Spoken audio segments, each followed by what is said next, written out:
In 2020, portals leading to other dimensions began to appear. They appeared all over the planet. This led the whole world before something crazy starts. Most countries have sent their troops to these gates to find out more about them, but not a single person returned alive.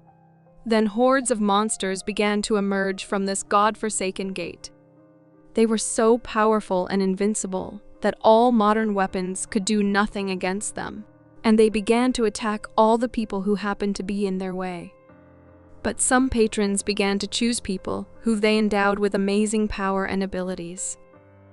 They were called hunters. With the hunters at the forefront, humanity began to strike back. Because of this, their abilities began to progress more and more with each kill. Patrons can grant active hunters additional strength and abilities, with the help of which they become even more powerful and as a result invincible. Among the countless number of hunters, there appeared one whose strength was immeasurable, an immortal army of soldiers and the ability to control fire. The whole world called him the Demon King. He possessed the special ability Theplayr. Only he could progress through hunting. But it was ruled by 12 great heroes who were equated with gods. His existence was erased from the pages of history forever, and people who called themselves gods to create Eden. Hunters began to be considered a new step in evolution, and those who could not become hunters turned into slaves. Hunters began to rule the world, and in this way, 100 years have already passed. Life has changed and acquired new colors.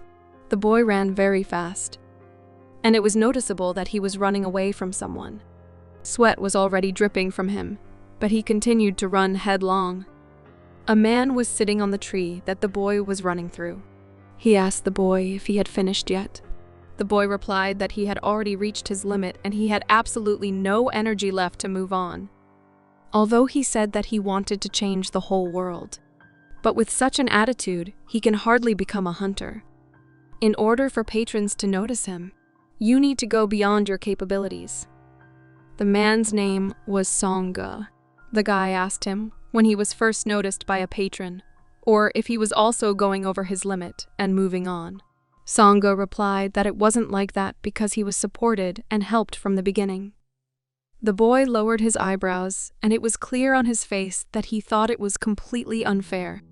Songu said that life is not fair. The indicator was even that the boy was an ordinary person, and he was a hunter.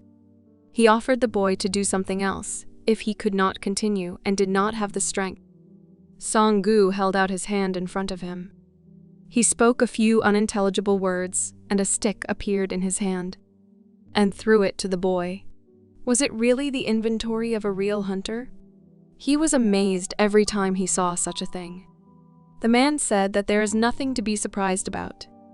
As soon as he becomes a hunter, he will immediately understand everything. The guy smiled, and he didn't seem to really believe it. After he learned that his parents were killed by hunters, Songnu gave him a book as a keepsake. It described a fight the hunters had started, and he wanted to fix it. Songgu helped him get through all those years of training. But when the thought of what he was able to achieve creeps into his head, he gets the impression that he will never be able to become a hunter.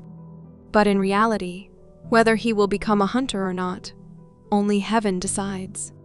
So they say in Aden. The man hit the boy and said it was all a lie.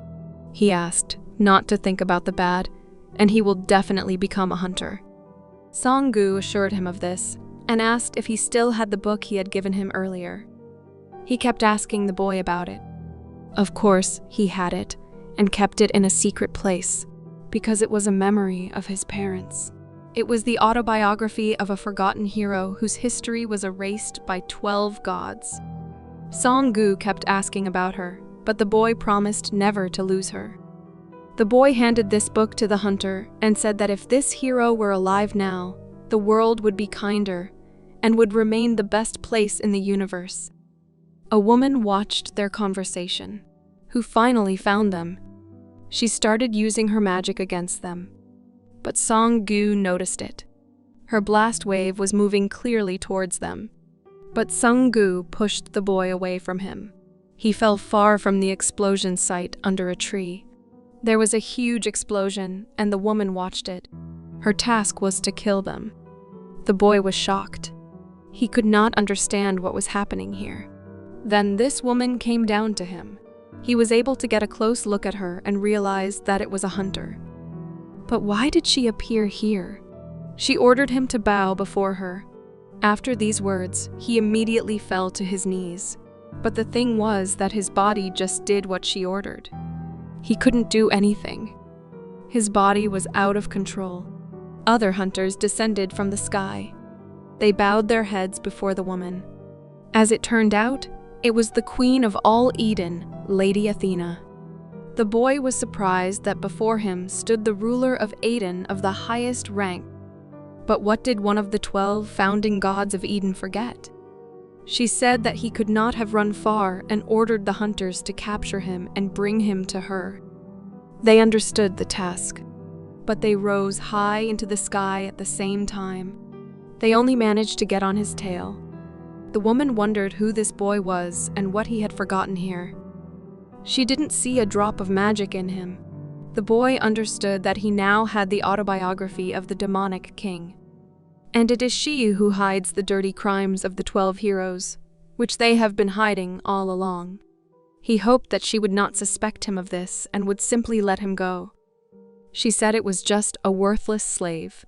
After that, she turned around and walked away. He was afraid to look up because he didn't know if she had already left. But as soon as he wanted to get up, she flew to him in a second and said that she felt magical power from him, although almost no traces of it remained. His heart beat faster and his breathing became more frequent. His look was frightened and he was sweating all over. Seeing how he froze, she guessed that he might have something that could not be shown. Athena leaned over to the boy and told him to show and tell everything he knew. His body moved by itself. Now he understood what the true power of the gods was. He tried to control his limbs and ordered them not to move, but it was useless. He understood that if this book fell into her hands, then he was dead. She could even make him talk. The boy took out a book and started talking about it. This is the story of a demonic king who was a true hero to mankind. Aiden definitely didn't want the world to know his story. Athena picked up this book. The boy was scared and thought that everyone close to him would die. If something goes wrong, his entire district can be wiped off the face of the planet. This is exactly how Aiden works. They forcefully take away or destroy what is in their way. He couldn't just give this book away. Tears began to appear in his eyes. Athena set this book on fire and destroyed it with her magical power. She was finally able to find her. It was a biography of a demon king. She did not know how she had appeared to such a slave, but she found it and took it away. At that moment, Song-gu called her and attacked her. All the land nearby was broken. Song-gu grabbed the book that Athena picked up. The boy burst into tears when he saw his mentor. He was saved. Song-gu said that he can't cry because he is a man. He praised him for holding up well and doing a great job of keeping the book safe with him. The boy asked who Song-gu really was. How could he stand up to one of Athena's 12 gods? He apologized and said that he did not have much time to tell him everything in detail. Song-gu didn't think he would be found so quickly. The guy kept saying the same thing all the time, that he wants to change the world. Therefore, he decided to make a bet on someone like that and gave the book back to the boy. Song-gu said that the hunters have declared themselves gods and are ruling the common people. Anyone as weak as the boy is like domestic cattle, waiting for someone stronger to deal with him. If he has the power to change the world, a power that can withstand 12 gods, then will he still want to change the world for the better? While the boy stood in thought, Athena recovered and activated her magic power. She wanted revenge. Athena was advancing, and they had no time to think. Song-gu wanted the boy to answer him clearly. because he will not be able to face Athena alone. The guy replied that he agreed, and if he could get hold of such a power, he would definitely change the whole world. Song-gu was satisfied with such an answer, and he pierced the boy with his sword. But the boy did not expect such a mentor. The boy's eyes immediately became bright yellow. Song-gu said if he meets him there to be nice to him. The boy flew into the air and did not understand what was happening around him. It seemed to split into small pieces. Then it completely disappeared. A contract was executed and patronage obtained.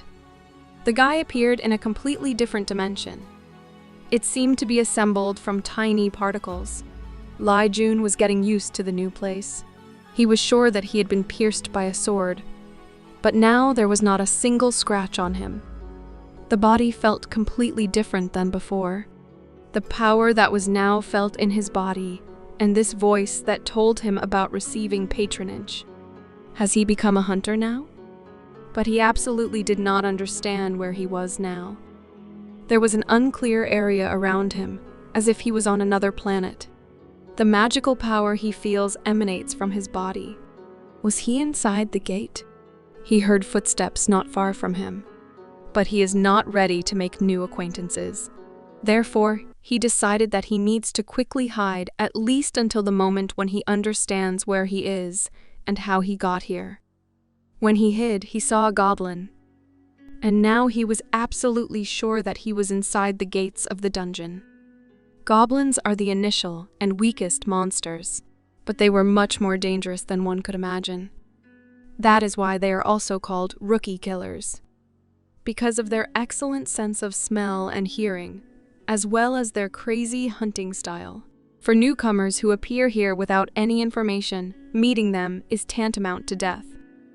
The boy hoped that this goblin would disappear and not notice him. But he smelled the boy and noticed him. He was forced to find a way out and somehow solve this situation. He grabbed the stone. The boy didn't understand if what he learned from Song-gu would work for him. But he had no choice now. He can only rely on the abilities he studied with the hope of becoming a hunter in the future. He threw a stone to distract the goblin, and he did it well. The goblin turned away and began to look in a completely different direction. At that time, the boy grabbed his hand and cut off his head. He was surprised. The goblin flew into small pieces after his impact. The boy was shocked by his strength. He just wanted to scare him and steal the weapon. He still could not believe that he most likely became a hunter. He received a message that an angel had paid attention to him. He knew it was a demon king. While the boy was thinking, a whole horde of goblins was already heading towards him. They heard absolutely any sound. There were a lot of them, even more than expected. And the worst part was that the guy behind all these goblins was their leader, the boss of the goblin dungeon. The hero thought that this was his end. He was very sorry because he had only recently awakened as a hunter. He understood that he was no match for their leader. But the boy remembered Song-gu's words that a real man never despairs. And if he has the power to change the world and which is able to resist the 12 gods, will he still want to change this world? And the boy answered then, if he can take possession of such a power, then he will definitely change this world. Then he realized that he could not die so easily here and now. He had no right to it until he changed this world. Angel paid attention to him, and it was a chance that is given only once in a lifetime. The hero sped up, and with the help of his skills and anger, he began to destroy the goblins one by one. He was motivated by his promise, and couldn't let Song-gu down. There were fewer and fewer goblins. He destroyed them as if in training. He cut off the hands and heads of some. Some he divided in half. The rest simply died from weapons. And his efforts were not in vain. Memories of the teacher appeared before him again, and he moved to another dimension where there were a lot of autumn trees. And it happened because he raised his level. He remembered Song-nu saying that when he looked at this boy, He began to understand what a genius looked like. Ordinary people have limits, but if he received patronage, then he was sure that this boy would become a hunter who was second to none. Meanwhile, the hero was able to raise his level again. All the goblins were destroyed. He was able to do it, but only one remained. Their strongest leader. The boy looked at him with a pitiless look. After that, he jumped on him and struck him. But he was very powerful. And the hero just flew away from him as if from a trampoline. Even if it was a goblin, it was still a boss. In the rules, it is written that in order to defeat the goblin leader, you need to be at least an S-rank hunter. Otherwise, there was no point in even trying. The boy had just woken up and most likely had an E or F rank. I wonder if someone like him who just woke up can kill the goblin leader. He had no choice but to try to do so. He took the stick and wanted to put all his strength into his blow. He adjusted himself to concentrate all his power in one point. The spear is the weapon of the Demon King, and also the best weapon he has. And now he has the authority to use it. The end of the spear caught fire. The boy began to prepare for an attack and began to run away. He was maximally motivated at this moment. The hero put all his strength into this attack, and he was able to destroy the leader and raise his level again. He coped with this challenge, but now the power of his spear was reduced to 0. But as expected, after the boss battle, it was all he was capable of. And the boy fell powerlessly to the ground. But he was lying there alone among the corpses. Newborn knights entered this territory. The entire area was littered with goblin corpses. They did not understand who could kill them all. Even the goblin leader was dead. Then they saw this guy who was alive and still breathing. They approached him and began to look around. The hero was taken to the hospital. He was connected to various machines and given a large amount of blood, because after the battle he lost a very large number. He opened his eyes and realized that he was in a hospital, and he made sure that it was not really a dream. Athena appeared out of nowhere and almost took the Demon King's autobiography from him. After being pierced by Sanga's sword, he woke up inside the gate. And because of the leader of the goblins, with whom he faced, he almost died. But he was able to survive thanks to the possession of fire, which was given to him by an angel. But after that, he switched off because he received a large number of serious injuries. He thinks he was saved by the hunters who entered the gate. The nurse went to the boy's ward and said that he is now strictly forbidden to move and get out of bed. She asked if he had a headache and how he was feeling. She said hunters from the top league guild found him and brought him here. If it were not for them, it is not known what would have happened to the hero next. He asked, not knowing who it was. The nurse said that the boy was badly injured, so he was very lucky. He was injured in the incident that took place inside the gate. Therefore, someone from the association had to come. She asked him to rest for now. The nurse really liked him, and she wanted to tell everyone about him as soon as possible. The boy stopped the nurse before leaving the ward, and asked what year it is now. She said that his memory is now recovering, and most likely he has a headache now. It was now 2022. He was shocked because 2022 is 100 years before his birth. Gates began to appear in 2020. And in 2022, many hunters began to create names for themselves. It was an era of heroes. The hero remembers again. Songu said that the hunters declared themselves gods and ruled over ordinary people. Anyone as weak as him is like domestic cattle waiting to be slaughtered. He thought back to Seong-go's question about the power that would allow him to save this world. In his time, where you had to be special to become a hunter, this was an era where hunters received patronage directly from patrons. And he got this opportunity. The boy began to disconnect the devices from his body with his own hands. Droppers and a device that measures pressure. The nurse warned that it is very dangerous to get up in such a state, let alone go somewhere. The guy got out of bed and said he was fine. He did not have dizziness as before. He asked the nurse where the bathroom was in this hospital. She replied that the bathroom is near the entrance. He went into the bathroom and looked at himself in the mirror. He was completely different from the little boy he used to be. The hero did not believe that this body now really belonged to him.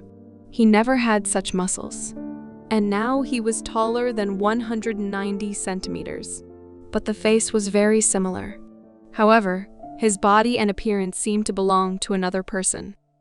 He thought that someone had entered his bathroom. A representative from the association came to him. He introduced himself to Kim Soo and gave his business card. After what happened at the gate, the boy was saved by the Guild of the Higher League. He was told that the boy had certain lapses in memory. The representative asked if this was true. The boy realized that the nurse had told him about it. The representative asked to tell in more detail about what he remembered. His name, data, family. How did he even get into the gate, and does he remember anything at all? After he was brought to the hospital, the association itself tried to find information about the boy.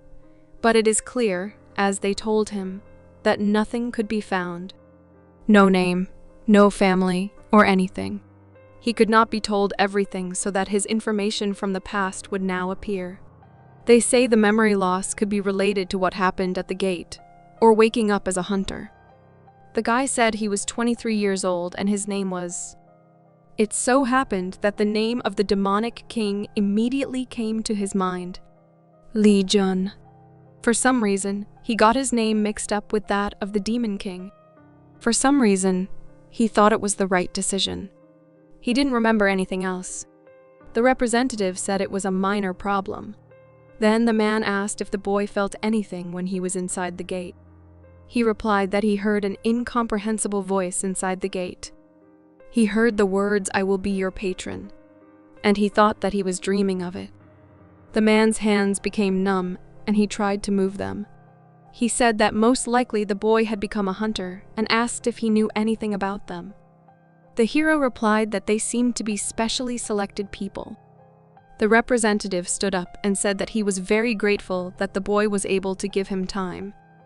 And after their conversation, someone else may come to him, but the association will definitely contact him again. The man bowed and said that maybe the boy would be scared by this information, but he had become someone really important to their whole world. He wished him all the best and a speedy recovery. The boy looked at the representative through the window and pondered his every word. A virtual screen appeared in front of him. His status was indicated there. It was one of the Demon King's abilities. The reason why the 12 heroes tried to hold back the Demon King, and the reason why the Demon King could grow stronger, faster than the rest of the heroes. Edom was so afraid of it that he erased all mention of it. The Demon King was special. To be precise, he was a hunter. The guy decided to check his status. He was called Player, the same status as the Demon King. Although hunters needed the patron's permission to grow stronger, he could do so without any help. He was also the only one who could get stronger through hunting. If you put all the factors together, he is the Demon King. And it is he who has the status of a player in this world. And he has all these abilities that others cannot have.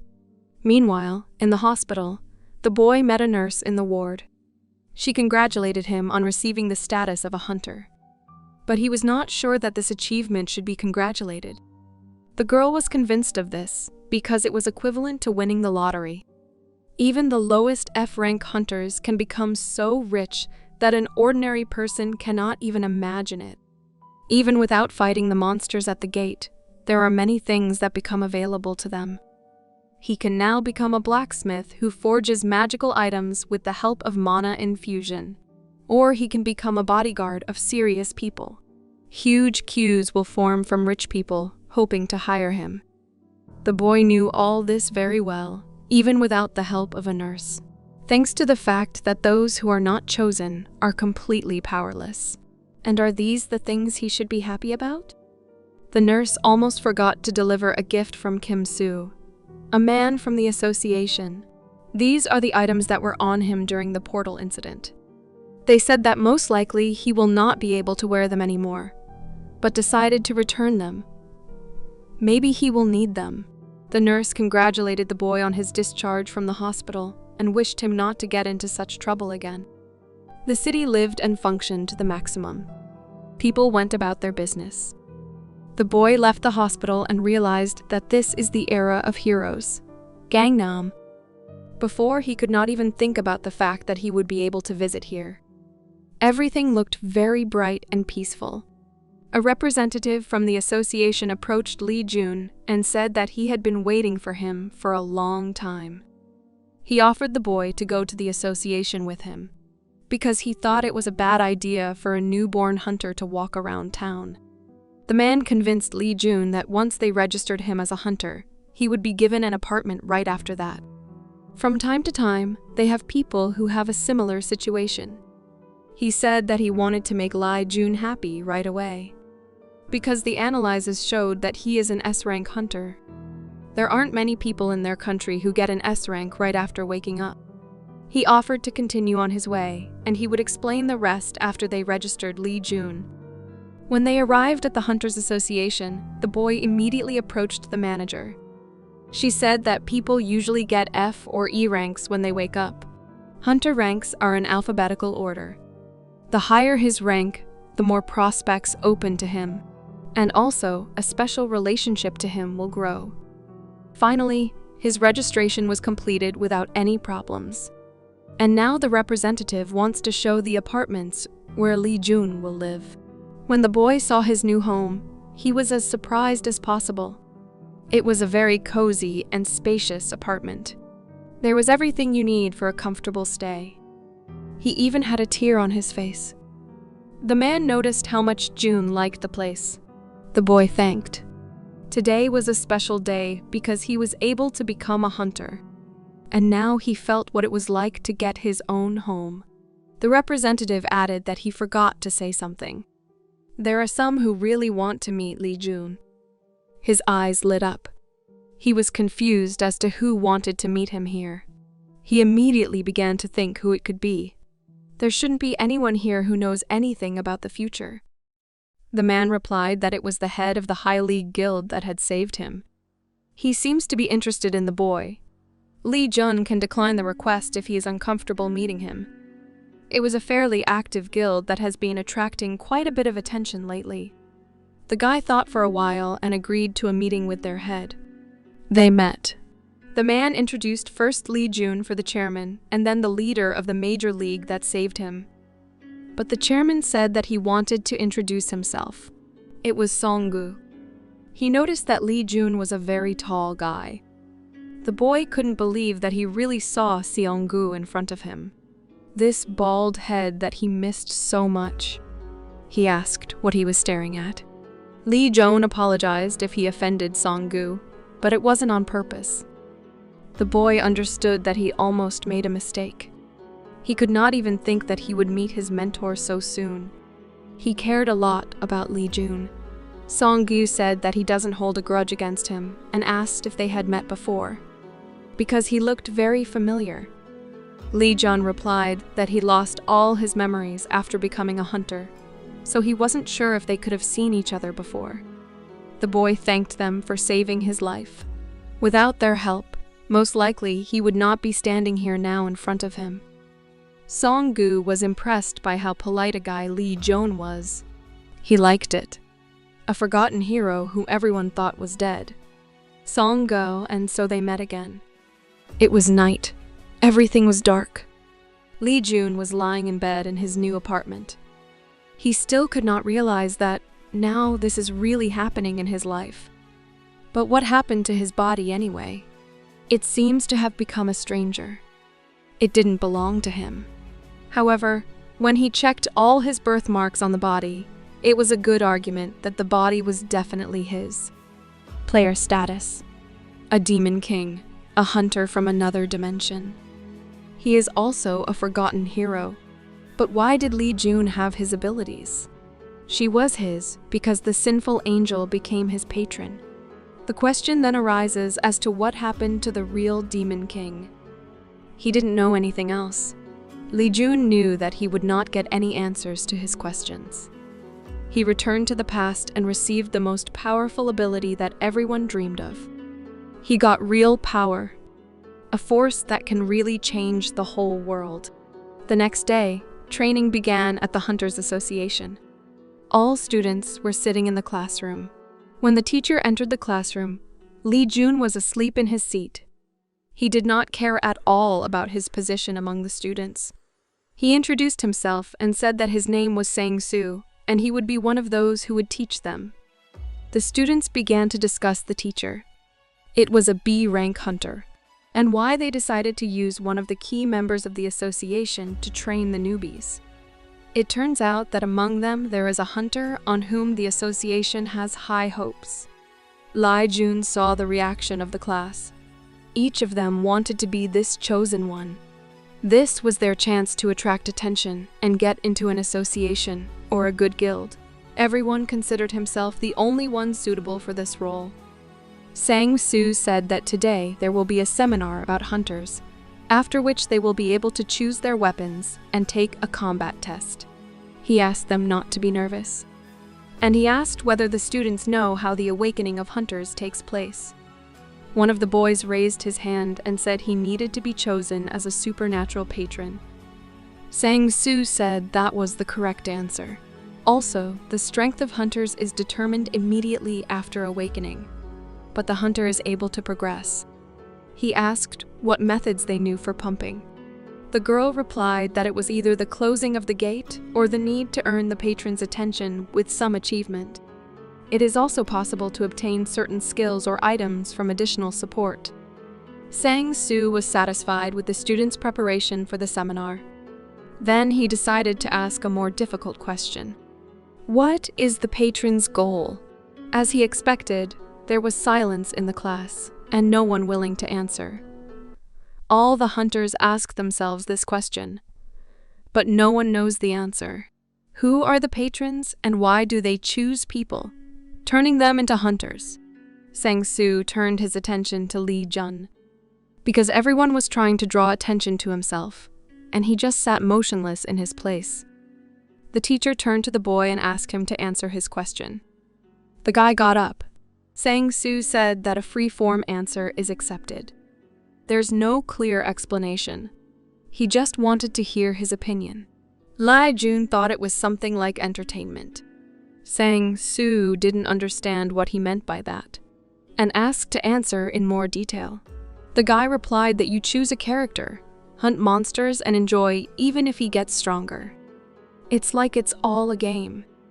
Sang-soo would not accept such an answer. She did not suit him at all. The Demon King allowed the patrons to see their world as nothing more than a game. And despite all the power he gained, he could not prevent death because of these guesses and comparisons. Patrons seemed to value their secrets very much. The girl chose a sword. Sang-soo said it was a good choice and asked if she was ready. She replied that she was ready. She must fight a hungry goblin. It's okay. Even if she can't defeat this goblin, it will still be up to Sang-soo to decide whether she passed the test or not. The girl agreed to such conditions. He added that there was no point in worrying because this goblin had been thoroughly brainwashed into not being able to kill or critically injure a human. Then it's time to start the test. The goblin was released from the cage. He was approaching the girl very quickly. She also prepared to meet him and raised her weapon. They faced each other in battle. The goblin looked convincing enough, because he was very hungry. He hit the girl. She flew to the side and fell to the floor. Without thinking long, the goblin decided to jump on the enemy from behind. Sang-soo thought that this situation was already dangerous enough, but she managed to counterattack and destroy the goblin. It turned out to tear it in half. The girl lay weak on the floor after the battle. Sang-soo was surprised how they managed to win in this situation and kill the goblin. He graded her on the test and said she passed it. It's time for the last contestant. Li Jun entered the arena with his trusty spear. He had nothing but a shield and a spear. He looked very confident, but the teacher thought it was a very strange combination. Spear and shield. Lee Jun understood that he would only be able to attend further graduation courses if the goblin won now. And if he shows himself well here, he will receive many advantages. Sang-soo then invited the boy to start the test. But unfortunately, all the goblins are finished, so the test will be held with another monster. Since the enemy changes, so do the rules. He will not need to defeat the monster to pass the test. It will only be necessary to obtain consent for its passage from the teacher. This monster has also been brainwashed and will not be able to inflict a mortal wound. And as long as the B-rank hunter is in the arena, there shouldn't be any problems. The boy thought that they would most likely release a kobold. He was similar in strength to a goblin. Lee Jun said that he was fully prepared for the test. Sang-soo was surprised by his answer at the seminar, so he asked not to disappoint him now. The test has started. The monster Lee Jun will fight in the last test is an orc. He has the strength of 2 grown men and unreal life energy. As you know, only hunters not lower than S rank can resist them. All students who watched the test were shocked, and they never knew that there were orcs at training battles. This became necessary after the hunter woke up immediately with B rank. He appeared out of nowhere and is now one of the strongest hunters in the world. Lee Jun was the same hunter who woke up at S rank and dealt with all the goblins and their leader at the D rank gate. How a hunter can do something unreal from the very beginning of his awakening. They cannot miss such a diamond in their association. Sang-soo was hoping to see what this boy was capable of. The test started, and the orc started running towards Lee Jun. The boy at that time activated the ability of the sinful angel and pierced the orc with a spear. He writhed in pain. His body was suffering, but it seemed that not everything was so easy. He was so dumb that he attacked relying only on his strength without any strategies. Everything happened more easily than Lee Jun expected. But the spear stuck in the orc's shoulder, and the hero could not get it and felt the real power of the orc. He grabbed the spear first, and then he hit Lee Jun with all his might. But it was lucky that he managed to put up a shield. Students discussed what was happening in the arena. They considered it very dangerous. And in general, giving an orc for a test at the very beginning is nonsense. The instructor must stop him.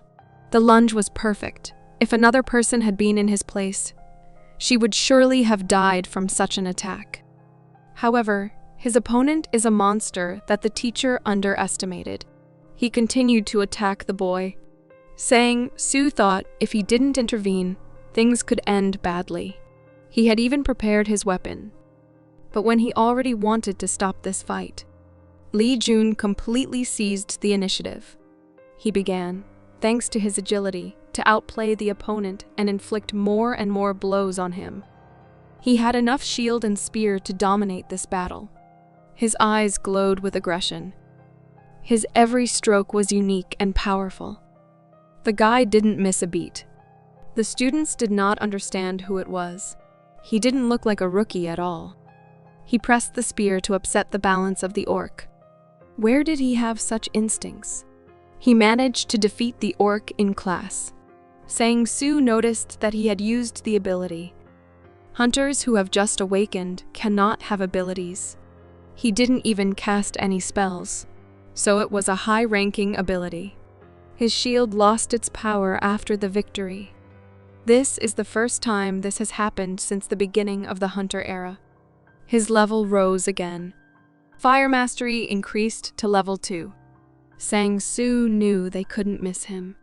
He was obliged to recruit him into the association, and it did not matter how. It was amazing. The teacher announced the passing of the test. It seems that his weapon can't stand it. Mastery of fire was an amazing ability. Mastery over fire is the foundation of the Demon King's power, and he has used it since the very beginning of becoming a hunter. It could be considered not an ability, but a power, as opposed to skills that cannot be upgraded except with the support of patrons. It can also be enhanced even at the expense of the player's characteristics. But the ammunition simply cannot withstand so much unreal power. In order to use this ability, Lee Jun needs equipment that is at least made of metal. The evening was approaching. It was dark outside, and night was approaching. Lee Jun invited Song-gu and association representative Kim to the housewarming party. Song-gu immediately said that he wasn't sure he should be here at all. But the boy said that this is his housewarming party, and he himself decides who to invite. They chatted a bit over dinner, at the expense of the seminar and the test that was waiting for him, and also places where they would like to go. Kim Soo was appointed curator by Lee Jun. The final test of the seminar classes should be tomorrow, and as far as Kim Soo knew, he would pass at the gate. But he was sure that Lee Jun would have no problem passing this test.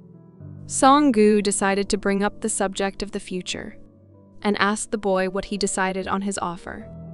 He didn't know what it was about, but everything inside told him not to let Lee Jun go. Kim Soo thought the atmosphere was heating up. One of the best guilds in Korea is trying to recruit him. A once-in-a-lifetime opportunity for Lee Jun. Song-gu didn't want to pressure the boy anyway. The boy paused in their conversation. His face showed that he was hesitating. But as a result, he still refuses. Song-gu was upset. He asked about the reason for the refusal, because he himself did not understand how it is possible to refuse such a thing. He thought it was a nice enough proposition for someone who wanted to become an active hunter. He was right. But when he first returned to the past, he compared all possible scenarios for the development of the future. And in the version where he gets close to Song-gu so early, it was very dangerous. The boy replied that he did not want to join any organization yet.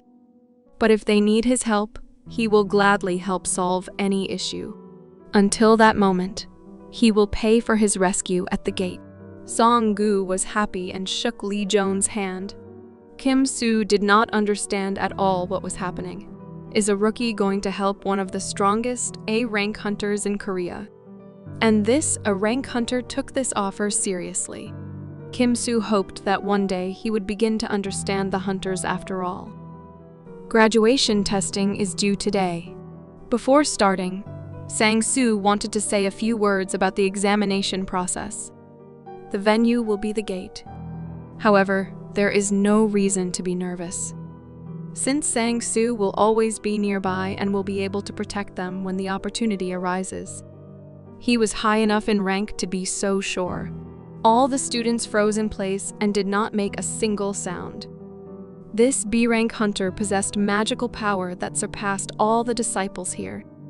They were to leave the gate after obtaining all the necessary supplies.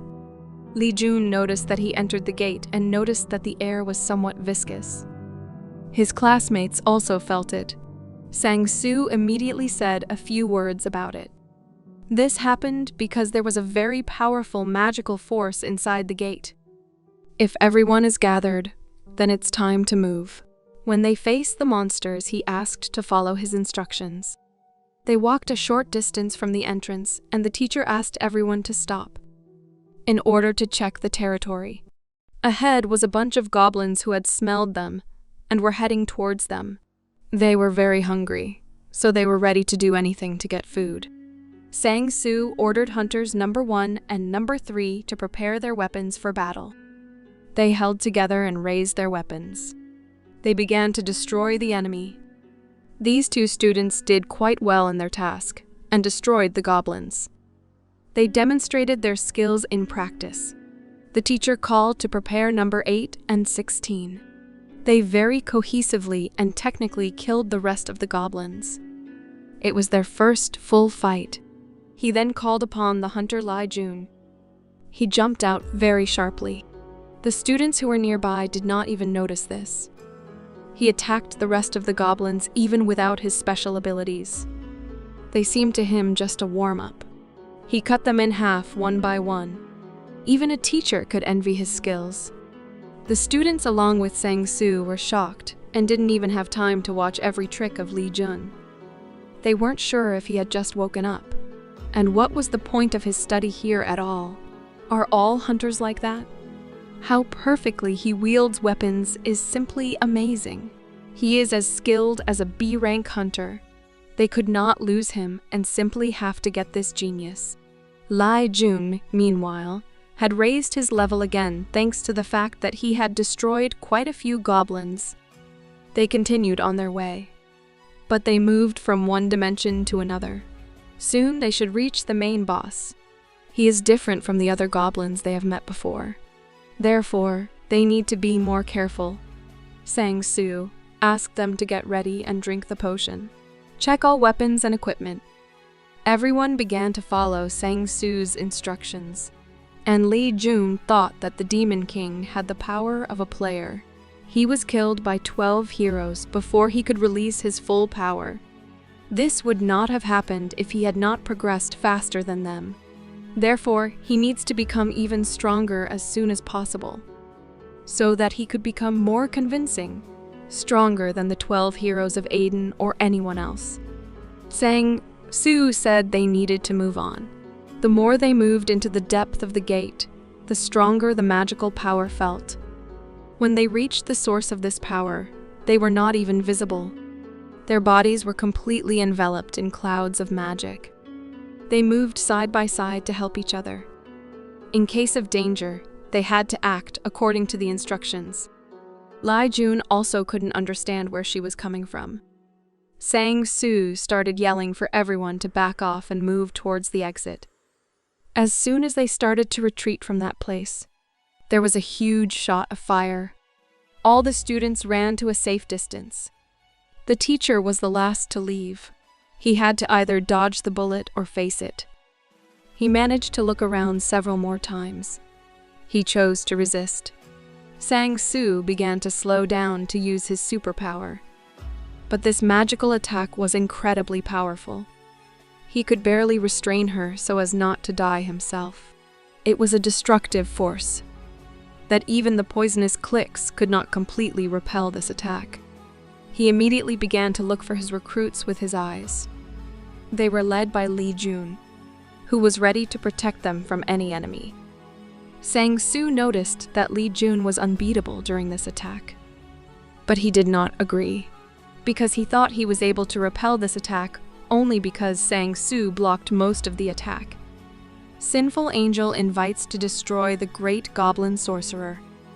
If you answer this request, you can get a good reward. It was a large goblin sorcerer capable of destroying B-rank hunters with ease. It seemed to them that they were not in a low-level gate. There were indeed some problems with setting the level of danger for the gate. One way or another they had to escape. The only one who can fight him is the hunter Sang Su. He will not be an easy opponent for him. He asked everyone to leave the gate and call for reinforcements in the association. Li Jun asked for permission to fight him. The students were stunned by such an act. The teacher told him not to overestimate himself. It was known that he had already defeated many goblins and even an orc. But the abilities of the great goblin sorcerer are not based on physical strength, but on magical strength. His magical attacks can easily kill a B-rank hunter. The great goblin sorcerer has fire magic. The main skills are fire arrows, fireball, wall of fire, and flame shield. Li Jun knows that this monster is strong, and he knows how to fight it. The monsters that were in this dimension are designed so that beginners can easily defeat them. So he asked to give them a chance. Sang Su was sure that it was blind arrogance and nothing more, but he still decided to allow the fight. Li Jun prepared himself and started a duel with the sorcerer goblin.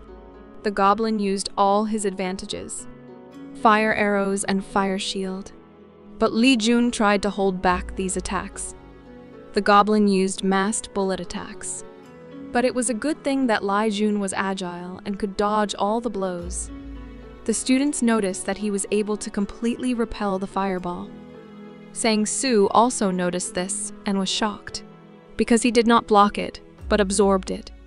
How did he do it? Li Jun tried to attack from different directions, but all his attempts ended in failure. It was impossible to get to him through the fire shield. He was really very strong. And most importantly, it is not clear how it can be defeated. They were wrong, and most likely they will not be able to cope. They will simply be smeared with long-range magic. The goblin looked at Li Jun, and the boy used the splitting power. It is only available when a certain level is reached. The fires simply spread over Li Jun. He could easily get the goblin because he was now defenseless. Sang Su thought it impossible. Mastery of fire is an unsurpassed ability, and with her help, Li Jun was able to make his way to the goblin. The boy rushed to him.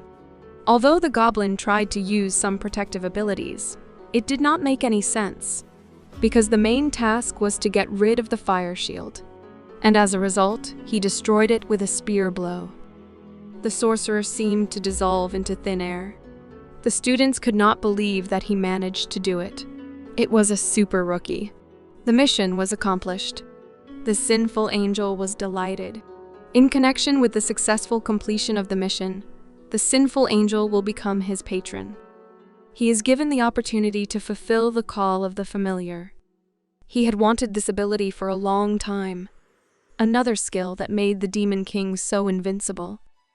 Meanwhile, Sang Su went with a report to the Hunter Association. He went to see the president. He realized that the reason he wanted to meet him so much had happened during the last final test.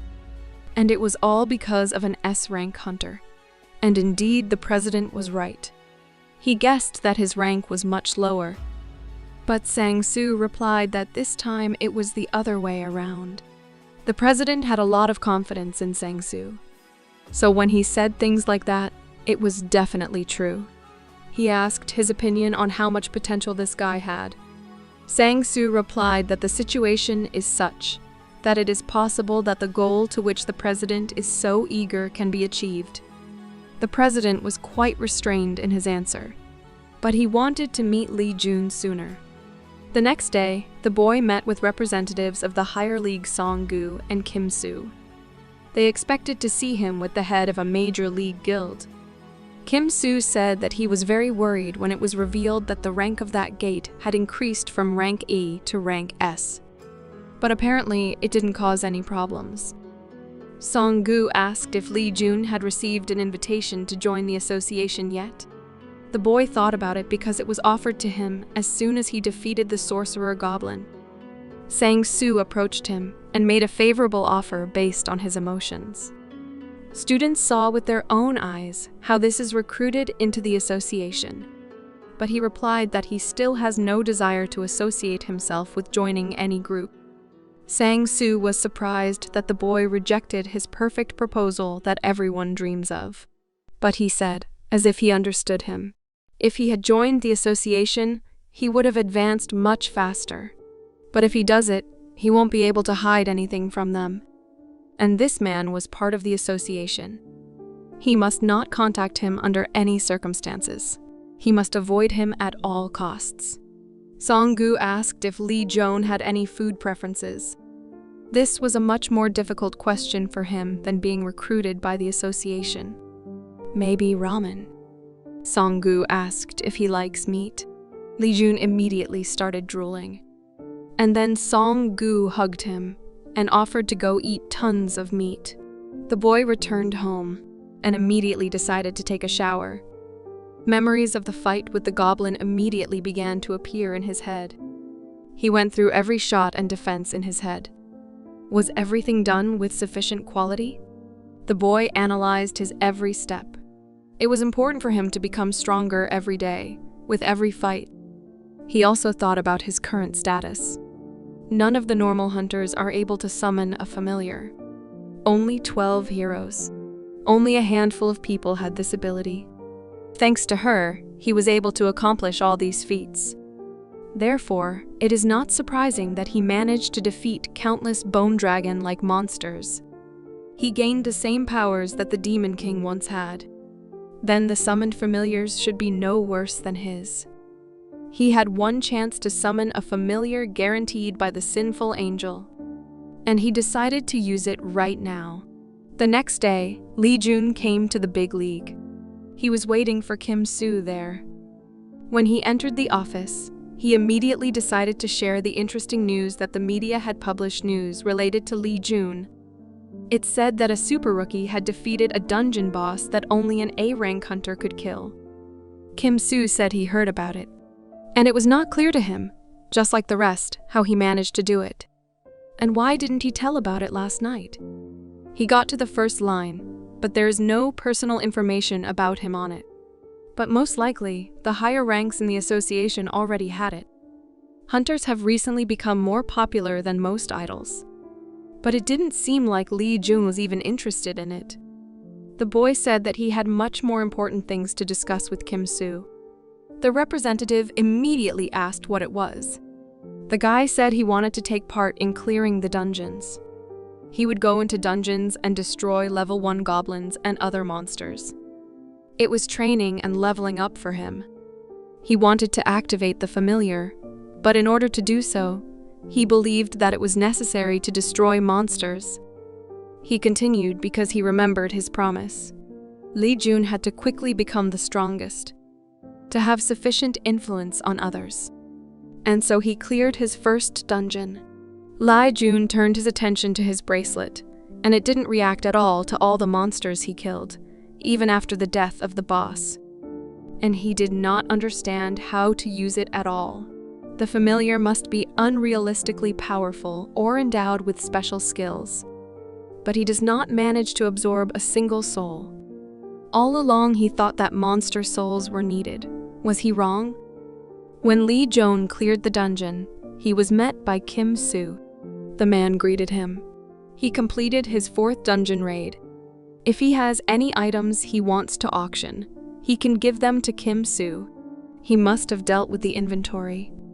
As soon as the item is sold at the auction, the funds will immediately go to his account. He asked when he could enter the next gate.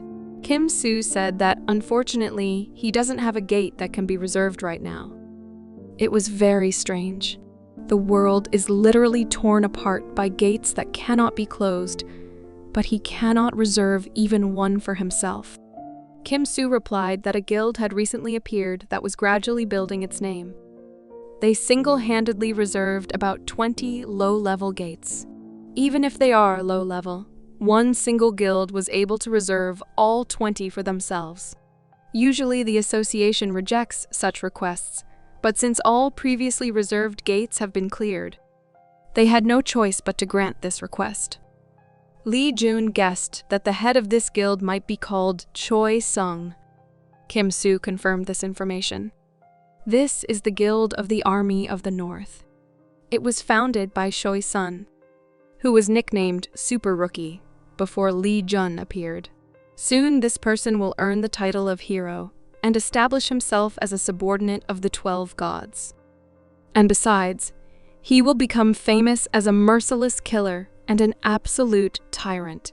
Finally, he will meet him. It was raining heavily. People demanded to stop the construction and gathered entire protests. The assistant told the manager that these rallies were getting out of control. What to do next? He said that they are nothing but ants. If they destroy their home here, they will build a new one somewhere else. There is no reason to worry about the lives of ants. Even if they let these slaves survive, they will still be unhappy. This was the method of ruling the head of the Army of the North. They relied only on aggression and evil. These people could only blackmail humanity for their needs. They are absolutely not interested in human values. After that incident, half of the residents of the village where Lee Jun lived died. It was a terrible tragedy. He remembered her very well in detail. Lee Jun heard someone calling for help in the nearby street. It was a man's voice. He saw how several hunters beat and robbed an ordinary townsman. They provoked him in order to find an excuse for abuse and torture. These were not hunters, but real bandits. He begged them to stop and not mock him. Lee Jun approached them and asked what they were doing and how they could afford it. Moreover, this person was weaker than them. They mockingly asked who he was. The guy replied that he just heard strange sounds and came up. He thinks they are bullies. One of the bandits started shouting and did not allow such rude communication with him. Li Jun said that they were the first to start acting like this. They were scared because they realized that a real hunter was in front of them. Li Jun turned to the man and asked what had happened to him, and why they were picking on him. One of the boys replied that this grandfather had injured him with his cart, and he simply demanded his compensation from him. Grandpa stood up and said it was a lie, because they were the first to throw his cart and start beating him. Li Jun asked why they broke the grandfather's cart. Since he was also a hunter, he should understand. Everyone who attacks him challenges him. Therefore, he saw no problem in the fact that he broke it. He was already beginning to perceive all of Li Jun's actions as an attack in his direction. Jun said he was letting them go quietly because they had done enough. He will be able to let them go, since they did not seem to cause any serious damage to the grandfather. But it didn't suit them, and one of the boys pounced on Li Jun. But he shouted that no one dares to order him.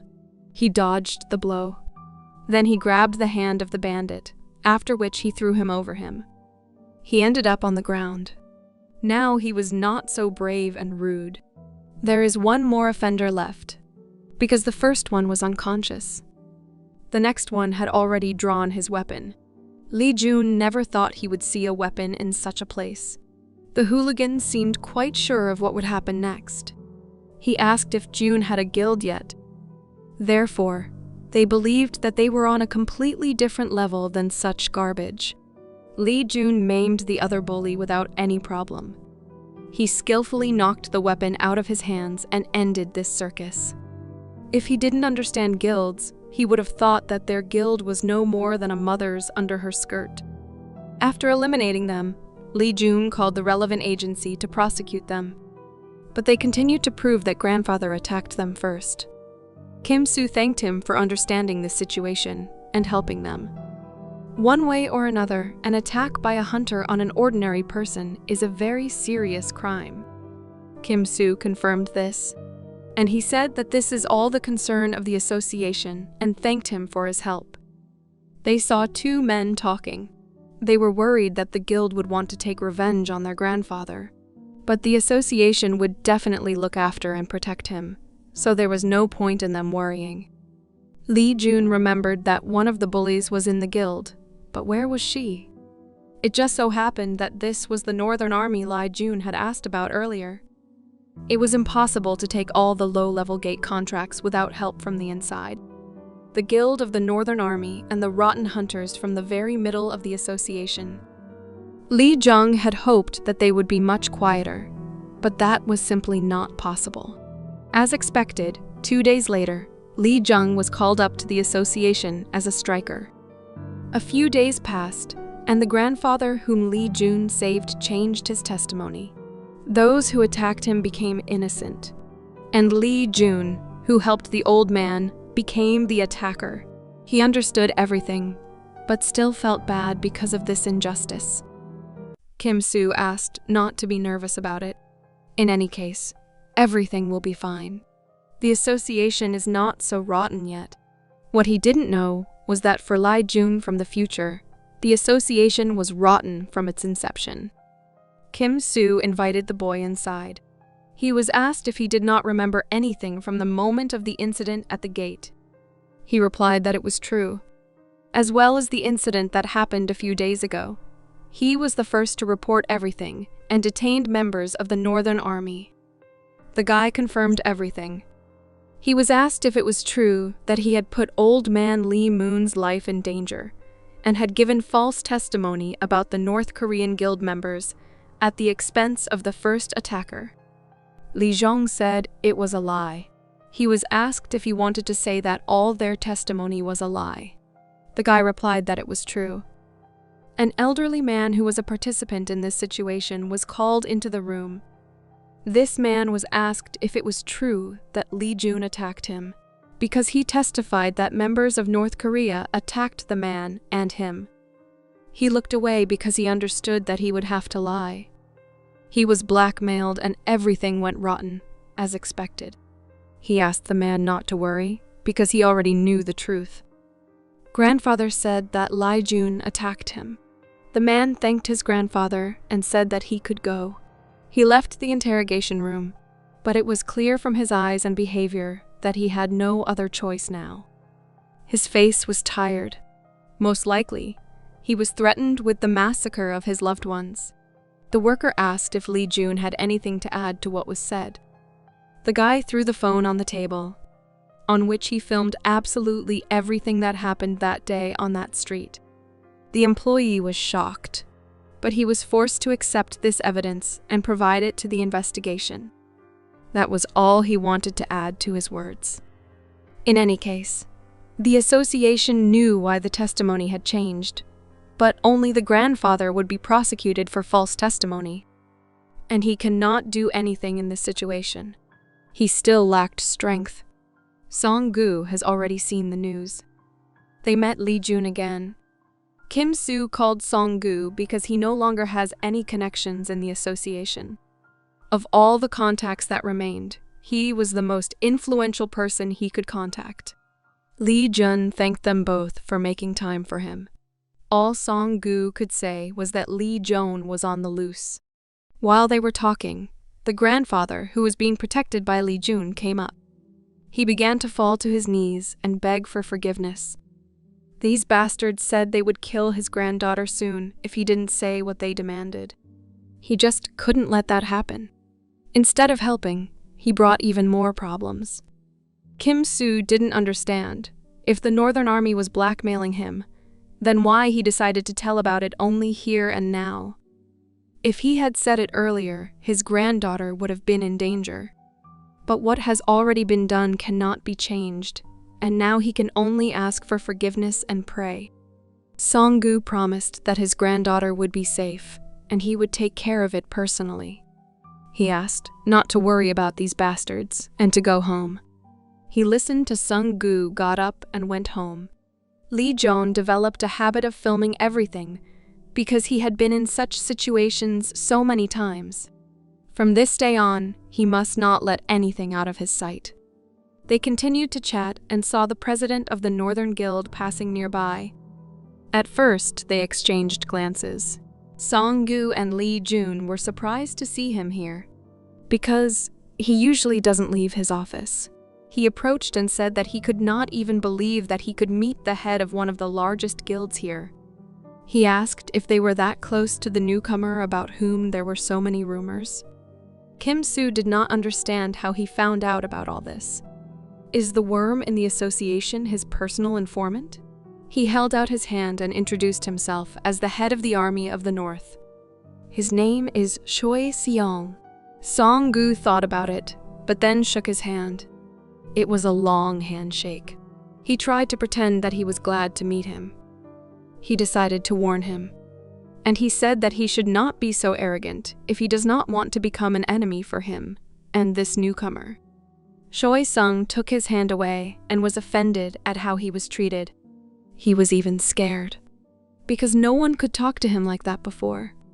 Song-gu even decided to paraphrase his speech a bit. He said that Choi Sung would never match him in life and advised him to be more careful if he didn't want to die. Kim-soo and Li Jun were sitting in a cafe, where they discussed the situation that happened. Kim-soo still couldn't come to terms with the fact that they were just fined when they tried to kill an innocent person. In the future, hunters are untouchable. Li Jun decided to switch to Grandpa and said that the most important thing is that everything is good with him. Kim-soo said that lying to a hunter is a serious crime. But thanks to Li Jun capturing everything on camera, the actions of the Northern Army were found to be wrong. They issued only the usual warning and let them go home. Most likely, Song-gu also influenced this, but he asked Kim-soo how things were going in the army of the North.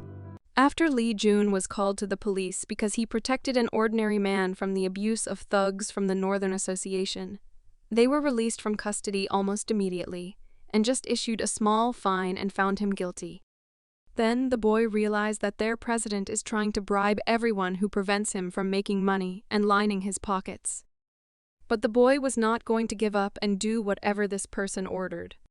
He wanted revenge. Lee Jun believed in the power of revenge like anything else. The next day, Jun and Sun stood outside in full combat readiness. They had bulletproof vests and additional ammunition in addition to weapons. They were going to enter the gate together. Sun told the boy that he never thought that he would contact him for a joint trip to the gate. But he noted that this time the gates were of a much higher rank than those he had passed before. That is why he asked him for support, so that someone could take care of the boy if he was seriously injured. Sun considered it a great honor to fight alongside this boy, because he possessed great strength, and the man did not know anyone who could defeat him in an even fight. To approach them because it seemed to them that it was the same famous rookie who cleared gates of almost any level without the help of other fighters. They also said that it was an honor for them to fight alongside him. After they saved him from that gate, they could not even imagine that they would one day manage to go to the gate together. The commander introduced the boys. One of them was called Choi, the other Hun. The two of them were the ones who saved Lee Jun that day, and it is clear that they were members of their guild. The boy was very happy to meet the people who gave him the opportunity to change this world now.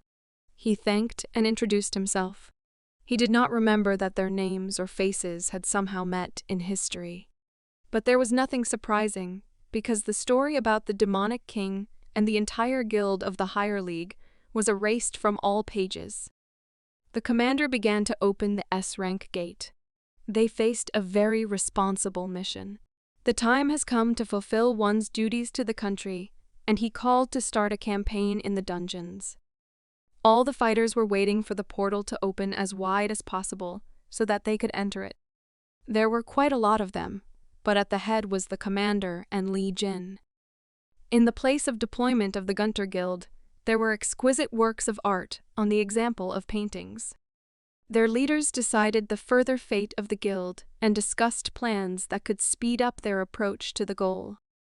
The deputy head of the guild, Choi Eng, said that they cannot leave this situation so easily. They just started confidently conquering new territories. The knight in armor asked him if it would not be better to increase their influence in the already conquered territories before capturing others. Because everything can turn in the other direction, and they will lose the conquered territories and will not find more strength to capture new ones. Moreover, after the last incident, it was noticeable that the members of their guild were getting out of control. Another deputy chairman, John N., said this. Choi replied that these rascals were definitely wrong. Ordinary people are ordinary cockroaches who live only at the expense of protecting hunters. He did not even think that they would one day bow their heads and apologize to these cockroaches. John very angry. He showed with all his appearance that he was not going to tolerate such behavior. Choi grabbed his chair to prepare for a surprise attack. He asked if John wanted to fight this issue with him. Both of them began to emit extra energy, which signals a complete readiness for battle. But only the head of the guild could stop it. He entered the room and ordered them to calm down. He waved his hand and said that Choi was right. John didn't like it at all. He was brought up differently, and that's why it was humiliating for him to behave like that with the weaker ones. And Choi, on the contrary, flaunted his position, and a high-minded smile appeared on his face. The chairman said that for daring to accuse them, they should bear the deserved punishment in full. He was interested in this no less. Joan was confused. Even through his armor you could see his displeasure. The chairman added that this personality said the same thing as he. Most likely, he also has an interest in this tall animal. The deputy could not believe that it was true. He said that soon the stage will be set and they just need to wait for his signal, because defeat is unacceptable for the army of the North. Meanwhile, in the dungeon, the fighters tried to deactivate all the traps that came across their way. The girl dealt with this issue. A few minutes were enough for her to neutralize all the traps and clear the way. After the inspection, she allowed us to go on without any danger. The one who sees what he doesn't need to see always smiles. The commander stood in front of his group and announced the start of the sweep. They went forward. Not even having passed a few steps from the temporary location, a wave of arrows was fired at them. Each of the fighters had special protection and used it as needed. One of the boys used a fireball to attack the enemy. Thanks to this, a huge explosion took place in the place where the enemy was stationed. Jun thought that he could learn most of them.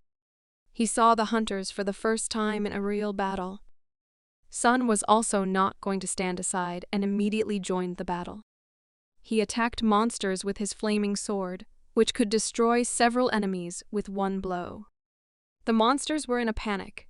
They thoughtlessly ran at the boys, for which they paid the price. Sun was able to destroy more than 50 monsters with several such blows, and ended this battle almost single-handedly. Li Jun watched the skills he used and was in awe of the commander's technique and intelligence. When he recovered, he thanked the boy for such a compliment for the old warrior. But Jun replied that he was the one who asked for help, and he should be the one to thank. Sun asked to be honest with him, because he believes that the boy just wanted to see how powerful he and his guild are. What is she capable of? The guild of the higher league was very strong, and Sun was unsurpassed in it. He was so powerful, although he didn't even show what he was really capable of. One of the fighters said that they also don't mind seeing what the super rookie is capable of. The commander listened to him and also agreed with his opinion. The boy replied that he understood their request, and he had no need to hide his abilities from Sun and the entire guild. They waited for a new wave of monsters, among which were trolls and orcs.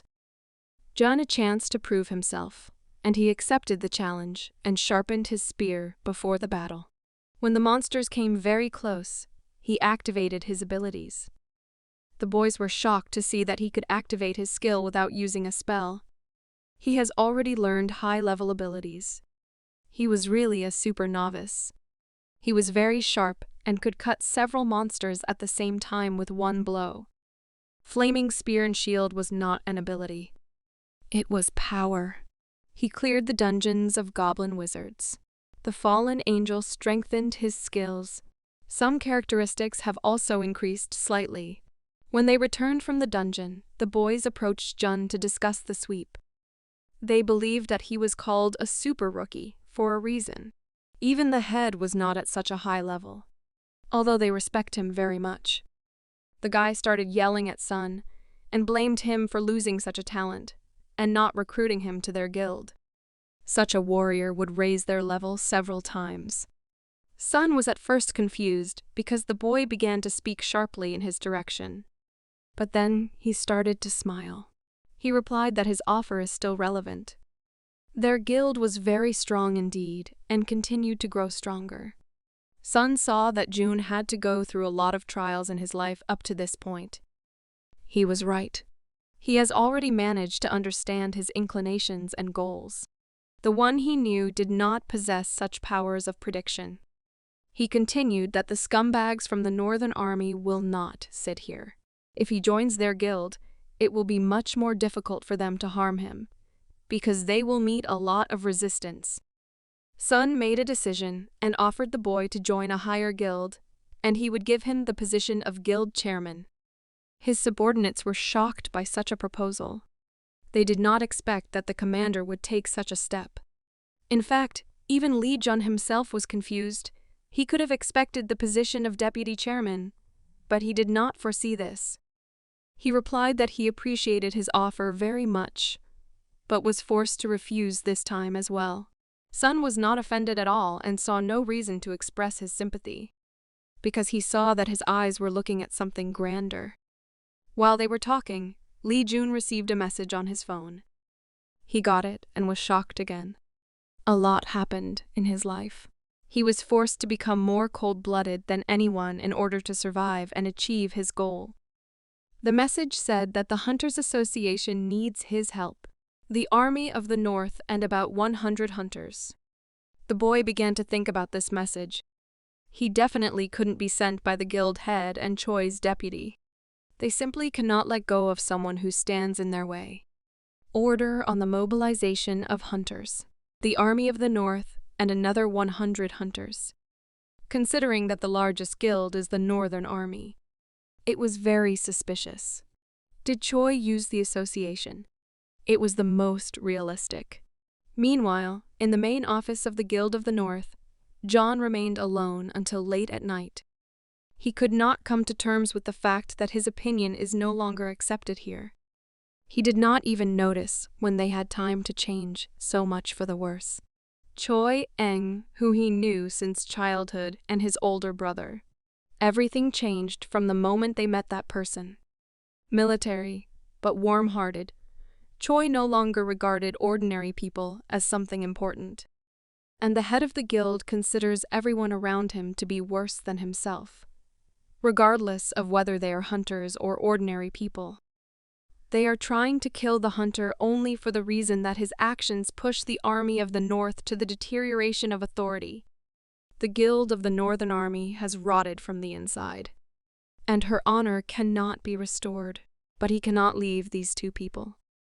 He put the phone in front of him and tried to make the most logical and correct decision, primarily for himself, because the further fate of the Northern Guild will depend on it.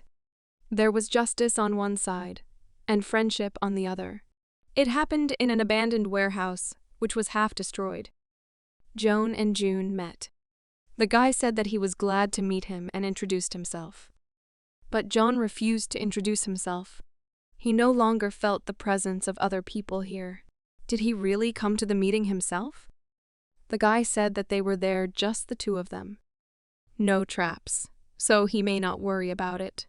The knight said that he was here to tell him one thing. He must receive an order from the association to mobilize and to reject it. Jun did not understand anything and asked why he should reject him. He replied that their entire guild was also mobilizing. Since he only recently became a hunter, he probably does not know. But hunters are much more terrible than he could imagine. Especially their head. He is not the best person.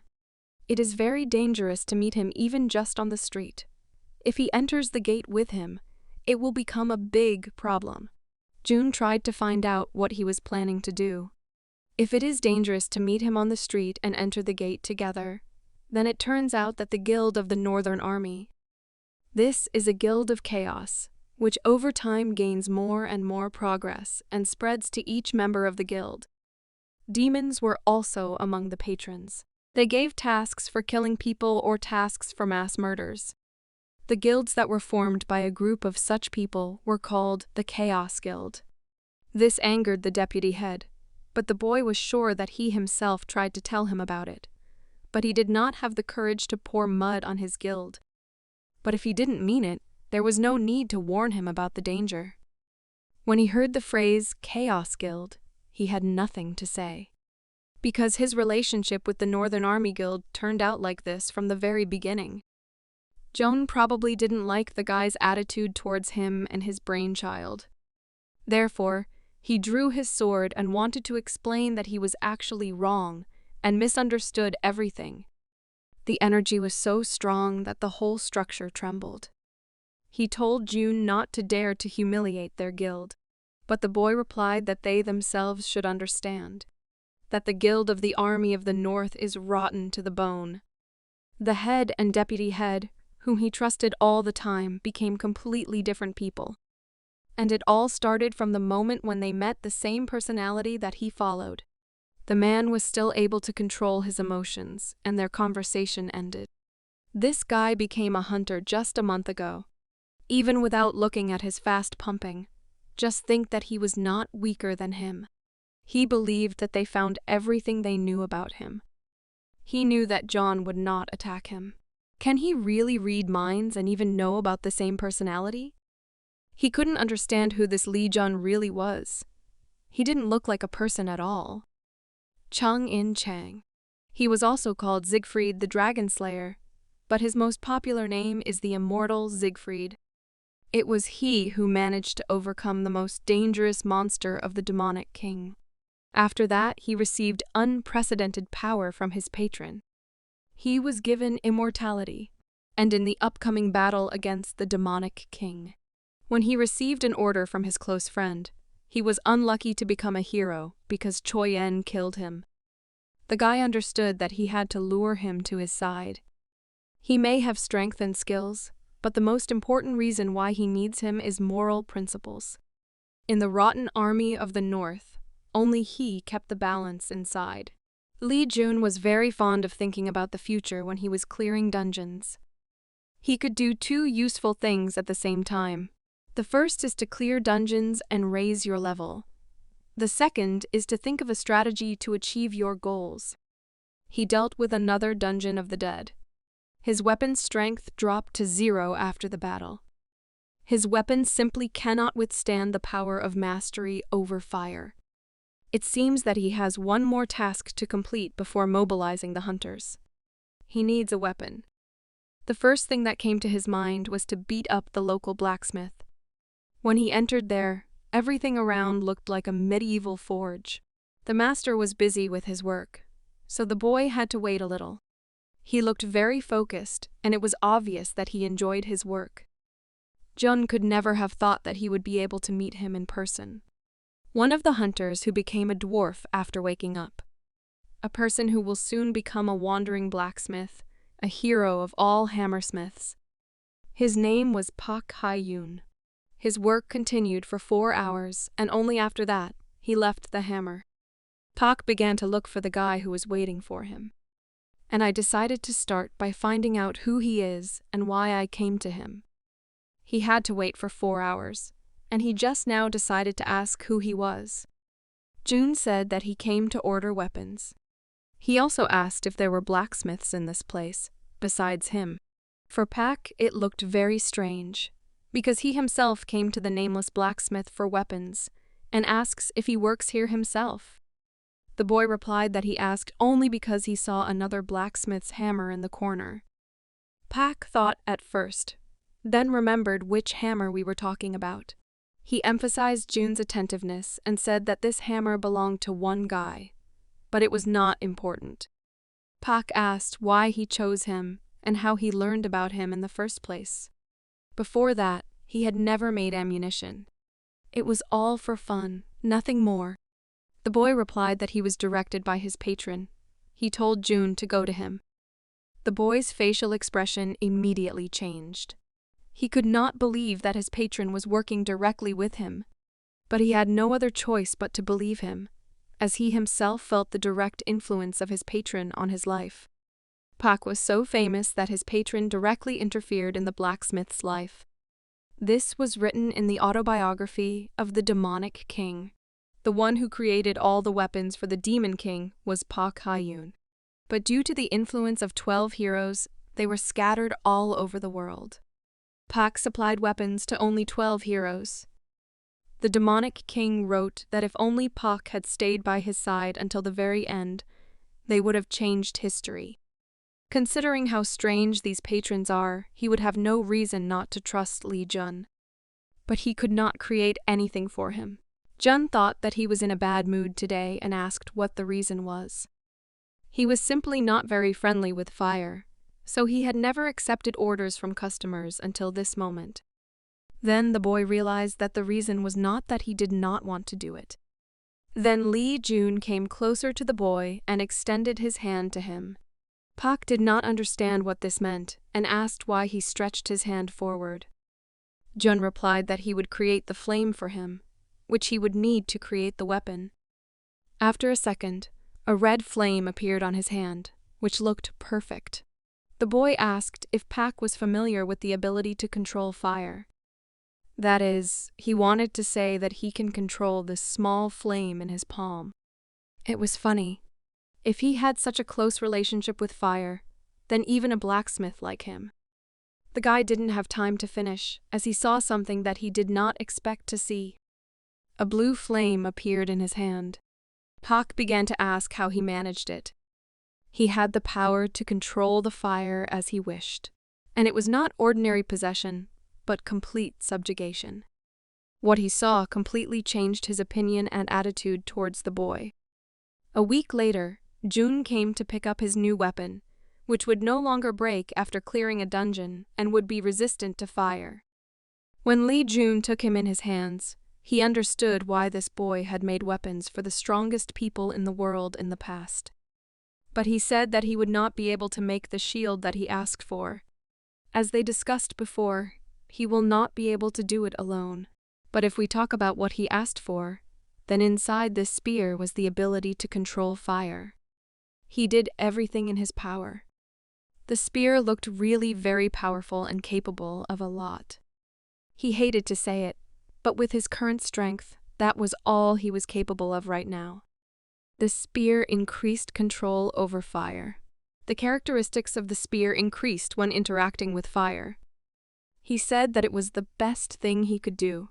But even if he is a famous blacksmith, this weapon is of an unrealistically rare type. For something more, direct intervention of the patron will be required. But there are weapons that improve over time. If he had at least one similar weapon, he would not have to change it anymore. Pak said that this spear was not yet completely finished. That guy wasn't here yet, so for his flame, this weapon is still low level. He must return. But don't be too late, but try to come as early as possible. If he comes in time, then Pak will be able to strengthen him. Then he decided to leave it to him. Pak noticed an unusual bracelet on Li Jun's hand. He guessed that this bracelet on his hand was given to him by his patron. It seems that his sponsor was not quite an ordinary guy either. Pak had a bad feeling and said he didn't think it should be used at all. It was the skull of the Keeper of Souls. In order for it to be activated, it was necessary to absorb at least one soul, but now activation was impossible. He spoke correctly. It was just a guess, but if he is right, the boy believed that it would be difficult to fulfill the challenge while he was participating in the mobilization of hunters. But he felt the power of his new weapon, and it was much more than he expected to get. If he manages to lure John to his side, he will have more chances to win. The situation is getting more complicated, but if everything goes as it was written in the book, it will definitely give him an advantage. There are 2 weeks left before the mobilization of hunters. He had to become stronger, and that's why he needs to clear a lot of dungeons, because he has a feature that allows him to level up by killing monsters. He was no longer afraid of crowds of monsters. He destroyed them very easily, especially when they were low-level dungeons. Thus, he needed to reach a certain level to be competitive. But even if he has the opportunity to become stronger thanks to hunting, then 2 weeks is not enough. Even sleep will be an ordinary waste of time. 2 weeks later, the time for general mobilization came. A notification came that the owner paid attention to everyone. They gathered in the hall of their office. Everyone had to prepare. The owner announced the completion of all preparations. He hoped that this day would go down in history, and the army of the North would emerge from the shadows. In Korea and around the world, everyone should learn about the army of the North. His eyes burned with cold fire. He wanted only revenge and the whole world to obey him. By his example, he set up every soldier and made him believe that they were doing the right thing. Joan noticed that Choi had crazy magical power. He was finally able to reach a rank unsurpassed. Everything was exactly as the owner said. All requirements for becoming a hero have been fulfilled. After a short pause and silence, the owner shouted that there was power for the whole hall, that the world will tremble on behalf of the Guild of the Army of the North. He was supported by absolutely every fighter. They believed that the ruler could not be wrong. But he wanted to use his power and his warriors only to get the title of King of the World. Meanwhile, Lee Jun and Kim were driving in the car. Kim asked the boy if he really wanted to go and join the mobilized warriors of the Northern Guild. Because he believed that Jun would die, the more he told him absolutely everything he knew about the hidden values and intentions of the Army of the North. They are much more terrible than they say. The guild which last time tried to go on a raid with the Army of the North was destroyed. This was enough to understand their essence. June pretended to guess their terrible deeds. Kim was shocked and decided to pull over to the side of the road because he might lose control. He tried to find the words to talk the boy out of going to this hell. June tried to hold back and not reveal his secret, because he knew much more than anyone else in this world. Kim said that he had no right to go there because he was a very important person in the association. Moreover, no one forced him to go there, and his life is the most important thing. He literally began to tremble and get angry at the same time. The boy begged June not to go there, at least for his own safety. But June seemed to laugh at him and sat next to him and smiled. Then he replied that Kim says that there is nothing more important than one's own life. He calmed down and confirmed his words. He was well aware of this. He decided not to participate in the mobilization and hoped for the best. Jun promised that these scum will learn that life is not just a sound, but something precious. And now the portal is open for another dungeon raid. A lot of people gathered, and these were not only participants, but ordinary people and reporters. Fighters adjusted and prepared for new challenges. Journalists did their job and tried to get more information about the plans, tasks, and goals of the guilds in this raid. Jun met the head of the top league guild there, and he heard that they gave up on the raid this time, but Sun came there anyway. The man replied that he had already declared that the army of the north was their enemy, and he also declared that the super novice was his friend. Therefore, he could not be in another place. They met the head of the guild of the army of the north, and he made it clear with all his appearance that they are determined to be as aggressive as possible, and their plans will definitely not be liked by anyone. Sun's smile immediately disappeared from his face because his friend would be going there with those demons. He turned to June and asked if he would go there even if Sun asked him not to. The boy confirmed his words, and he hoped that Sun was not here to dissuade him from the raid. June probably already knew this, but still Sun decided to repeat that this scumbag was much stronger than he thought. His officially registered association rank is B. It seems that he has already managed to rise to rank A. It was palpable. Sun was surprised by how strong Jun had become. It doesn't matter what will happen in the dungeon, because he is sure that the guy has a good plan. He already wanted to see how strong he would become. Therefore, he promised to wait for him near the portal. But the boy asked why he did this. He replied that if he did not leave the gate, Sun would not forgive them for this. June charged that Sun was ready to destroy the entire guild. The raid will start soon, and the fighters had to finish their training and gather. Choi Sun will be the hero of Gunter. And the gate called the Rain River will kill countless people. Everyone was ready and entered the portal one by one. Lee Jun pushed the last thoughts out of his mind and also started to go inside with everyone. He wanted history to reverse its course of events at this point. They entered the Rain River Gate. Here he will receive all the glory that a true fighter for justice deserves. And finally, they all entered these gates. It was the most dangerous gate in recent times. Each of the fighters knew absolutely nothing about this dungeon and went there blindly. The head of the army of the north was glad that everything had finally started. All that remains is to carry out your plan. Everyone received a notification that under the influence of the characteristics of the gate itself, the magical power had changed. The fighters did not understand what was happening.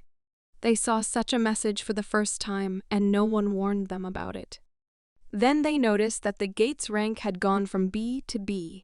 June showed no emotion at all because he knew everything about this dungeon. If he had not known about it, he would never have left. New messages began to arrive.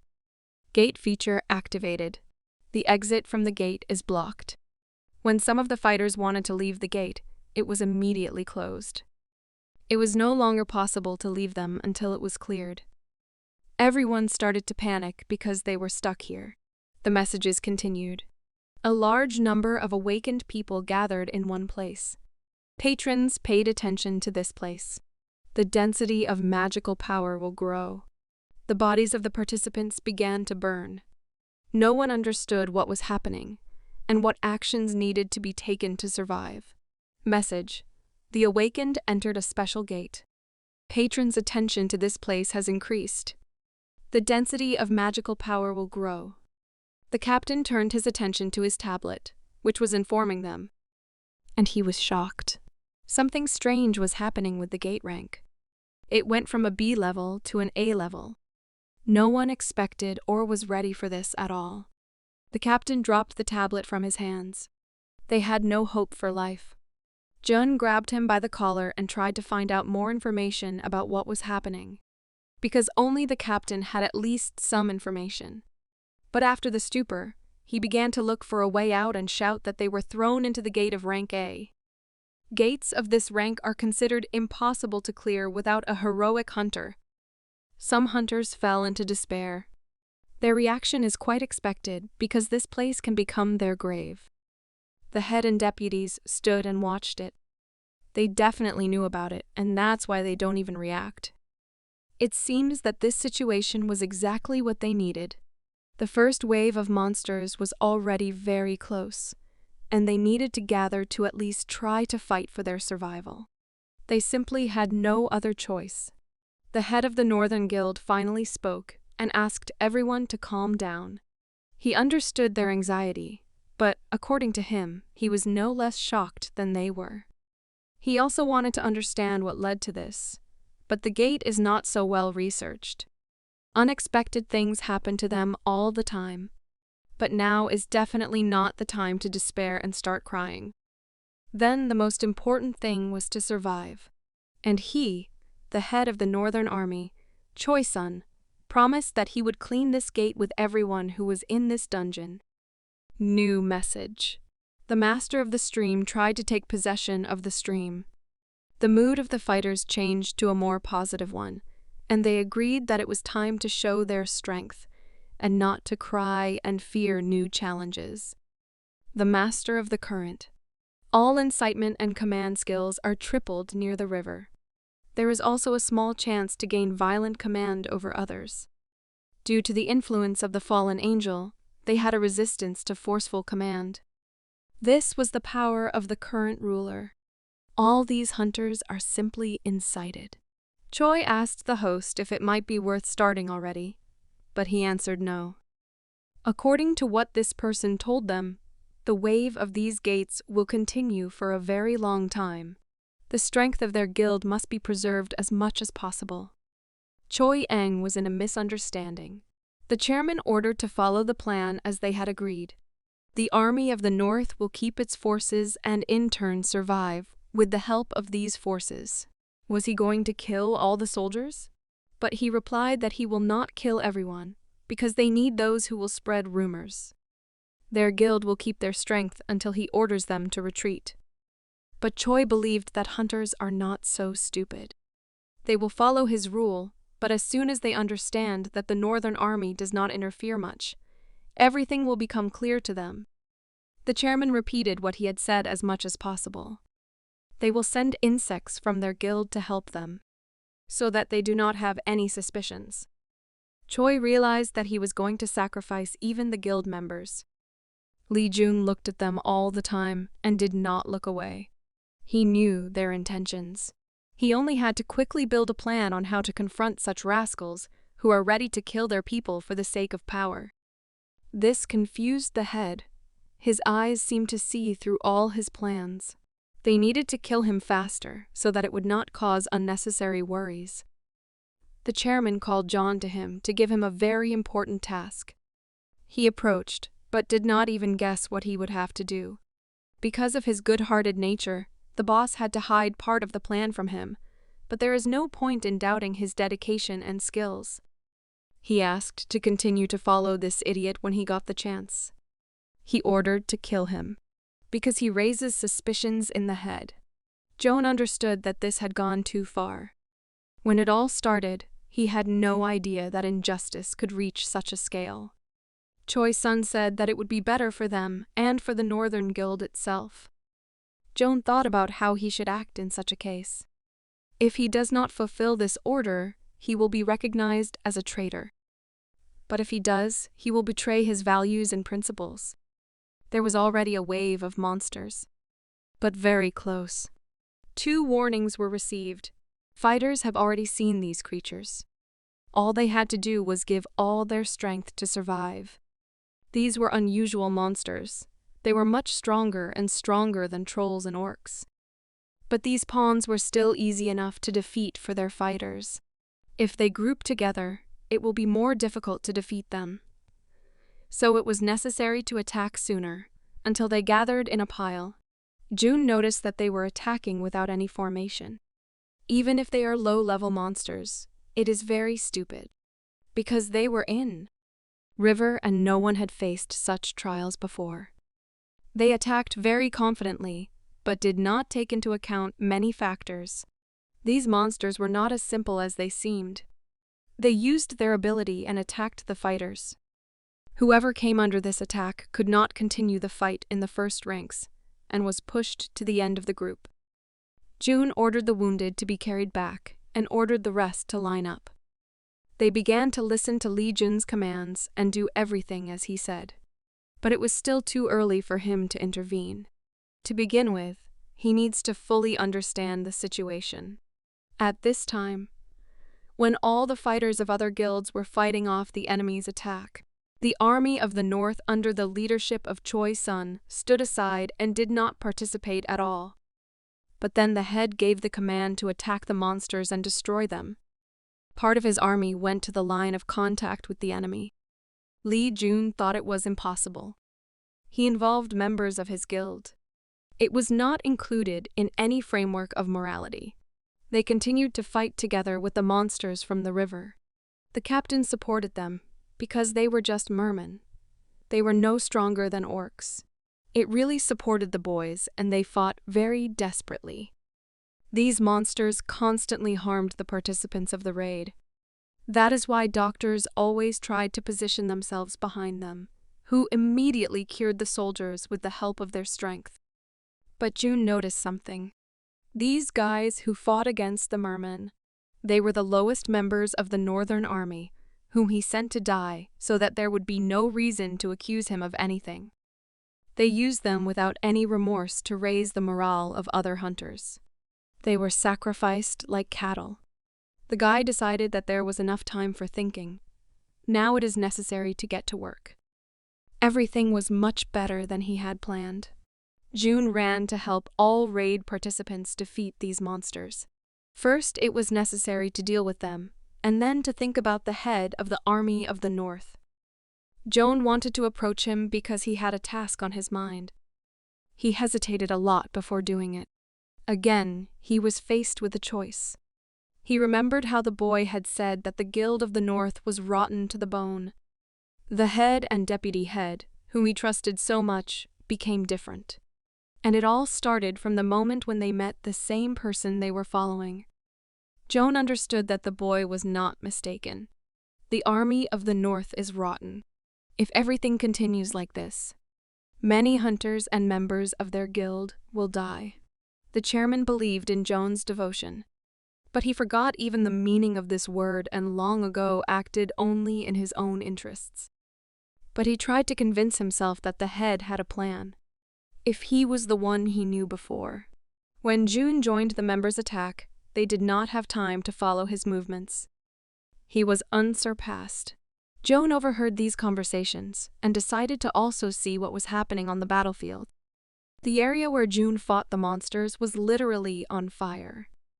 Thanks to his new weapon, he could destroy monsters much more actively and not be afraid that it would be damaged. The boys could not believe that such a hunter was participating in the gate raid.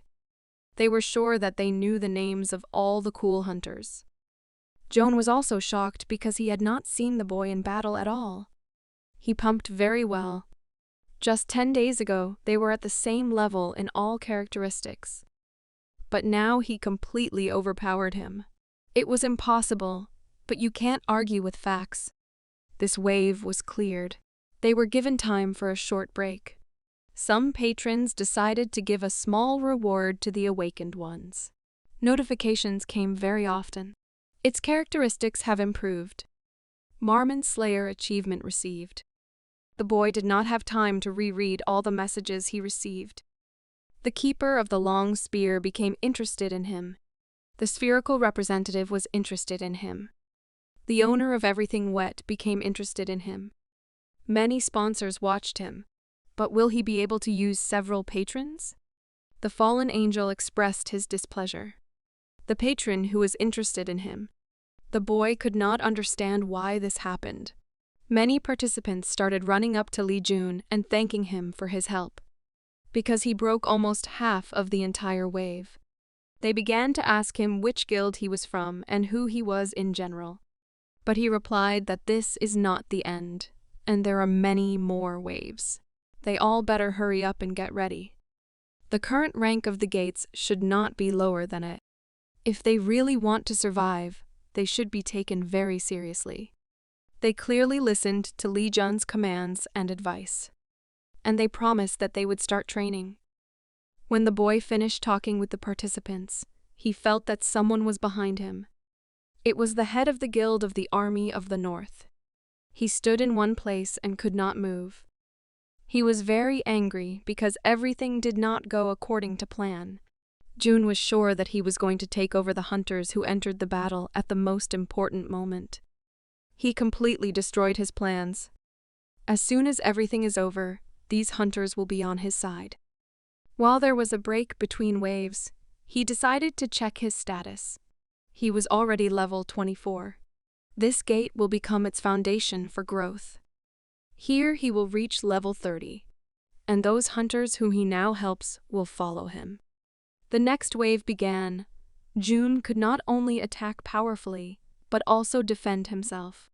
With the help of his shield, it was difficult to penetrate his defenses with magical or ranged attacks. After the monsters are exhausted, he changes defense to attack. He destroyed them one by one and never got tired. There was another break.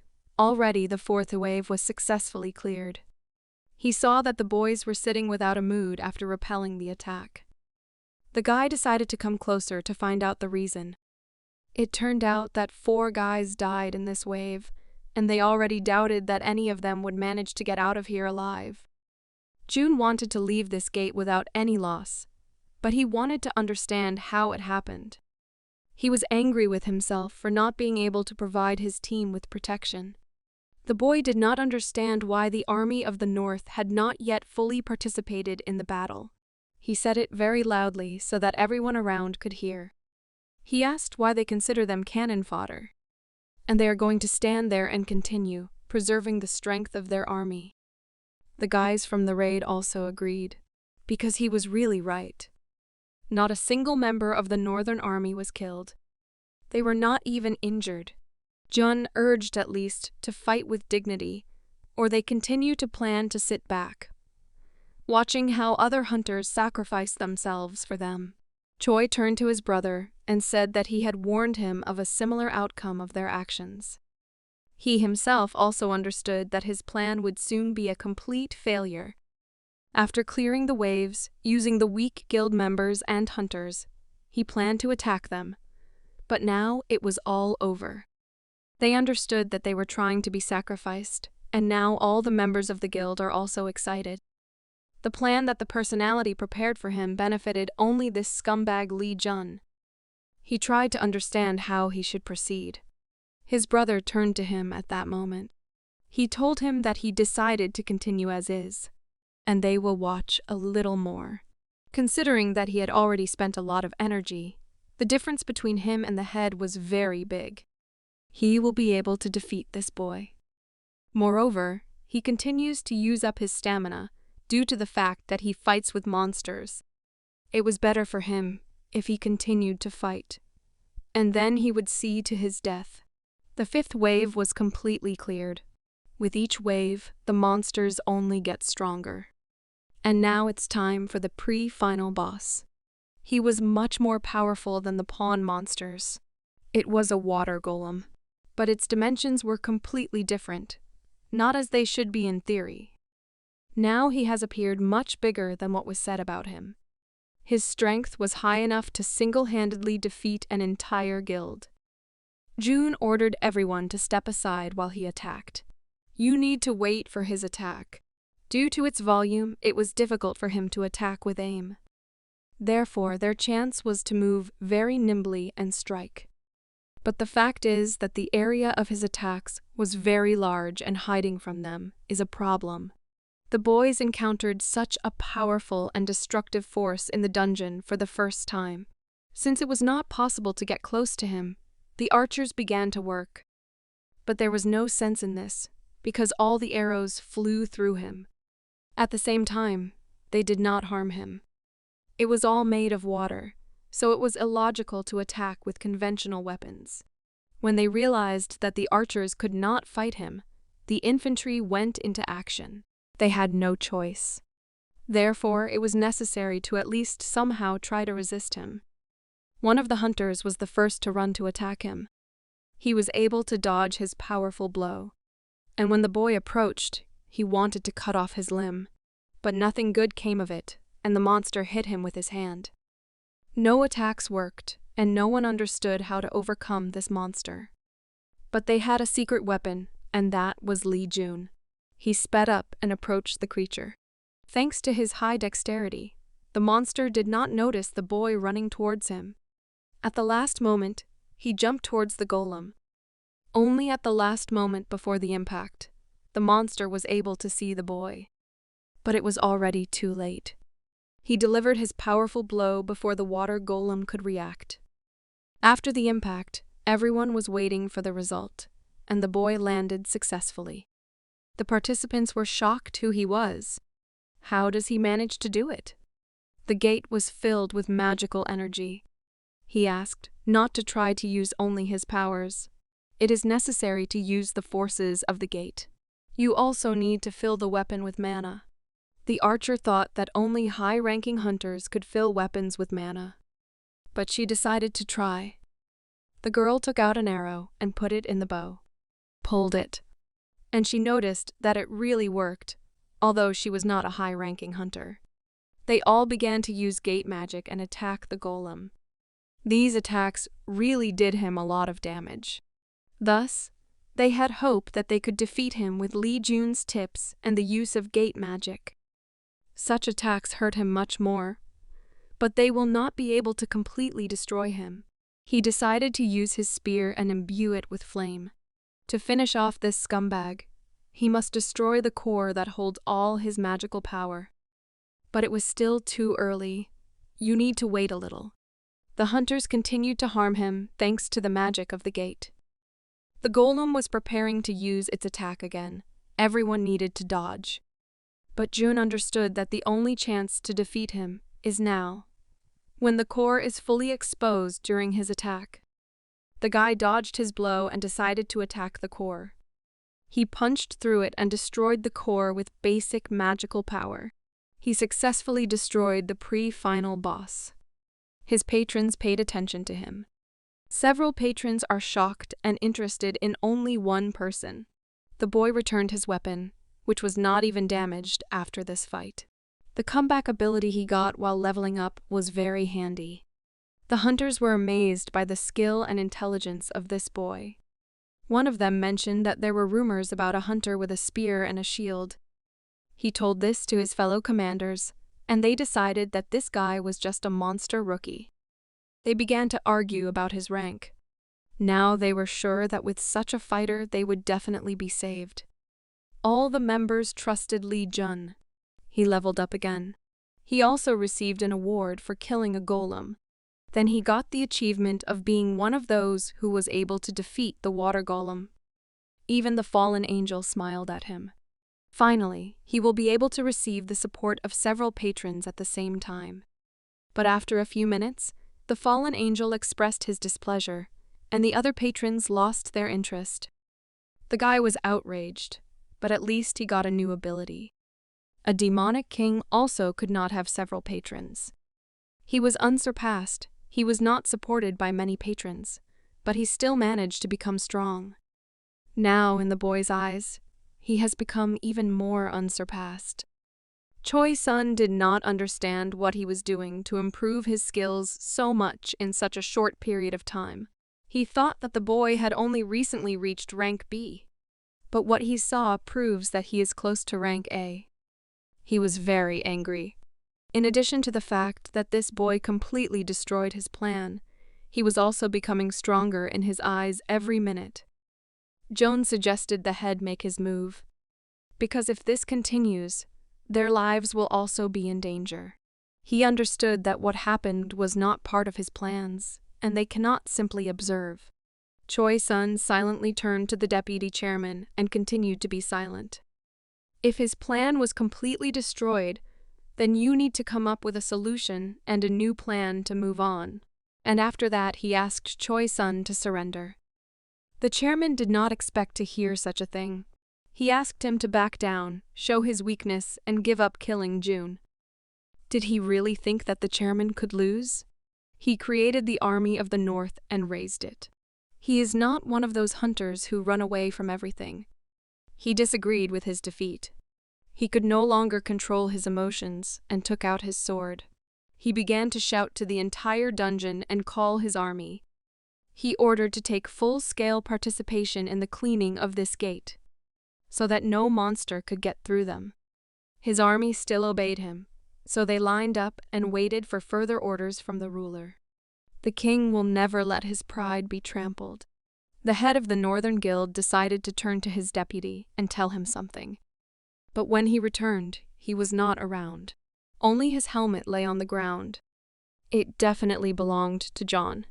Choi Sun remembered the moment when he awarded him with this helmet. Then he promoted him to deputy head. Then he said that, with his face, it would be difficult for him to control the guild members. Therefore, he prepared a helmet for him. And now he tried to direct his forces against his master, who gave him this life and allowed him to move alongside him to great victories. He showed deep contempt for the head, and for this he must answer. Choi Sun stepped on the shoe and broke it. Now he only wanted to find him and do what a traitor deserves. The leader looked at the battlefield and said that he was inviting death by his behavior. Meanwhile, the army of the North has already joined the main forces of the hunters, and she also began to destroy monsters in order to prove to her master how loyal they are. It must be said that they were quite skilled fighters for their level. They thought that now they would surprise everyone with their level of preparation and level of abilities. But they did not know that there was Li Jun, who had not even experienced monsters of this level.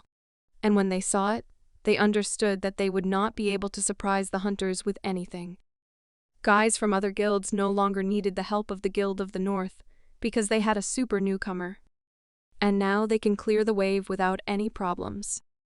June inspired many boys with his strength and forced them to give their all. It helped them defeat monsters. June raised his level again after another sweep. From the outside, it seems that he spends his stamina, but he raises his level and restores it to the maximum. While the boy was examining his new abilities after leveling up, the monster attacked him from behind. He also used dungeon magic and started attacking with fire. The boy turned and saw that it was a person. It was a girl, and she said that he lacked eyes behind for cover. But he sharply answered and said that he did not need it. The fact is that this girl was the same John in the helmet. It was actually a girl, but the boy didn't know it. She thought that he was disappointed in her because of that and refused to help. But she could not give up because of such reasons. She collected her emotions and went to help the monsters. She promised to put all her efforts to protect the hunters, and she wanted to exceed her maximum. This girl was very smart and strong. No one knew what to expect from her. Joan was determined to show her resolve by turning away from the army of the North. She destroyed monsters almost as efficiently as Li Jun himself. The girl believed that her justice would protect the people around her. They cleared another wave of monsters. But there were unpleasant moments. One of the hunters lost his friend during this task. He lay unconscious and did not respond to anything. His friend began to beg him to give him a potion and promised to repay them 100 times more as soon as they left the gate. It was a real hell. At the very beginning, there were 111 of them. But now, not even half of them are left. Joan asked June if he was okay and if he didn't have any injuries. He replied that everything is fine and also decided to inquire about Joan's well-being. But she was not given the opportunity to answer, because the soldiers of the army of the North approached them. They began to humiliate her. They remembered that she told how they would survive in these gates all together and see each other again outside of them. She is still the deputy head of the guild, and they allow themselves to communicate like this. Although the army of the North was always based on the killing of other people, for all members, but it, with its sense of justice, was not at all like them. He asked how long she was going to put up with it and not answer. He offered to join him, because she had already turned away from those whom she had cared for so long. That is why she did it. She wants to join him because they are very close to her, and she wants to take care of them and get them out of the mess they got into because of their fault. She can no longer do nothing and sit idly on the spot. She can no longer watch as they move further into the abyss. Choi-sun will still make his move even if it is beyond his capabilities and abilities. Joan asked, not to worry about it because she was ready for it. The last wave has begun. Appearance of the final boss. The boss of the Gate of the Rain River, the annual worm, has appeared. The time has come for a real battle for life. Everyone was waiting for the main boss. Their ticket home. It was something unreal, big, and terrible. It began to climb out of the river. The river level began to rise when the annual worm began to climb up. He was very dangerous, and no one in the world had ever defeated him. All hunters compared to him were just small, defenseless insects. They were knocked off their feet by the water rushing down on them. They could not even theoretically understand how to destroy this monster. Even June was as surprised as possible this time, although he had seen very powerful monsters. This one was an exception. Joan said that the army of the North has no way to kill him, but Choi-sun definitely has. And this method gave him a personality. She was sure of that. He has a method for killing such a giant monster. But before Choi-sun begins his hunt for this beast, there are those who will greatly hinder the completion of this raid. First of all, Lee Jun must deal with them. She warned June to prepare for battle and be ready at any moment. The other hunters watched this and could not believe that at such a crucial moment, they would be fighting each other. Joan said that the army of the North was using them all. From the very beginning, they should have noticed the strange behavior on their part. They were going to kill everyone in order to take all the loot for themselves. She and who was the vice chairman of the Guild of the North, and now she is ready to tell them this truth. Now they will attack them. If they don't trust her, just watching is enough. Because when they die, all the other hunters will be next. The boy could not understand what this sudden change of mood was. A true dragon slayer. She said that a hunter who gets stronger from being more and more cornered. The boys realized that they would most likely die anyway, so they decided to at least give these scumbags a decent fight. Choi-sun watched this and thought that it was a pointless venture and that they would not be able to overcome this opposition. He believed that nothing would change and ordered the army of the North to proceed according to the plan. Choi-sun began to activate his ability to finish off the earworm. Meanwhile, the worm absorbed all the water from the river while they argued among themselves. Most likely, he did it in order to then attack everyone with it at the same time. Its size and strength allowed it to swallow the entire river. It suddenly started raining in the dungeon. They used the annual worm in order to adjust the battlefield for themselves. The guy looked at the head and understood their plan. Their forces prevailed and they were in a winning position. Completes this raid, he will become another rotten hero born in this era. June has been pumping non-stop all these days. But will it be enough to defeat him? The boy's flame was really strange. It continued to ward even under this downpour. The boy understood that now he had nothing but his weapons and his mind. He only had to fight to the last and win. He decided to attack first. The boy pushed off the ground and flew to his head. Choi's son was waiting for him to reach him and was ready to defend himself. The battle of the century began between them. Now it was decided who would become a hero for the whole world, and who would remain a shadow and become an exile. The boy noticed that the strength of his head was no longer the same as before. He used all his power to defeat the enemy. Choi's son could do nothing but defend. Jun continued to attack, and it felt like he was not running out of energy at all. His weapon every time caused irreparable damage to the enemy. As a result, he could no longer take such powerful attacks. His body trembled and he could not even hold his own sword. He did not understand what these abilities were. They were on the bank of the river. On the contrary, its strength should increase. Moreover, he had already reached the A rank. The guy looked very confident, as if he knew that this would happen. He said that at the moment when he entered these gates, he was much weaker from the head. Did his patron give him support during all this time? Jun conserved his energy and moved like a small child and continued to pump while hunting. He hoped that now he would finally understand how wrong he was about him. But he did not speak so that someone would understand him. Choi's son understood that he could not defeat this boy even if he used all his abilities against him. He began to call the annual worm for help. The monster's eyes immediately lit up and he switched to the boy. He began to attack him with his skills and magical weapons. Jun could only dodge these blows. He became so harsh when he received little support, but personality gave him even more strength. Power that is at a completely different level than what he had. The leader expected to kill the real power in his head. Protective instincts of an annual worm, as if he was protecting his child. He crawled to Choi's son and protected him. In fact, it was impossible to approach him, even if he would stand and not defend himself. The worm will do everything for him. He climbed into the mouth of this beast, and Jun was waiting for the moment to attack him. When he waited for his moment, he immediately decided to attack him. Choi's son thought that he wanted to give his life thoughtlessly. Only a desperate person can do that. Meanwhile, while Jun was fighting with Choi's son, John was dealing with another deputy head. She was very angry with him and wanted to channel all her anger into strength. He said that if she falls on her knees and starts asking for forgiveness, then he will have mercy on her. But she will never be able to defeat him.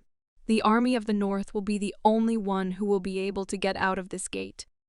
She did not understand what was happening to him. Did he forget about their oath to protect humanity together?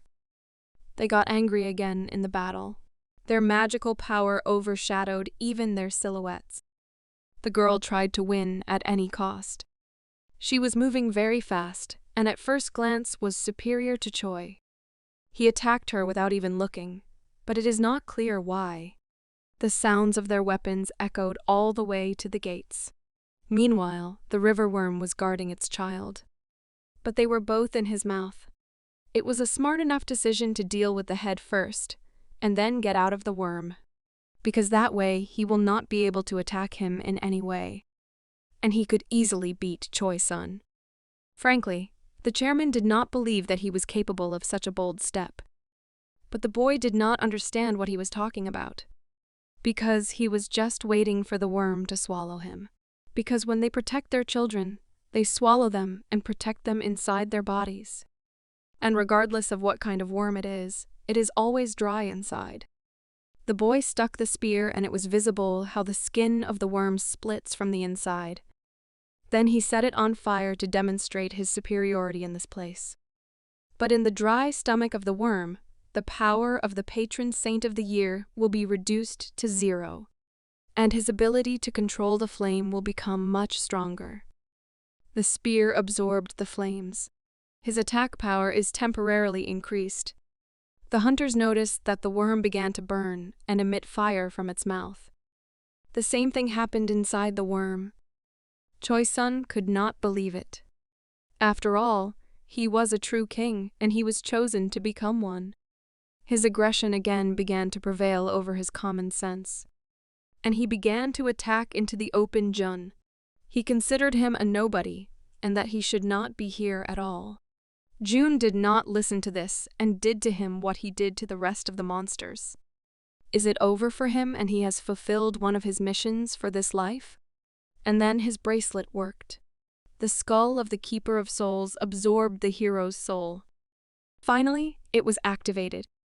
There were many attempts to do this, and now it was very appropriate, because the boy knew that the skull of the Guardians of Souls does not absorb the souls of monsters. He needs human souls. In addition, strong people who have been pumped for a long time. The Lord of the Year was destroyed. All his support was stopped. The boy could not believe that the patron died from the hands of a fallen angel. After the awakened one dies, the patron dies with him. But in the Demon King's book, it was written that patrons never die. A black hole formed near the boy, which turned into a black crow. Jun could not fully understand what was happening. Raven said that he still did not answer his question. The boy had memories of what kind of goal he was pursuing. He killed a hunter, not a monster. He follows the path of a tyrant, not a peacemaker. That is, the way of the demonic king. But one is not enough. In order to change this world, he is ready to accept any dishonor and sin. He is even ready to surpass the demonic king. The fallen angel supports his decision. The raven flew up and said that it was a very interesting answer. They should see each other soon. And he disappeared from his vision while the boy could only watch this spectacle. He asked to tell the owner every little thing he saw here. Rain River Gate has died. It was completely destroyed and immobile. The guy made a big contribution. He received the essence of water. He got the achievement, the one who conquered the river. He also raised his level. The hunters stood and carefully watched what was happening to the worm. Opposite them stood the army of the north, who were expecting further instructions from their master. The worm simply burned out like ordinary firewood. And next to him appeared a human silhouette that was very similar to Li Jun. The hunters were very happy that he managed to deal with the annual worm. He came out of this fire with a smile on his face.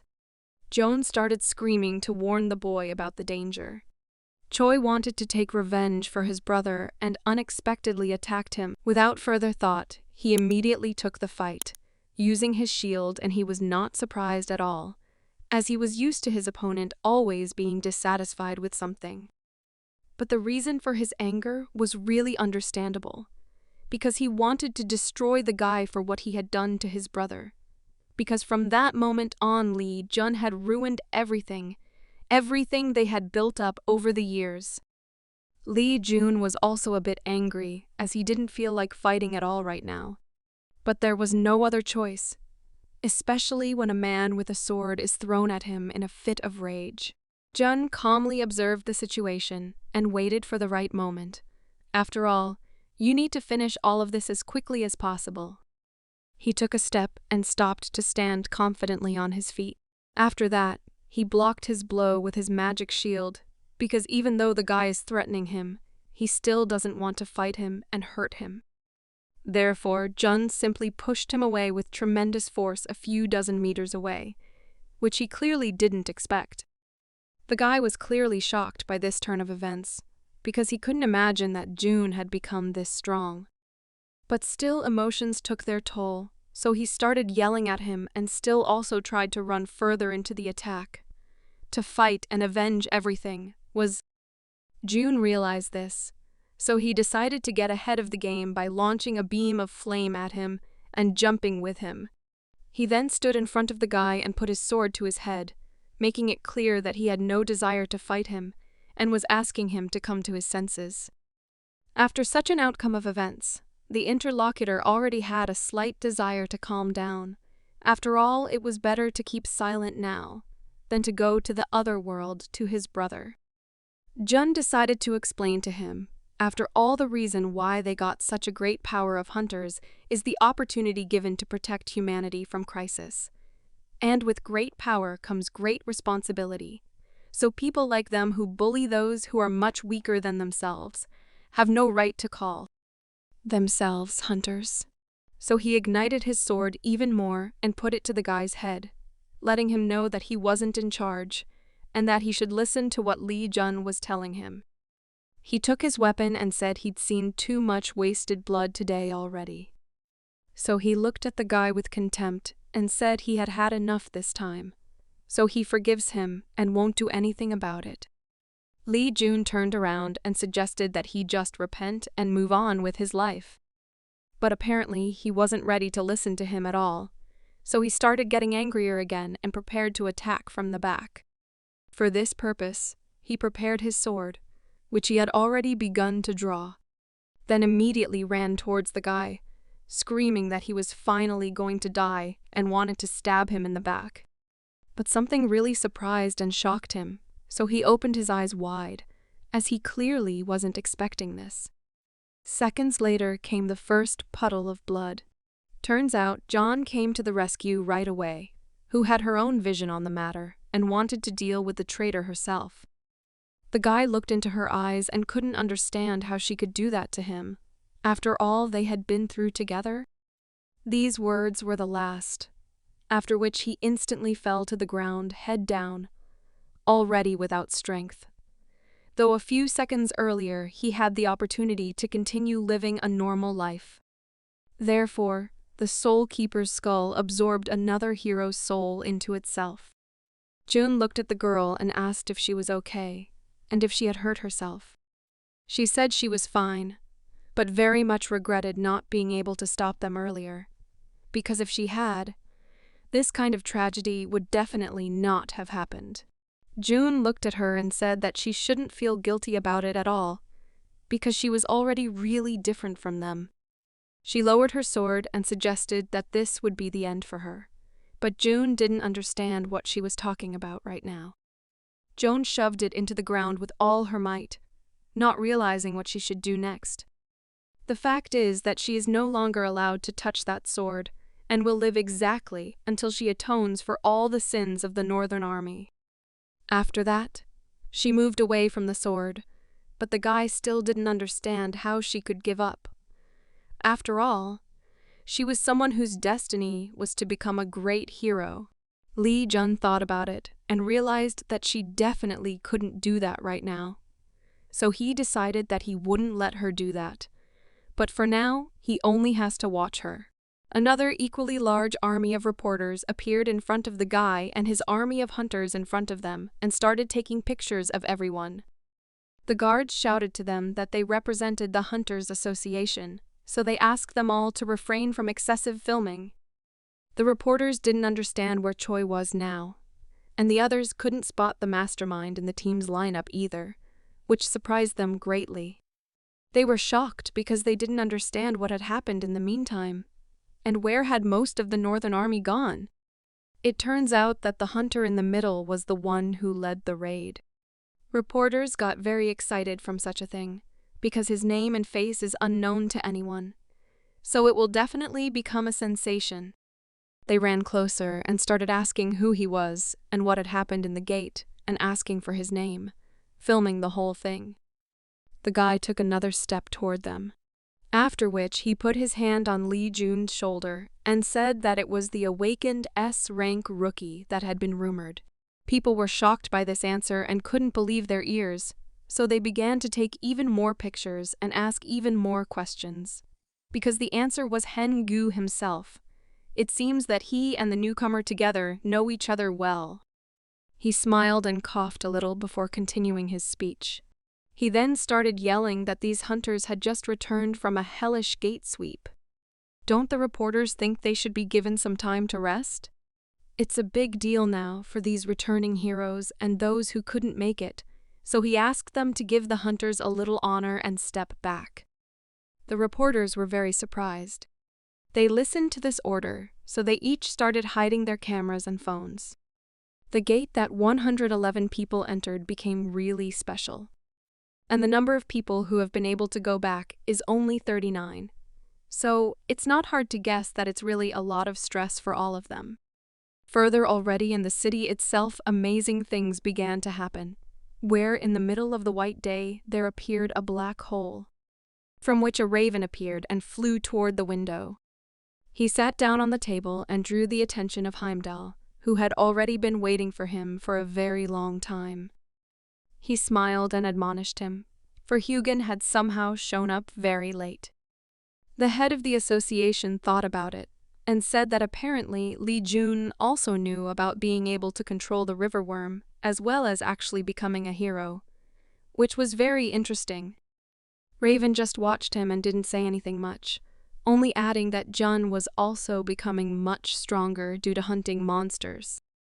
Such a thing made him think hard, and he realized that the case would definitely involve Agriel. So he immediately pulled out his phone and started dialing in a panic.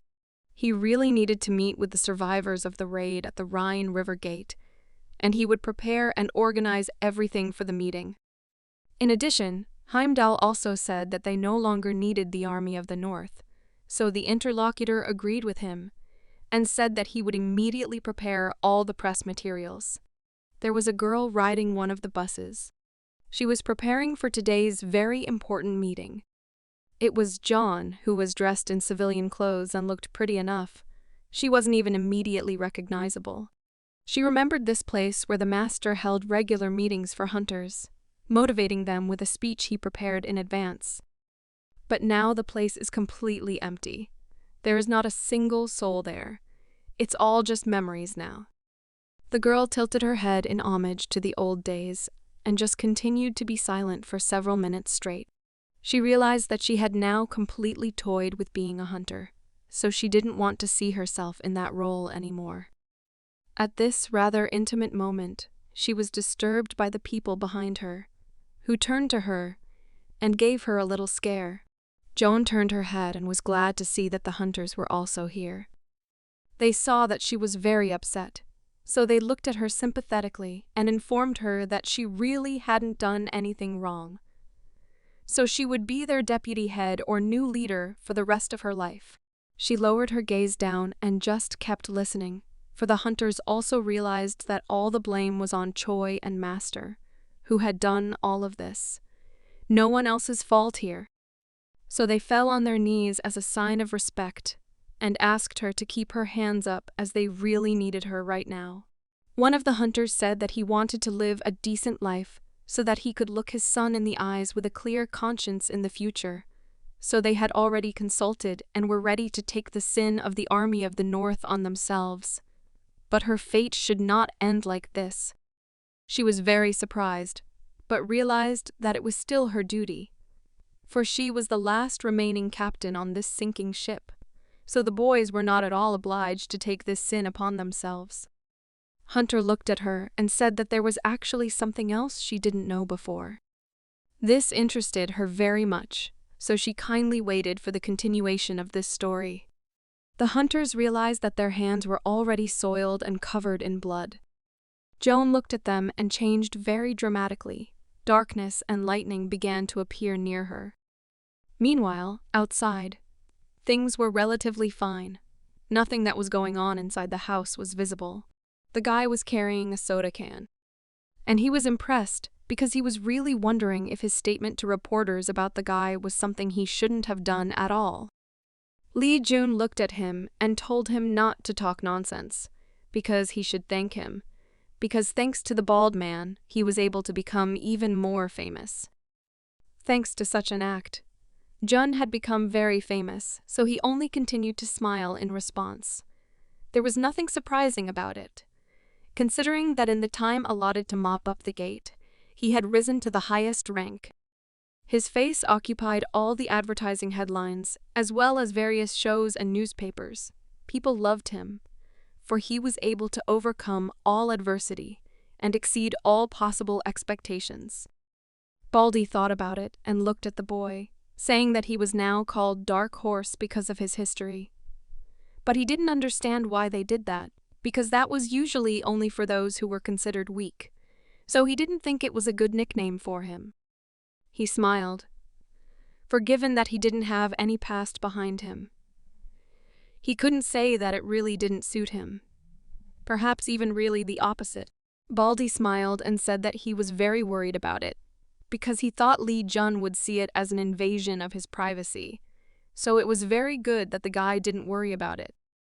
Lee Jun thought about it and realized that he would probably need to tell his next plan. But before he did, he decided to ask, how did they know? Baldy didn't know what he was talking about, so he decided to clarify. June looked at him with surprise and asked how he guessed that he was using the hero creation to his advantage. The idea of hero creation is not the thing that was discussed here. Baldy thought about it, for he hadn't even had thoughts about it, so he was very surprised. After a moment of silence and complete incomprehension, he looked at the boy and asked if he was really claiming to be able to create a hero now. After all, people in this world believed that heroes were people who were born from a mixture of fate and the power of patrons, and sometimes even born of time. Lee Jun glanced at him and said that he already knew everything. He looked at his companion and turned to him, saying that he was, in fact, a member of Asgard. After saying that, his eyes lit up and he seemed to become very aggressive, showing his true colors. After transforming, he activated all his abilities, preparing to engage in battle and demonstrating his power. From this transformation, the swings on the playgrounds began to break apart and fly off. A great deal of wind appeared all over the street, blowing everything in its path. People continued to sit in the office and resolve issues. But suddenly, the head of the association also began to hear and suspect something. The guard asked him if everything was okay or if something was wrong. It was noticeable that he was also getting nervous. The head smiled and said that everything was fine and going exactly as planned. It just seemed to him that something entertaining had already started. Lee Jun was shocked, for this was indeed his true strength. A bald man stood in front of him, in full combat gear, and looked straight at him. He closed his eyes and lowered his head. Having opened them, he became an ordinary man again, but was very surprised at this turn of events, asking how on earth did the guy know about it? When they first met him, he was already a member of Asgard, but Lee Jun didn't understand why he did it at all. He thinks that all of his actions seem to come from the fact that Hyun is aware of the guy's plans. He smiled and said that right now June was ahead of him and had made his move much earlier. He also had great suspicions regarding him, for June really has an incredible growth rate, and his actions seem to scream that he is aware of something. Now it all made sense. June smiled, because he realized that because of this, they had set a trap for him, and he had fallen for their hook like a stupid fish. He laughed, for even though he had done it deliberately, he wondered how they thought. What was he doing all this for? Hyun hesitated and didn't even know how to properly answer that question. So the guy didn't take long to intrigue him, telling him that his real reason was his real intention to join Asgard, which shocked his interlocutor very much.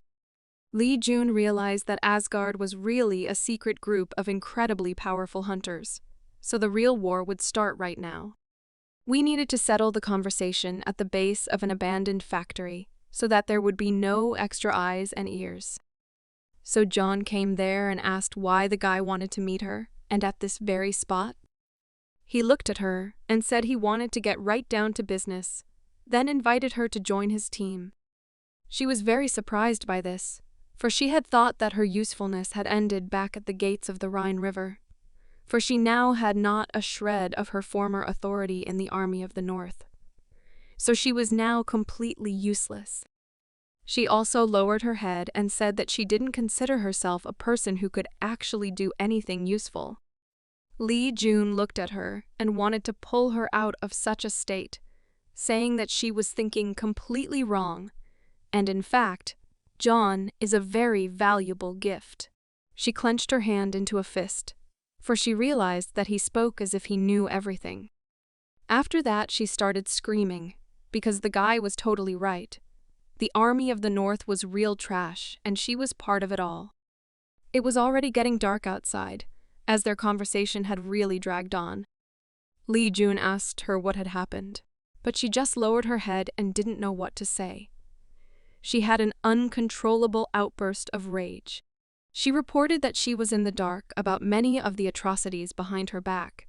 She didn't even know about, because the hunters were committing murders while obeying the orders of the deputy guild leader. Lee Jun listened to her and was shocked, but she continued, reporting that these were innocent and defenseless people. Then she sat down and grabbed her knees, staring at the ceiling as she couldn't forgive herself and didn't know how to go on. Lee Jun, do you remember what they tried to do to you? In that conflict between the hunters and the common man, they secretly killed everyone who got in their way. Choi, being the head of the army of the North, in all seriousness took ordinary people for nothing more than cockroaches. It's very bad, especially for someone with morals like her, when things start to fall on her shoulders too abruptly. So Lee Jun realized that if nothing was done, she might finally break down. But he couldn't let that happen, as he didn't want to lose a dragon slayer like that at all. He looked at her and held out his hand to ask what she planned to do next if something like this continued to happen. The gate continues to appear, but the hunters still awaken new powers, so ordinary people cannot even hope to stand against such unimaginable power. If this kind of thing was happening in the small guild of the Army of the North, it was no surprise if the same thing was happening outside of it. So would she just turn her back on everyone in need? Lee Jun looked at her and said that he wanted to eradicate this at the base. That is, to get rid of all the evil going on around him. He began to scream, for everything she saw, heard, and felt. All of it he wants to completely destroy. She was also emotional, so she started yelling back, asking if he seriously thought he could stop all this. Joan understood his power, but doesn't Lee Jun realize how much power he has? After all, they are nothing compared to his power. She looked him in the eye and told him that she was very weak to stand up to him, but still asked the guy if he had any plan to change this world when they stood in his way. He was glad to hear that, because he realized that was exactly what he wanted to hear. His eyes lit up, and he said he actually came from the future. This surprised John very much and frightened him very much. The guy went on to tell her that something unimaginable would soon happen, where many would die, and the destruction preceding the not-so-strong changes in the ways of the world would be immeasurable. So when the time came, he would need her power very badly. He also looked at her and asked if she was aware that the association would be calling them to his place very soon. So he said that their next meeting would be there, but for now let her think well about everything. The next morning, they woke up in the city and were ready to deal with all the issues there. The day began with news of the Army Guild of the North, finding many horrible deeds committed by them that surfaced, including the murders of innocent citizens. Lee Jun watched the show and realized that things had gone much further than he could have imagined. Was it all planned beforehand? After all, now that they had become useless, they were simply disposed of. Was it not all his doing? Suddenly, his talisman began to glow and activated, informing the boy of his awakening. Lee Jun rejoiced, for he had finally recovered, for he had absorbed the souls of the army leaders, as well as the water essence of the water worm and the water golem gem. The talisman informed him that the name of the new surname was Hyun Mu, so to summon him, he would just have to say his name, which surprised the guy, because he had no idea how strong he was, so he started summoning him without a second thought. The talisman began to glow and rose into the air. Skull then approached the guy, saying that the guy had approached him, giving his name. He was shocked, for he had never before even imagined that a bone dragon could talk, but he was also surprised when he asked June if he was all right. It was a very good thing he lived in a house that was not in the most popular area of town, with cameras placed everywhere. Magic is like air that floats around us, so he continued to study and meditate on it more and more. But that's what Lee Jun and a lot of other heroes thought. But could it be that they weren't utilizing the true potential of magic? After all, they had been trying for so long to find a way to extract more power from her. But it hadn't worked out. The method created by the Demon King to utilize the true potential of magic is described rather superficially, so trying to apply it is not so easy. Soon there may be a moment of no return. When the time comes, the current A-rank hunters will be downgraded to C-rank hunters, so he must prepare for that moment and become much stronger. However, he realizes that it's not that easy. As he was practicing, he received a message on his phone asking the guy to get out on the road, after which he would be escorted to the association. He turned it off and was wary. But still, Jun didn't realize if now was really the moment for them to meet. He was driving down a busy road to the very place he didn't quite feel like heading to. He is poisoned behind him by the driver, who seems to be seeing the guy so nervous for the first time, as he is usually very cheerful and not worried about anything. Li Jun smiled and said that he was also a human after all, so it was quite normal, wasn't it? Yes, although the driver definitely didn't think so before. So he smilingly asked, really, Jun didn't think so? After all, when he entered the dungeon and then even Rain, he never once showed the slightest bit of excitement. Could it be that just meeting the president of the association would make him nervous? Although he also added that he was the kind of person with whom it would not be possible to communicate freely.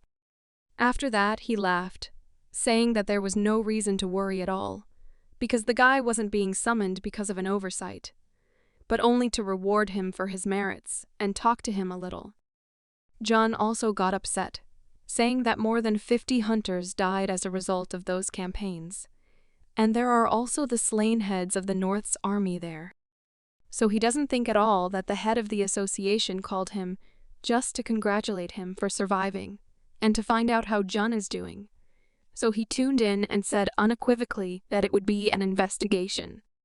The driver also got nervous, saying that indeed what he said made sense and he hadn't thought of it at all. Hyun asked the guy if he really wanted to join Asgard, but also warned that it wasn't in his jurisdiction. The thing is, Heimdall had a disagreement with Asgard, because their original goals were for the sake of humanity. But now, a lot of things have gone over to the dark side. Everything changed when Hang met the Demon King. Already at that moment, he had big doubts about Asgard. But there was no reason to leave Asgard, so he was only briefly associated with the Demon King in Asgard, but left after him. The guy clearly decided that he needed to get to Asgard faster than the Demon King did, and then use whatever he would need there to pump faster, exactly until he took everything he could from Asgard. At the association building, he was asked to go to the designated room. Li Jun stood there and realized that he needed to enter this door now, but still continued to be nervous. There, the head of the association was already waiting for him, who was arranging books on the shelves. He smiled and looked in his direction, informing him that he had completely forgotten that he had called for a guest today since he had been running errands all day. He was very happy to meet the guy and also said that he does a lot of things, but he is the one who takes care of the Hunters Association of Korea. His name is Jang Hyo-jin. That's how he introduced himself to the guy.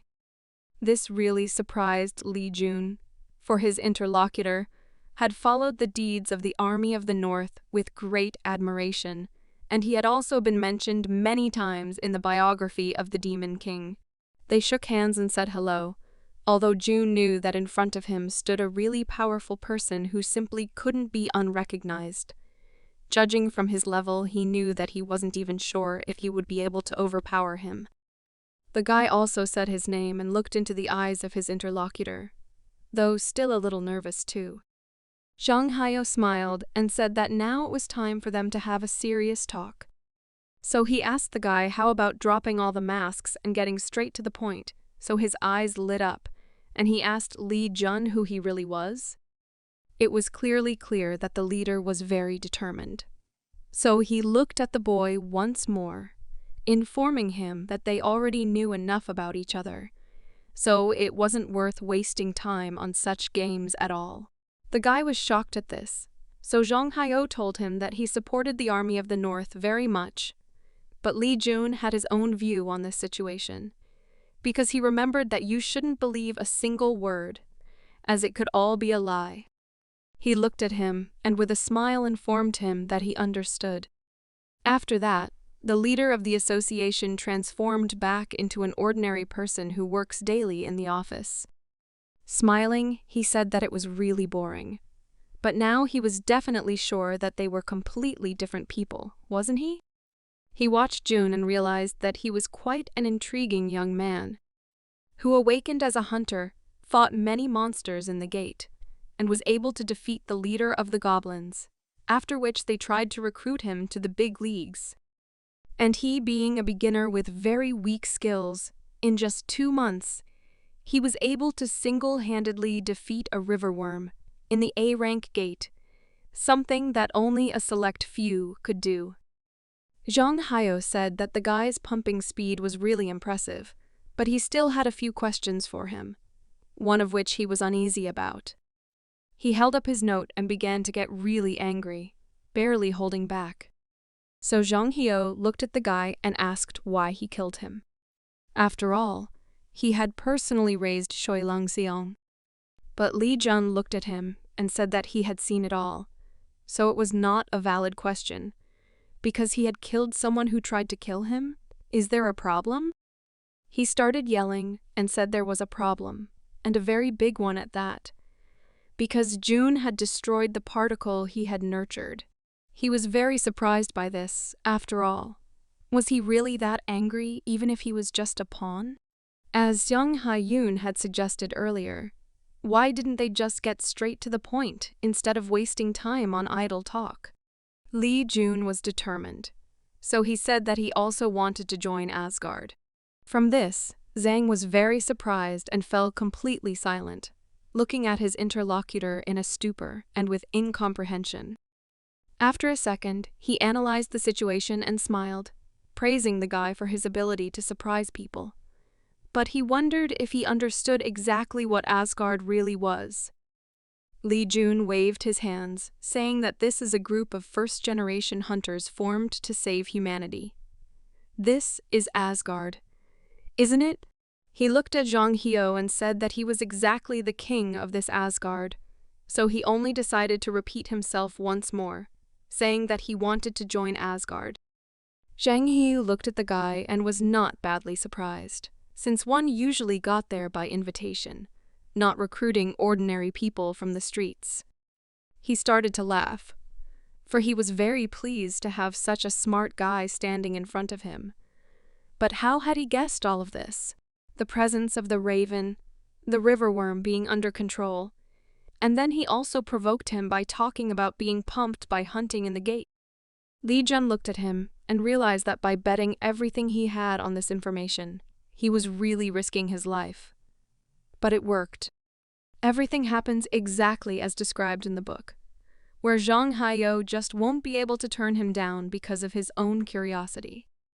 Zhang Haiyou was overjoyed like a child, because it seems like his eye also didn't work on the guy. After all, he definitely also knows about the abilities of his eye as well, right? June looked at him and asked if he was talking about the eye that pierces instinct, because his eye didn't work on him. Then Zhang's interest in him only grew. He kept laughing and playing with his eye, as it was indeed a very mesmerizing sight for him. So he smiled and said that he would have no problem accepting the guy into Asgard. But before that, he would like to give him a couple of tests, because originally that idiot Choi Eng-sun was supposed to take that position after becoming a hero. So if June passes this test, he will accept him into the ranks of Asgard. He started to glow and laugh, because I think Li Jun realizes that Zhang will put a ban on him discussing with anyone about what happened here and now. Even though it was all happening on a bright day, but the bright yellow flash was still visible far beyond the building. After this ritual, the guy went to a coffee shop to switch things up a bit. He was surprised and a little upset, for his patron had blocked not only the piercing stare, but also the ban that had been issued. It was a very good thing Odin didn't seem to have noticed anything.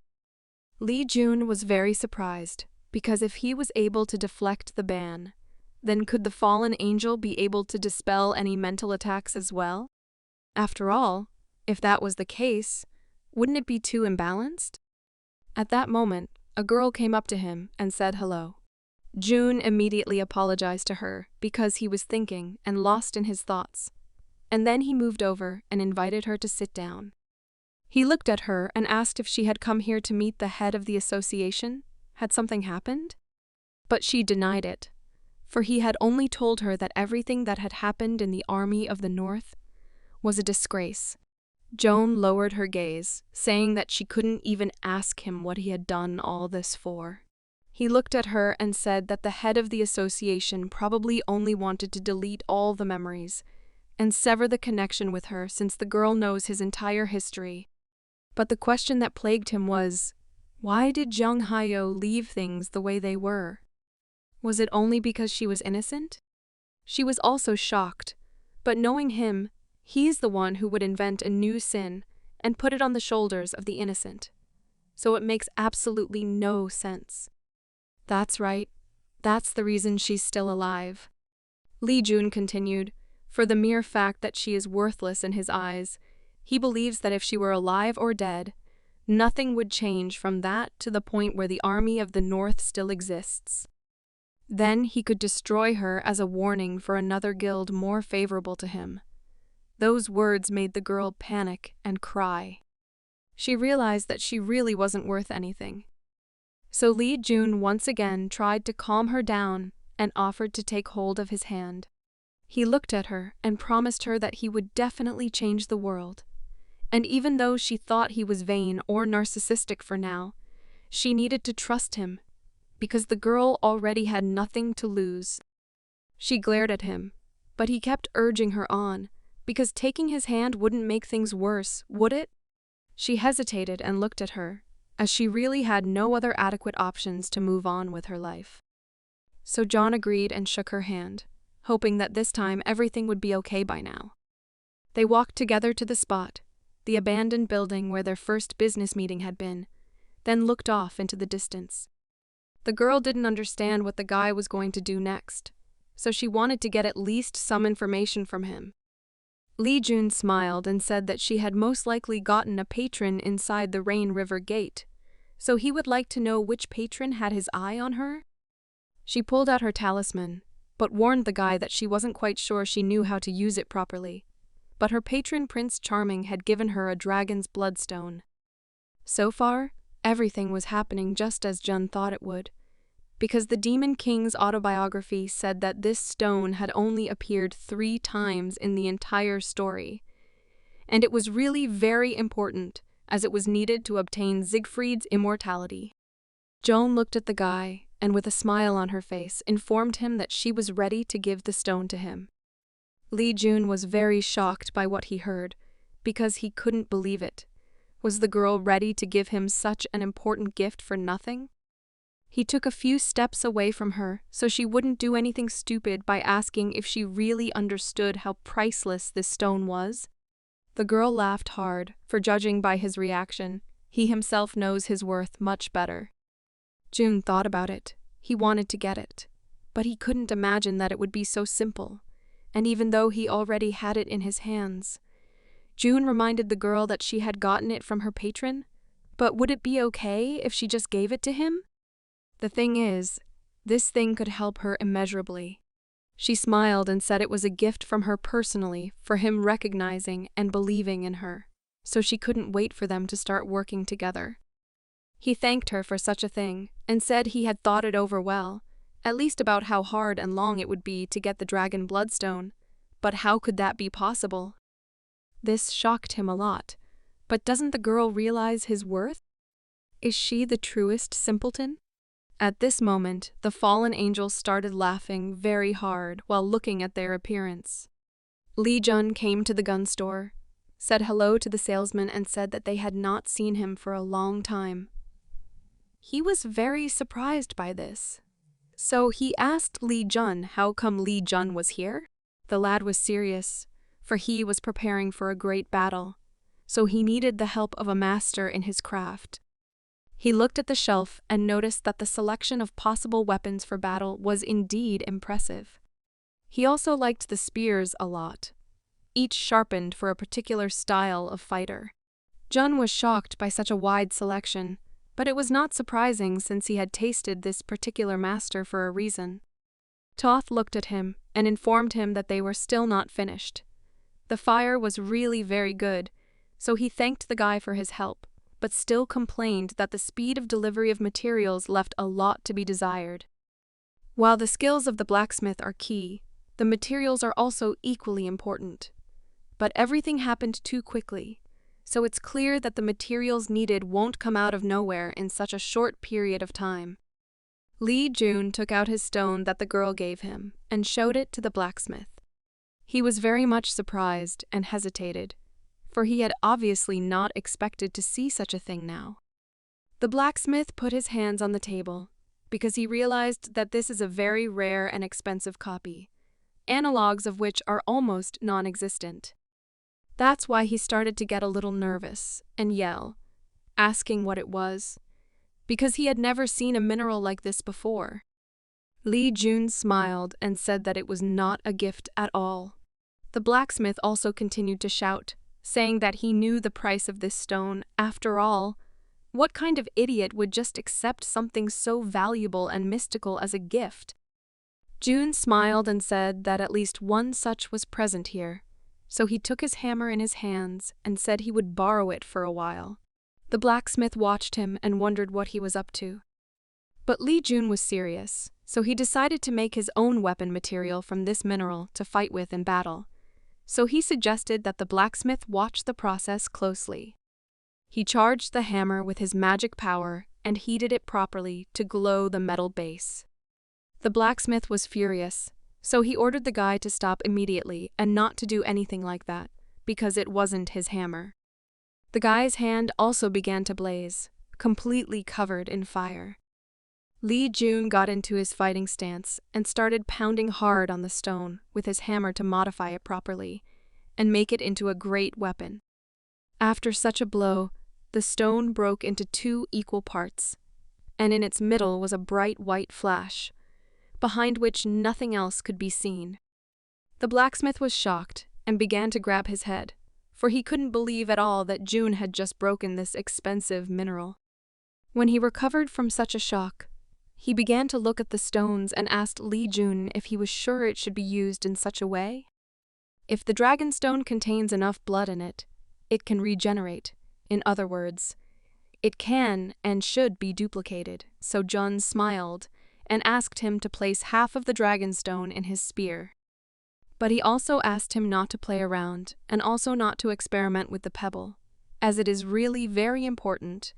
And as for the other half, he observed the gladius and realized that it was indeed very similar to Siegfried's gladius that was described in the book.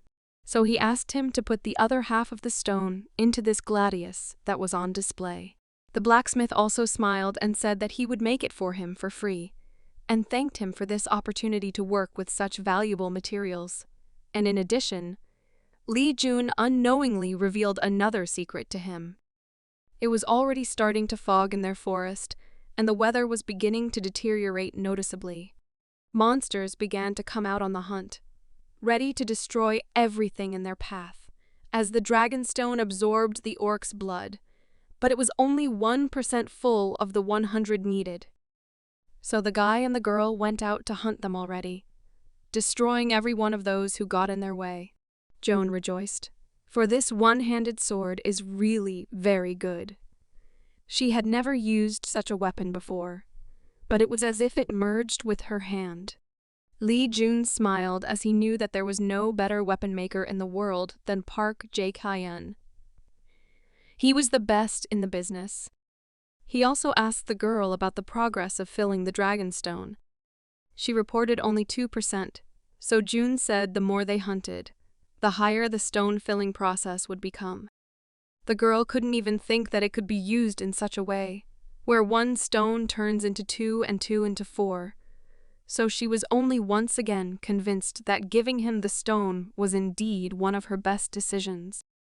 Li Jun smiled and with a glance once again thanked her for her trust. Their dialogue was interrupted by a huge monster that came very close to them and started hissing, making them pay attention. It was much bigger than all the other monsters and was clearly like a lion's head, so it tried to roar as well, letting everyone know that it was the king of this forest. He took out his baton and swung it with all his might, hitting the ground with tremendous force. Therefore, June had to act by jumping back and using an evasion ability. Jumping back to the proper distance, he began to quickly analyze his opponent. He understood that the boss of this gate was the ogre warrior. But why did he really have such crazy strength? And where is John right now? At this point, she was taking the battle and holding her new sword against the blow of the ogre that swung at her. It was clearly evident that she wouldn't last long like this. Her strength was running low, and the strain on her body was extremely heavy. But gathering her thoughts, she swung her sword with the last of her strength and struck at her opponent, shocking him and causing him to jump back. The ogre was very enraged, so it started roaring even more, preparing to build another attack. But as written in the book, Siegfried's greatsword was capable of repelling even countless dragon attacks. Li Jun watched the scene and was very happy, for this was indeed the John whose potential he was able to discern. For even the monster was shocked that the man was able to repel his attack with pure strength. She kept running to attack, sensing her superiority and the smell of the monster's first blood. After which, she delivered a powerful sword strike that cut him through. But she didn't stop there for long, so jumping up, she was already ready to strike again, much to the monster's shock. The girl was excited, but had a huge dose of adrenaline in her system that ruled her entire body. This paid off, as the last blow was just fine and cut the monster's body completely in half. After it was over and evening was approaching, Li Jun approached her and asked why she was upset again. He smiled and said that she couldn't even begin to imagine how much he was now enjoying the fact that the girl had his back skillfully all the time. Joan also looked back at him and smiled, after which her mood actually improved noticeably. Li Jun informed that they would be heading there in 2 days, so the girl started to set herself up for things to start very soon. The guy was sure they would spend the next 2 days hunting to pump up their teamwork. That way, their chances of survival in the future would increase a bit. She looked at the guy and trusted him completely, so she was willing to do whatever he told her to do. At last, June had a task for himself, for it would be the test that Odin had prepared for him. It was already quite dark, so we had to start getting ready for bed. This moment finally came. He sat in his room and meditated, setting himself up for a further adventure. Li Jun understood that now they did everything they could with that short period of time. Yes, of course, it would be very nice if Siegfried earned a name for herself. But this happened much later, so there is no need to be greedy. The guy looked to the side and was a little scared, because he didn't understand who it was. A bald friend came to visit him and couldn't sleep, so he called the guy to the table to tell him something very important. He didn't have time for empty talk, so he decided to tell him directly so that June wouldn't even think about going there tomorrow. Because if he did, he could easily die because it wouldn't be an easy walk, like it was at the gates of the Rhine River. He looked at his interlocutor and realized that now his words were truly sincere, and this was a great reason to think. Song-gu Hyun continued talking because he was always thinking about how Li Jun found out about Asgard and for what purpose he wanted to join it. It was very important for him to know his true intentions. In the end, he decided not to worry about such things, so he smiled and said that he completely trusted him. These words surprised Li Jun very much, so he could not restrain himself and asked where the bald man got so much faith in him. He smiled and said that he himself did not fully understand this, but most likely it was intuition. In any case, he once again decided to remind him that the guy should not even think about going there tomorrow, because Odin is already incredibly interested in him, and even if Jun does not go through any quest, he will in any case allow him to join Asgard. When Jun will do it, he will. Song Gu-hyun thought about it and said that the guy hasn't earned his title yet, has he? But if he wants to go tomorrow, he will still receive it posthumously. Lee Jun became wary and thanked him for his concern, but still asked his interlocutor to take it all more calmly and not worry. No matter what happens there, he still intends to return alive, because there are still a lot of things that he needs to do. Therefore, the next day, he immediately went to a large shopping center. I also took my partner with me so that together they could choose exactly what they needed. They were surprised because they were already expected at the main entrance, although they had not planned this at all. It was the same driver who waved his hands and called them to him. Lee Jun was very happy to see the guy, so he smiled and immediately congratulated him on his promotion. Kim Soo-young thanked his colleague for his success and said that being sent on an international expedition is simply incredible. He considers it an honor to be a hunter who represents an entire nation. Unusually for himself, he bowed to Jun and politely asked him to wait a little for the opening of the passage at this place, after which he wished the hero to return safely from the expedition. After such pleasant words, the guy left to go about his business. The girl was very surprised by this behavior and pleasant words from the curator. Her partner agreed with her words. The gates to London have begun to open. The guy in the suit said that it was already possible to hit the road and wished the heroes to return safe and sound. On the other side of the gate, our heroes were already greeted by two men in formal clothes. For them, it was a great honor to meet such a famous dark horse as Jun face to face. The guy thanked for such a warm welcome and said that they were sent by the Korean Association. He confidently said this in English. The girl, with surprise and a smile, told her friend that he was fluent in several languages and noted that this was very convenient for their missions. Jun remembered that in fact, he did not learn English of his own free will, because in the era of Eden, without such a skill, you were not even perceived as a person. Despite this truth, he decided to simply thank John for the nice compliment and tell the whole story. A man with white hair invited the heroes to rest after traveling through the gate. He said that in the evening there would be a party in honor of the arrival of all the hunters who were called to the expedition. They really hoped that their Korean friends would accept such an offer.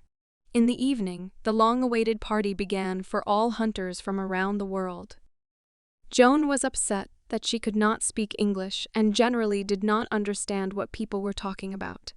Her partner replied that most of the hunters that approached them were actually very happy to meet them, but some were the ones who hung up racist labels. At one point, the pleasant atmosphere was interrupted by the unexpected appearance of a giant. Everyone around was shocked. He said that he expected two idiots from the Korean organization to appear, but to his surprise he saw some kind of loving couple. The confident giant said that Jun and John do not look like those who can deliver any serious blow. He believes that the Korean Association sent weaklings. He approached John and with a threatening look told the calm guy that they were not the ones he was waiting for so much. The girl did not understand what the stranger was talking about, but from his tone she understood perfectly well that it was unlikely that he was talking about something good. Joan was also tensed by this giant's behavior. The situation was different from his expectations. Still, the Asgard organization is classified as secret. It pulls the strings in the shadow of Korea. In addition to Asgard, there are many other secret organizations in the world that are also controlled by hunters. These organizations are constantly fighting for power, and the right to have a voice and the right over the gates. One such important event was the dungeon battle. The original purpose of hunter organizations to protect humanity by hunting monsters was lost long ago. Having lost themselves, they got involved in a fight to prove which of them is stronger. The self-confident man asked John why he was simply silent in response to a direct question. The shocked guy still couldn't understand what this monster had forgotten in such a place, because he was completely out of step with the rest of the company. Initially, the Battle of the Dungeon was the place where the title holder Choi Young-sun was supposed to participate. After his victory at the gates of the Rhine River, he became famous as a gunter. But due to Jun's intervention, the course of history changed, and the gunter eventually died. Was forced to send him on the expedition instead of Choi Young-sun. This stranger didn't even compare Jun to Gunther. Perhaps this is due to the change in the past. Another stranger approached the huge man from behind and asked him to stop this conflict. A guy with blonde hair suddenly approached them. He said that he was very glad to meet them, and it was a great honor for him to meet the dark horse that everyone was discussing. The sincere guy extended his hand to Jun. The aggressive guy was surprised to hear that the seemingly weak newcomer was the dark horse of the party. Looking at the disappointed comrade, the guy turned to him by the name of Demetrius, and asked him not to be so rude to his dear guests. The nice guy introduced himself as George, with the title Odysseus, and apologized for his rude and stupid muscular comrade Demetrius. Jun immediately realized that George was the guy who was unlucky, and was killed by his own partner Hercules in the future. Jun shook the guy's hand and said that he had heard a lot about him, and was very glad to meet him. Odysseus replied that he was embarrassed by such words, because his name was not even close to the fame of the Dark Horse. George asked Demetrius to quickly apologize and shake the guy's hand. The muscular man thought the newcomer was funny. Stretching out his hand to Jun, he introduced himself as Demetrius and said that he had the title of Hercules, after which he asked the newcomer if he had really heard a lot about his homeland of Greece. With a terrifying look, he waited for Jun to please him with his answer. Hercules is truly an absolute monster. His very appearance gave our hero goosebumps. Unfortunately for him, he was unable to shake hands with his opponent. Unexpectedly for everyone, the girl stood in his way. Her eyes were filled with anger. She said that Jun would not accept an apology, and Hercules should remove his hand. This behavior seriously cheered up the muscular man, and he looked in her direction with rage in his eyes. Despite the tension in his hand, the girl held him in place without much difficulty. George watched in surprise what was happening. He couldn't believe his eyes and was surprised that the girl could so calmly hold back the brute force of Hercules. The tension between the fighters grew rapidly. By applying more force to his hand, Hercules was able to throw Jun away. The girl was able to stand on her feet, but after a moment, she looked excitedly towards her leg. She felt severe pain and realized that she had broken it. Furious Hercules began to laugh with satisfaction. He said that she impressed him, and it turns out that among them, there is another dark horse. After Hercules calmed down, he said that this would not be their last meeting. George politely apologized for all the inconvenience that his friend had caused them and said goodbye to his Korean friends. John approached Jun and asked if she was okay. At that moment, she was injured and was holding an elixir in her hands. The excited girl said that everything did not happen the way she wanted, and then asked if they seriously needed to defeat someone with such strength as Hercules. For Jun, this man looked like an invulnerable monster, and therefore he replied that despite the task they hardly had a chance of winning. The guy understood that even such monsters have weaknesses, because he said that they would lose if the fight was under normal circumstances. Apparently the serious Jun already had a plan. Parties took place every day, with members of organizations getting to know each other, while gathering information about the strength of potential opponents. All members of the expedition did this except our dark horses. One of the employees of the London organization was impressed that his Korean colleagues continued to defend the gates, even while abroad. Jun replied with a smile on his face that they could do tourism at any other time. The sincere man replied that in fact it was better for them to save their strength, given the upcoming expedition to clear the gate. After this conversation, they entered the gates of the Orgov horde. June planned to stay in this place until he gets the right thing. If they don't find what they are looking for, then they will go look in other similar gates. The girl agreed with her friend's plan with a smile.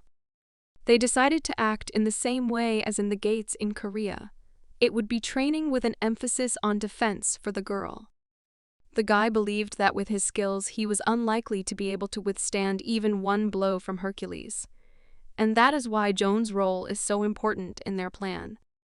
June walked away a little and asked his friend to wait for him. The girl was surprised because she thought that they would go together. John replied that this time they will work separately, and she will soon understand why. Besides, he will leave her for a while. The guy ran away in the opposite direction from the gate.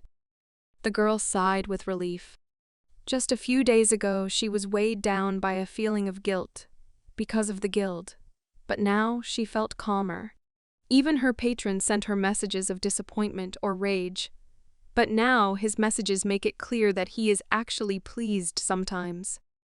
A moment later, the guy returned and ordered Jun to prepare for battle. There was a lot of dust behind him. A huge number of monsters were moving towards them.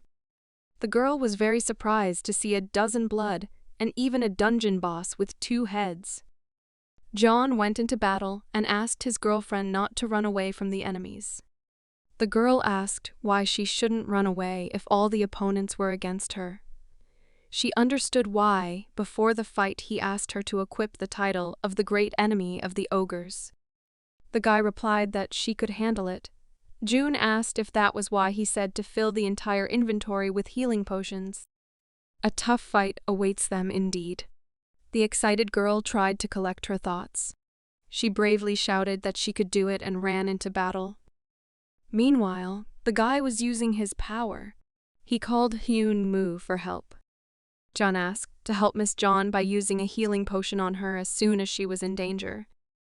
The guy thought that this way she wouldn't have any problems. Now it's time to find the missing piece of the puzzle that will allow him to defeat Hercules. A brutal, heavy battle began. Everything around was on fire from powerful explosions. Some ogres have already been defeated, thanks to the guy's power over the flame. He could extinguish the fire by walking through it. He said that he had finally found what he was looking for. It was about an Easter egg. It appears only in the settlements of ogres with rank B. He noticed red eyes and a mountain of muscles. It was a terrifying ogre that even the heroes tried to avoid. He does not use magic because on the basis of his terrifying power. In the end, in the future, he was nicknamed the Red-Eyed Ogre Magician. A bald guy burst into the room noisily. He was very unhappy and shouted to the man in the hall, asking how he dared to do this. One of the employees approached him and asked him what he allowed himself to do, because this is not the way to behave in such a place. With a smile on his face, the man with the eye patch calmly said that everything was fine and asked the concerned employee to leave them alone. The surprised man asked what happened. The bald guy said that there is no need to pretend, because in fact, he knows what we are talking about. He asked me to think about the answer, and not to lie to him about the situation that happened. The man in the eye patch realized that a serious conversation awaited them, and created a sound barrier inside the hall. After that, he said that now they could talk on the frequency. He said that this was not their meeting room, and he was wondering if he would follow the rules of Asgard here. The surprised guy said that there could be no talk of any rules and asked the boss what happened to their main pillar of actions in the name of humanity. He believes that it was brought into the background by the creation of new, so important rules. The angry man said that his words sounded like a reproach. The guy seriously replied that he would reproach him if there was a chance that his words would be heard, but he believes that in fact there is no chance that this will happen.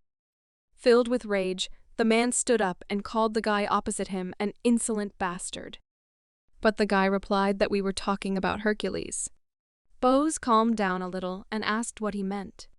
The bald guy said that he had heard rumors that he would take part in the Battle of the Dungeon. The head of the Hunter Academy calmed down a little and sighed heavily. He believes that this battle should have been the last point in their victory. But the problem is Hercules, and he wonders if Olympus plans to terminate their agreement. The bald guy was surprised because he believed that it was the head of the academy who sent Hercules to this matter. Now it became clear to him that in fact things were much worse. He asked his boss if he was really going to send the guy to his death because it seemed that he was very interested in him. He also decided to go on an expedition. With a calm smile, the head replied that there was no need to worry, because the death of this guy was not part of his plans, and that was also everything that happened. In fact, they entered into a pact. If he was in any danger, the pact would immediately notify the boss about it. With interest in his eyes, he said that Olympus had violated their agreement, and this freed his hands. The bald guy was shocked by the behavior of the head of the academy. He could not believe that his boss was so insidious, that he could even foresee such events. But still, he was not sure that the concluded pact was good. But it would definitely ease their worries, despite this premonition of something was wrong could not leave his bald head. In fact, Odin and Heimdall did not yet know that Odin's pact had already been broken by the fallen angel. Meanwhile, our hero's battle continued.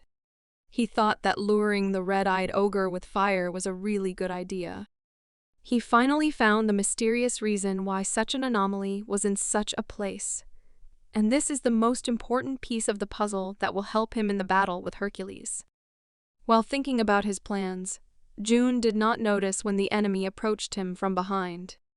He did not expect that the red-eyed ogre would be able to find him so quickly. The guy decided to run away. The ogre ran after him. The shocked guy could not understand where this huge monster got such speed with such and such a size. He believed that this ogre was a match for Hercules, and he didn't know if he could defeat him now. The ogre got closer and decided to kick. Everything around began to shake from such a powerful blow from the monster. But he failed to hit, and the guy managed to dodge a huge and powerful enemy. The guy, using force, picked up his weapon. He wanted to avoid skirmishes while he prepared for the battle with Hercules. But now there was no point in this, and he must win. His gaze was serious and intimidating. The huge ogre approached Jun and swung his arm strongly. The guy was ready to take this powerful blow. Fortunately for him, a moment before the impact, he received a message that the gate was now cleared. With a little luck, he finally completed his task. He understood that the situation would have become dire if the ogre had managed to injure him. Before the Battle of the Dungeon, it would have been almost impossible to have time to heal with potions. But fortunately, Miss John managed and defeated the boss of the level. You can really rely on her. Meanwhile, a familiar event began in one of the London buildings. The daily party of monster hunters from all over the world was in full swing.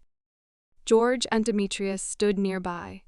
They had not seen the strange boy in whom they were interested for a long time, and understood that most likely he had been preparing for battle all this time. Hercules was dying of boredom and asked his comrade if he could at least enter one of the gates. His comrade replied that this cannot be done because he does not need new problems.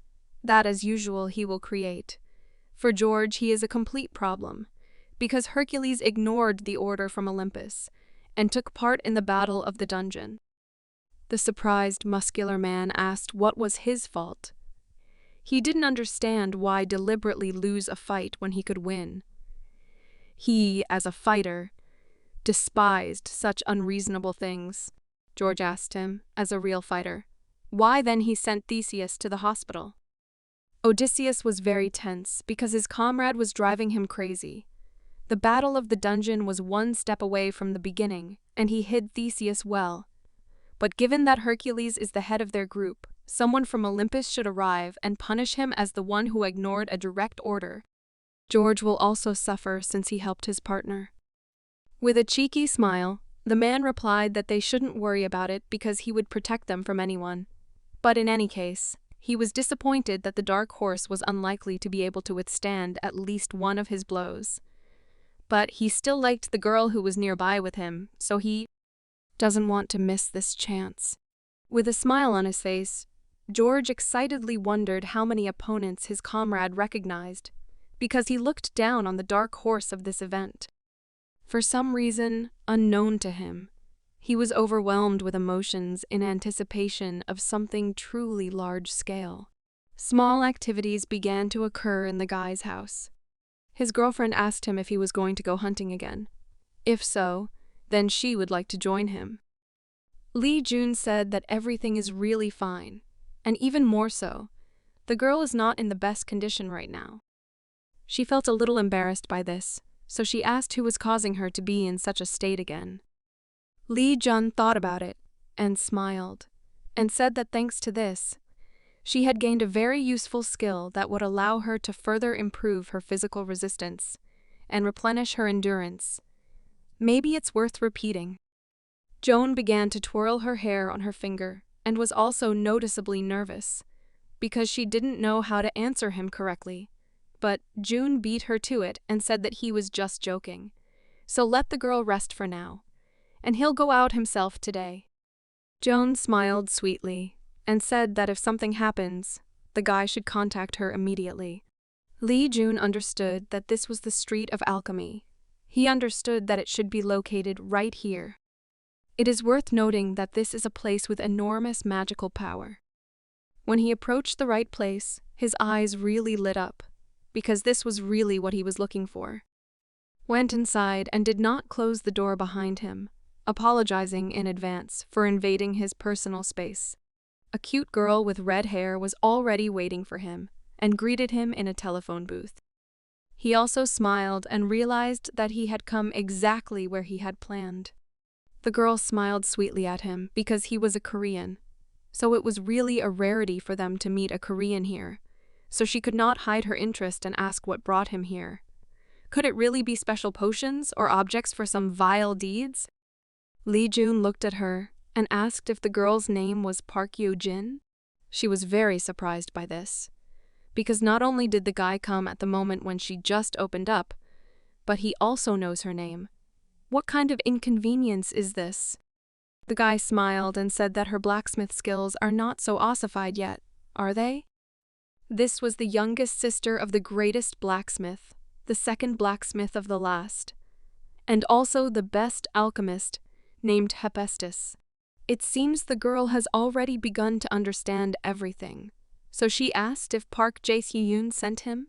A week later, they met again, and the girl, at the request of the guy, melted the red ore that he gave her and coated her spear. But what worries her more now is who Lee Jun really is. After all, this object inserted into his spear, also this ore, which she is hearing about for the first time, is really impressive, especially since he left her stupid brother and traveled all this way to England in order to find this mineral. Isn't it strange? Moreover, even the people of Olympus do not have something similar. So she wanted to find out who the guy really is and how he came up with the idea of searching for these objects. But he just looked at the girl and told her to also return to Korea. Lee Jun smiled and said that if she needed minerals or other rare materials, then it would be better for her to be in Korea rather than stay here. She was very surprised, so she wanted to know what he wanted to tell her. But everything is simple here, because if these two are reunited, then with their support he will become even stronger, since he himself is in Korea. She didn't believe it because how could a guy constantly get her materials and minerals that even Olympus doesn't have? Is he really that arrogant? But she still became interested in it, so she laughed and said that it was really a lot of fun and she liked it. That came from the workshop went into the sky. The hunters stood in their places and so far did not suspect anything. They all laughed and just enjoyed life. They were all preparing for something big, just like Odysseus. The news has already reported that the raid is about to begin, in which hunters of all nations will be present and preparing to engage in a duel. The girl looked at her boyfriend, with whom she had been walking around for a very long time, and then asked if they would really have to fight with all these people. Lee Jun said that not with everyone, because there are people here who are not at all interested in winning the battle in the dungeon. They only need victory by clearing the gate. This calmed her down and made her happy, because it means that the hunters are not inclined to kill each other. But Lee Jun understood that if there were people here who thought like this, it would be just wonderful. But unfortunately, this is far from the case. Meanwhile, Hercules looked at the guys and could not understand who they were and what they forgot here. Hearing this, they all simultaneously looked at him with bewilderment and contempt. But apparently this angered Hercules, so he started shouting at them, asking what they were staring at. Odysseus approached him, saying that they had not even entered the gate. His friend was a little surprised, but said that they still look at him very intently, so it annoys him. In any case, they pointed their hands at Lee Jun and said that he really is a dark horse. Lee Jun looked at them calmly, and after that, he also prepared to enter these gates and begin the duel. Demetrius said that the guy really has a very pleasant look, which fascinates and excites, so he laughed and wished him good luck. He also smiled back at her and prepared to begin. Meanwhile, the gates opened, after which everyone was asked to enter there. The guy looked at John and asked how she felt. He tried to set her up for a duel, because when they get out there, they will need to act very quickly, so he asked her to run away as far as possible. These words surprised her very much, because he at least understands what he is telling her right now. But it was already late and they entered, after which they were greeted by a mountain called Catalon. There were explosions all around. Everything was burning and blazing, because too many players had come to this place. Joan took her weapon and began to fight. She was really shocked, because she couldn't understand what was happening here. So she looked around and also analyzed what the guy was telling her. She first of all started to run away, because that was the order. But on the way, something really shocked her and made her afraid. The first wounded hunter was already lying on earth. It was clear that he had suffered greatly as a result of the fight, and began to ask for help, and also really wanted to be saved. But John remembered the words of the guy who ordered her to run away as far as possible. Therefore, she absolutely did not pay attention to the wounded, and with her eyes closed, tried to run away as far as possible. But still John decided to go back, give some healing potion to the wounded man, and also asked what happened. But it seems it was already too late, because he only drank the potion, after which he immediately passed out. The girl was shocked because she didn't understand what was happening here. She looked around and heard approaching danger. So John started swinging her weapon with all her might, trying to fend off the attack. As a result, a huge explosion occurred. It was the same Demetrius who came out of the smoke curtain and was impressed that the girl was still able to block this attack. John remembered everything that she had trained over many years in the ranks of hunters. So she stood in a fighting position and waited for further developments. Still, she was very nervous, so she held her weapon with all her might. But from her look, one could understand that John was worried, because the real Demetrius was standing in front of the dais, and his attacks were much stronger than even those of the ogre boss. He came closer and his eyes began to burn, so he continued to laugh and also decided to insult the girl, calling her the same chicken that was next to the dark horse. So he said that he was very glad that he decided to take part in this fight. The explosions did not stop, but only increased. Obviously, not everyone understood what would await them when they entered these gates. Demetrius continued to destroy absolutely everyone in his path, swinging his strong right hand. He tried his best to attack the girl, who was able to dodge such unthinkable blows for the second time. So John took her sword and started fighting with him, because she had no other choice at all. Still, John looked around because she absolutely could not understand what kind of destructive force this was. Demetrius laughed and continued to attack her, asking why she is silent now. Has she really swallowed her tongue? It's very good that before entering the battle, the guy took the weapon for improvement, so the girl was able to use her sword as a protective shield. But still, it was really very difficult, since Demetrius did not spare anyone on his way, so he continued to attack everyone. He laughed and told the girl to watch the process carefully. She was completely ready to fight, although she understood that the forces were not at all equal. She was already a little wounded, and the realization that the power of her opponent was indeed many times greater was truly terrifying. Joan already felt every blow, and it was very painful for her. But this was her training, so she prepared herself to be able to block his attacks. So with a wave of her hand, she realized that now it was her turn. Demetrius continued to mock at the bottom, saying that she is the hunter who has not even won the title yet. This is truly incredible, because she was honored to experience his attack. Therefore, Demetrius did not spare absolutely anyone, just like this girl, creating an image of a real tiger above herself, and activated her wild beast ability. After this, the fiery flame immediately ignited, and all this flew towards the girl, who clearly did not expect such a turn of events. It was necessary to make decisions immediately, because this could not continue for long, so the girl quickly looked to the side. Lee Jun came running to her aid and immediately ordered her to retreat. This was really the right decision, so he took the girl and started running away with her. The smoke from the flames that was behind them was really impressive, because it all flew right towards the girl. Demetrius looked with incomprehension, because he was already determined to fight. But why were his opponents running away?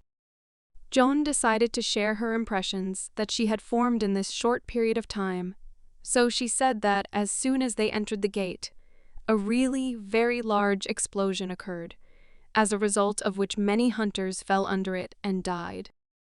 This really scared and shocked her, because she really didn't understand what was going on here. Lee told her that it was a real trap. The thing is that just after entering the gate, all the hunters immediately decided to attack Demetrius, and he was immediately enraged by this, after which he began to go on a rampage. After this, John, everything really became clear, since the guy was able to foresee this, and therefore ordered her to immediately run away. He looked to the side and realized that what happened there seemed to be only a third of its end, so it would be necessary to fight a lot more. The girl was very happy, because she was lucky that she did not have to experience this attack that he was about to use. So she raised her hand and asked what they would do next. Lee Jun created his weapon and said that now they have only one task.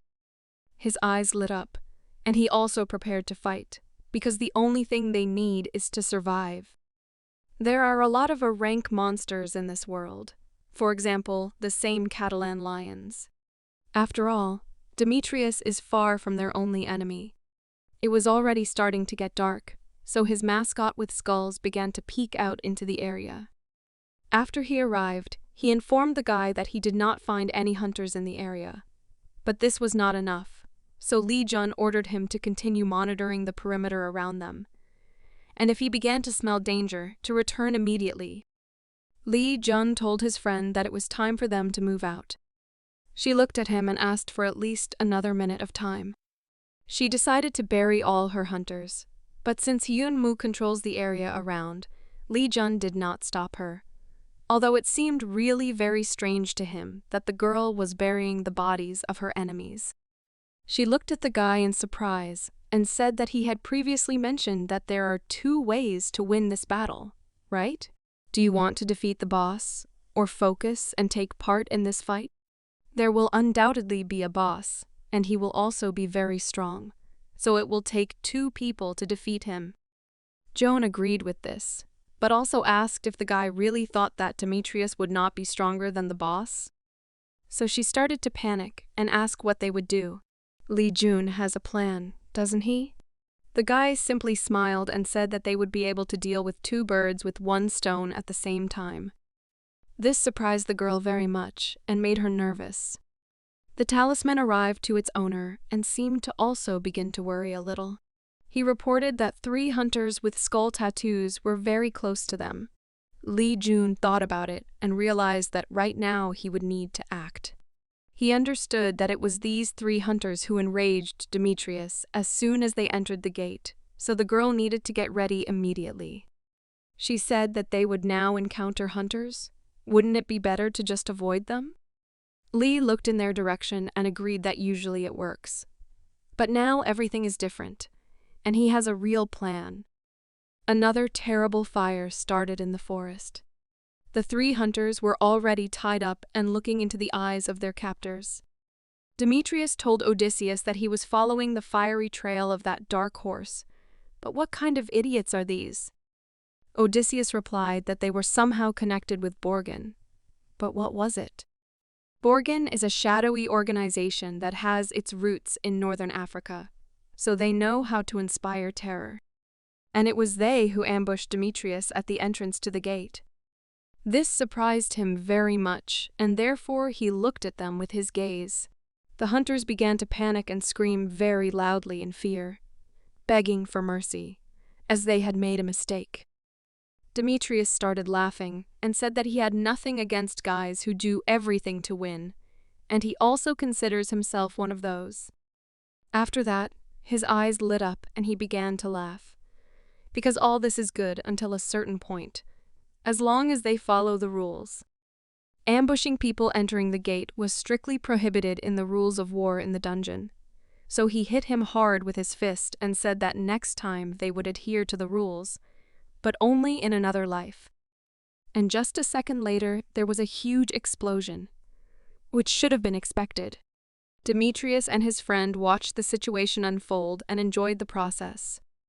Odysseus bowed his head and said that rules are rules that should not be broken, although no one even follows the orders of Olympus and, moreover, beat Theseus half to death, so it seems to him that Demetrius should say the same words to himself.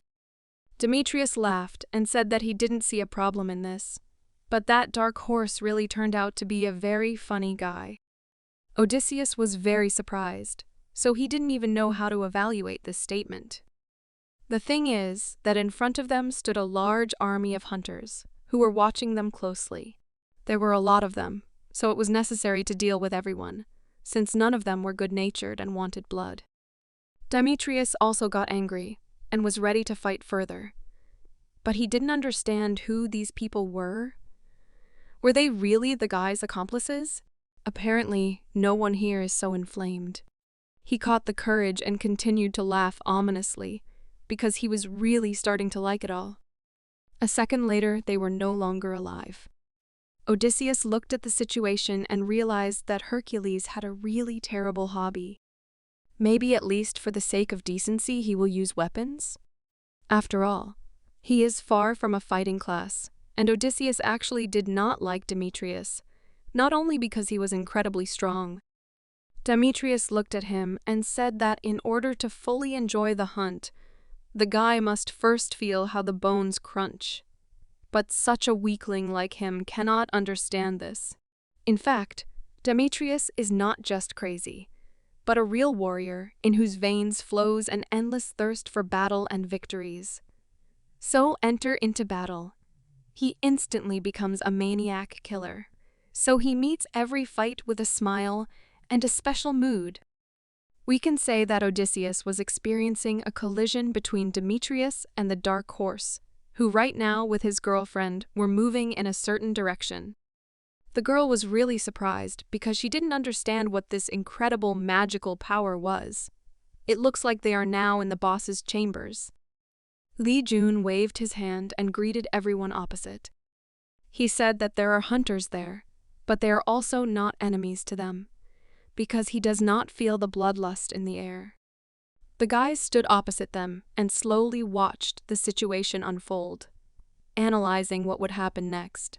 The girl looked at him and asked if Lee Jun was the dark horse that everyone was talking about.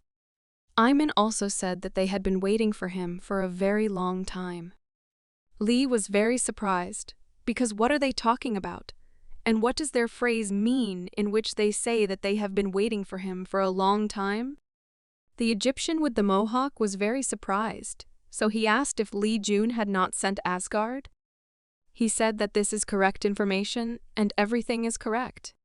After these words, they decided to retreat a little and confer, since they knew what they needed to do.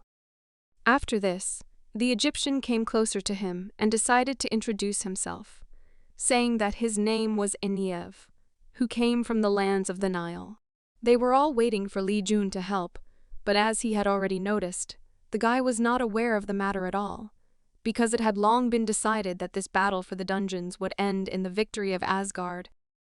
This surprised him very much, because the Egyptian Nile is a world guild like Asgard and Olympus. He doesn't know whether this whole problem arose through the fault of Olympus, but everything became much more complicated with his appearance here.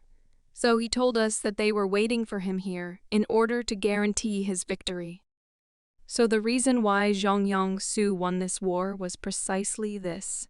Enim said that they would help him, so he needed to go and quickly destroy the boss since it would be difficult for the two of them to fight him. But Lee Jun decided to surprise them, since he refused, which they clearly did not expect, because first of all he wanted to deal with Demetrius. All the hunters were shocked by this decision, since no one had said anything like this before. Enim and her friend didn't know how to react to this. But Lee Jun decided to explain that defeating the boss does not mean anything, because if he does it, it will only mean one thing, that he is nothing more than a puppet in the hands of Odin, who blindly follows his orders. The girl was also shocked, because she didn't understand why everyone was so surprised. It seems that the victory of Asgard in this war was initially predetermined by them, so their plans included victory, protection of the treasury, help in defeating the boss. So the girl immediately had a logical question after these words. Is it possible to avoid the battle with Demetrius and defeat the boss, since this is a guaranteed path to victory in this war? Lee Jun thought about it and said that it was true. But the thing is that they were surprised that he decided to deal with Demetrius, which was not at all part of their plans. So his girlfriend smiled and said that she would be with him until the end, but only if he had a plan that she would follow. The guy smiled because he liked this attitude. Lee Jun thanked her for being truly reliable. Suddenly, everyone started raising their hands and shouting that they were leaving, greatly surprising the guys. One by one, the hunters left their places. Each of them just wanted to sit on the sidelines, since they were not going to get injured in the battle with Demetrius for no reason. They started swearing and shouting why Asgard sent such an idiot, so they need to quickly get out of the gate. Enim approached the guy and said, "This boss is a lion." Something like those they saw earlier, but much larger and stronger, so he will not fight with Demetrius, but at least share information about the enemy with him. The girl also said that she was ready to stay on the sidelines, just like the other participants. Joan smiled and said that they were back to where they started.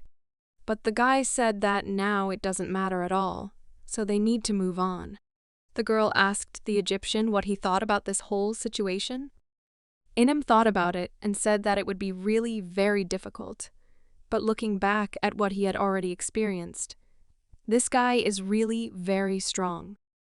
He is a rising star in Korea who appeared out of nowhere and was able to clear out the special goalkeepers of the Rhine River, defeating the main boss. And he was also able to single-handedly defeat the entire guild army of the North, which was quite strong. He is also very close to Heimdall, a key figure in Asgard, and all it took was a fleeting glance from him to get Odin interested in him. The girl was shocked by such information, so she refused to believe it, but the guy continued to talk because if you evaluate his potential, then he is in no way inferior to the leaders of shadow organizations.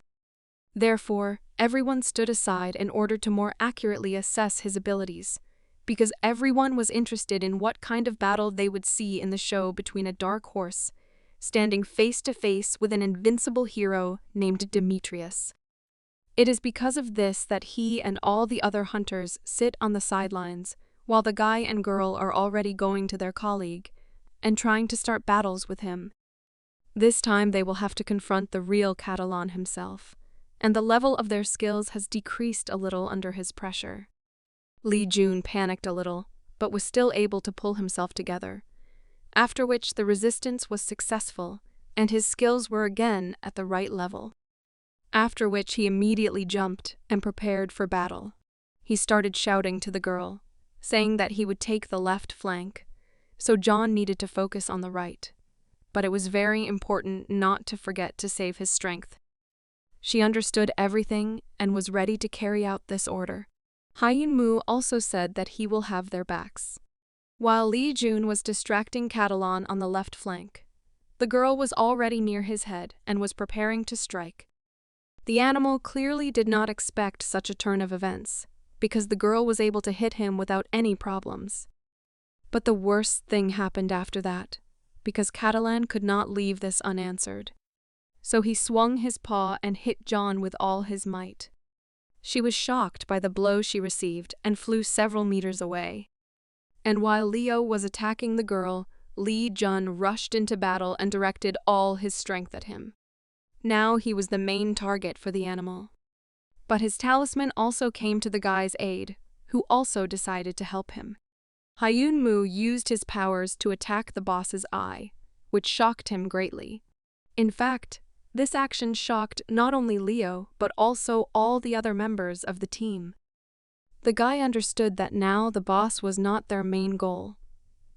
So he asked the girl not to strain too much, because the second phase would soon begin, at the beginning of which Demetrius would immediately appear. A huge explosion occurred very quickly. And this meant only one thing: Demetrius was already approaching, since many hunters were already unconscious. Demetrius clenched his hand into a fist and was extremely aggressive. He grabbed the guy by the neck and said that more and more he continues to meet his people in search of the flame of that same guy. After which, with enormous force, he threw the hunter out of his hands and sent him into a tree. But Odysseus asked him to be calmer, because the battle that Demetrius was looking forward to so much would begin soon anyway. But he didn't want to listen to him, so he ordered him to shut up immediately. Odysseus watched the situation taking place, and did not understand whether he had really gone crazy because of the thirst for blood. In exchange for such terrifying power, the thirst for blood consumes him with each new murder. Could it be that Li Jun knew about this feature of Demetrius and therefore left these guys to him? No. Odysseus refused to believe in it, since no one knows about it even in Olympus. This secret was hidden even from the eyes of Odin from Asgard. Therefore, it was extremely important for the guy to communicate with his friend, which is what he tried to do. Hercules' eyes really glowed red. He was already furious. But after the words of his comrade, he was still able to return control to his own hands. After that, he looked at him and asked what he wanted from him. Odysseus was worried about only one question. Was he sure that he could continue to remain sane? This question angered Demetrius a little, because he had already told him not to worry about this, because he had become stronger, so he would no longer lose his head in bloodlust. After that, they saw Li Jun fighting a lion in the fog. Demetrius was very happy, because now their main dish had arrived. Odysseus also revealed that he is one of the heroes supported by Olympus, and he is also one of the few S-class hunters in the world. So he smiled and said that he believed in him, so he wished Demetrius good luck. At this moment, Leo began to stop in his place and analyze the situation. This really surprised the guys, because they couldn't understand why Catalan wasn't moving. Did they really succeed? Li Jun said it looks like that. A huge explosive ball formed around them, around which a huge amount of flame appeared. The standard began to burn and seemed to be preparing to call on its assistance. Immediately after this, they began to run towards him. Were shocked because the two of them were able to overcome the first stage of the boss, and in response to Catalan's demonic energy, the Catalan lions began to surround him. Usually people try to deal as much damage to the boss as possible, while he is phased out and stunned. So why did they stop attacking? Joan reported that she feels this demonic force with all her bones.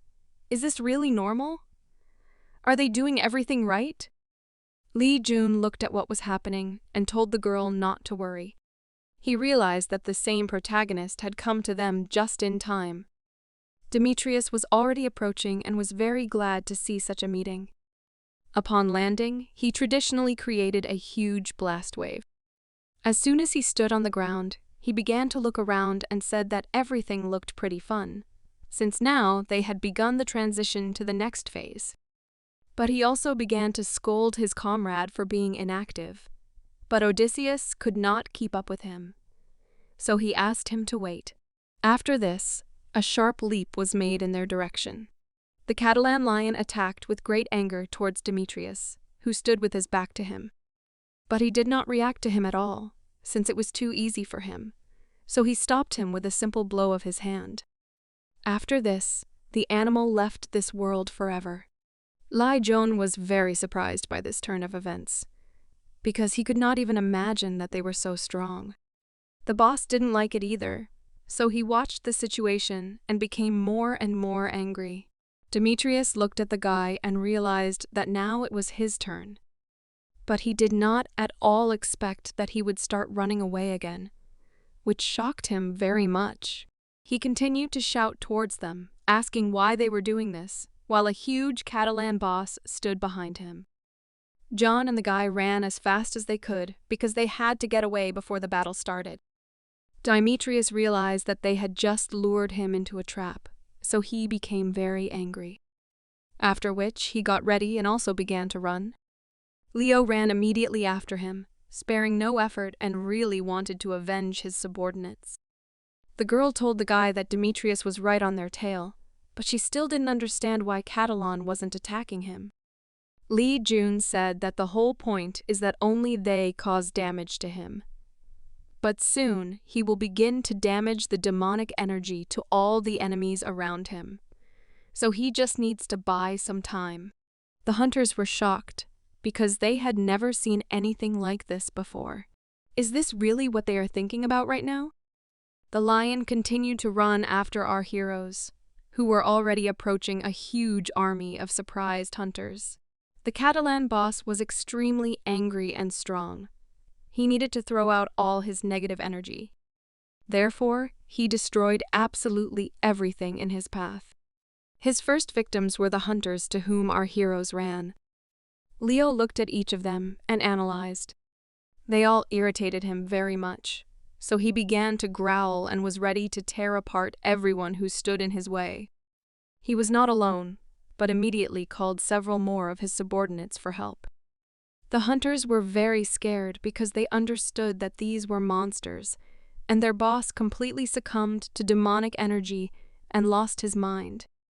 The lion was very angry and did not want to listen to spare any of them, since they snuck into his territory, so he swung his paw and destroyed everything that came under it.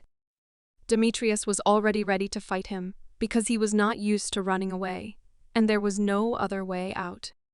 Therefore, he sharply swung his hand and tried to give a tough rebuff to his opponent. The complexity of the fight made his eyes light up, and he became more and more interested in fighting. Well, Lee Jun and her friend just sat on the mountain and watched the process taking place, because they managed to gain a little time, thanks to Demetrius, but only for a moment. The guy took out his bottle of red liquid. John decided to ask him what it was in his hands.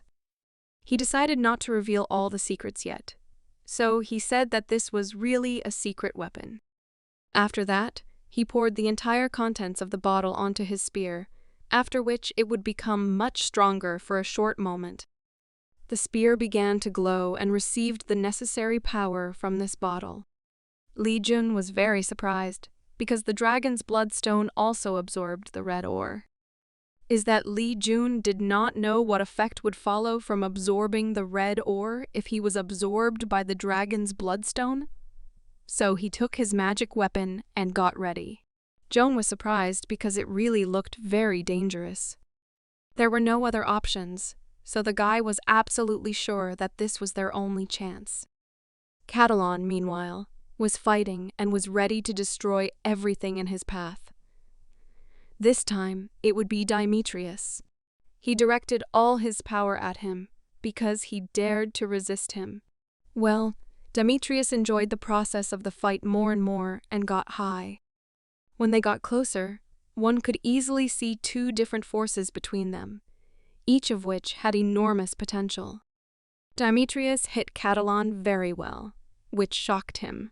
Li Jun understood that now this is their great opportunity that cannot be missed, so they need to act right now.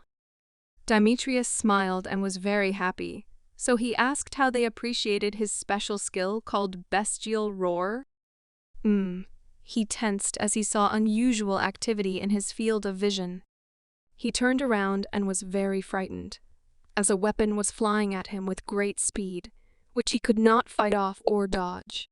Therefore, Odysseus absolutely unexpectedly came running to his aid, waved his weapon, and struck with all his might.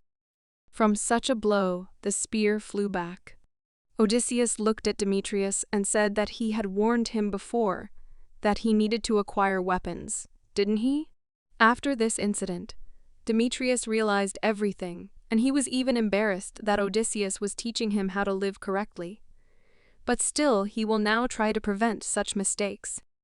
This situation made Odysseus smile, and he felt very pleased that he was right at least once.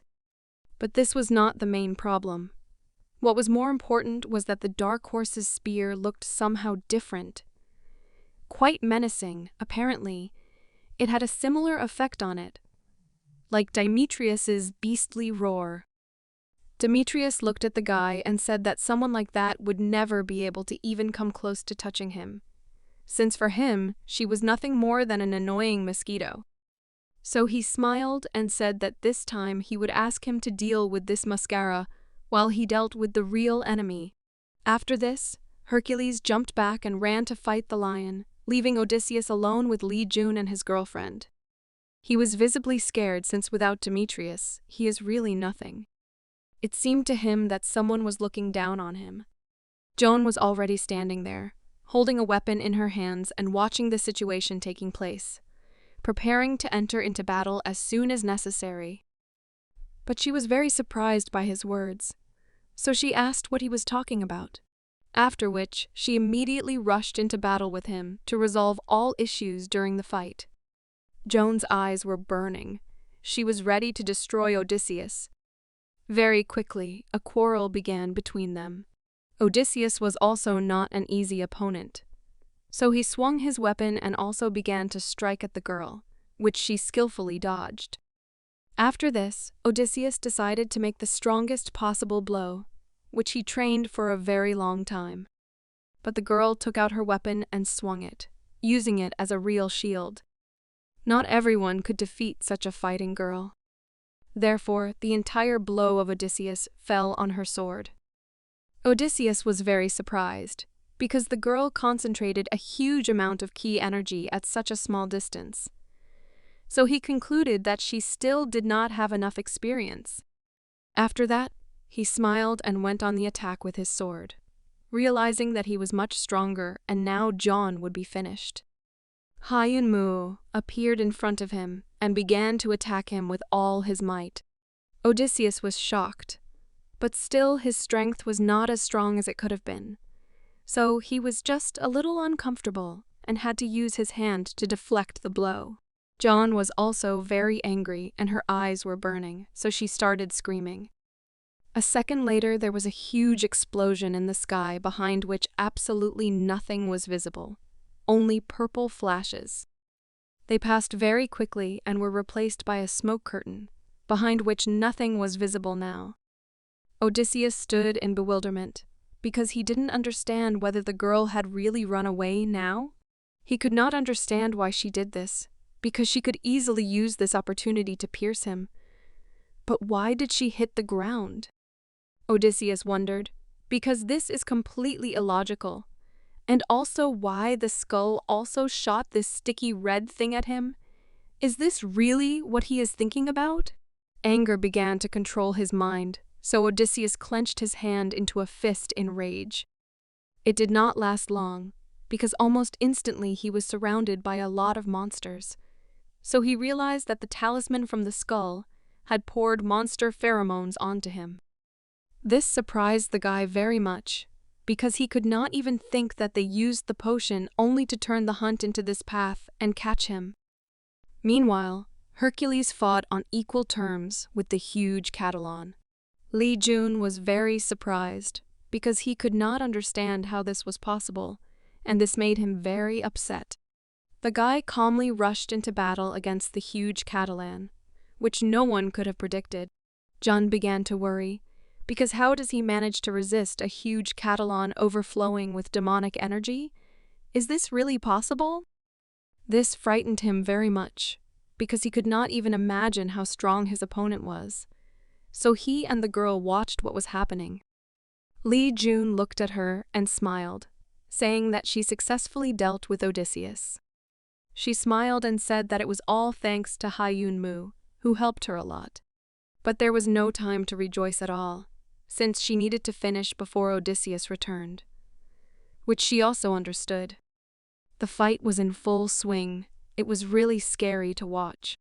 Odysseus laughed and enjoyed this whole process, as he felt great about his body and enjoyed the process of the duel.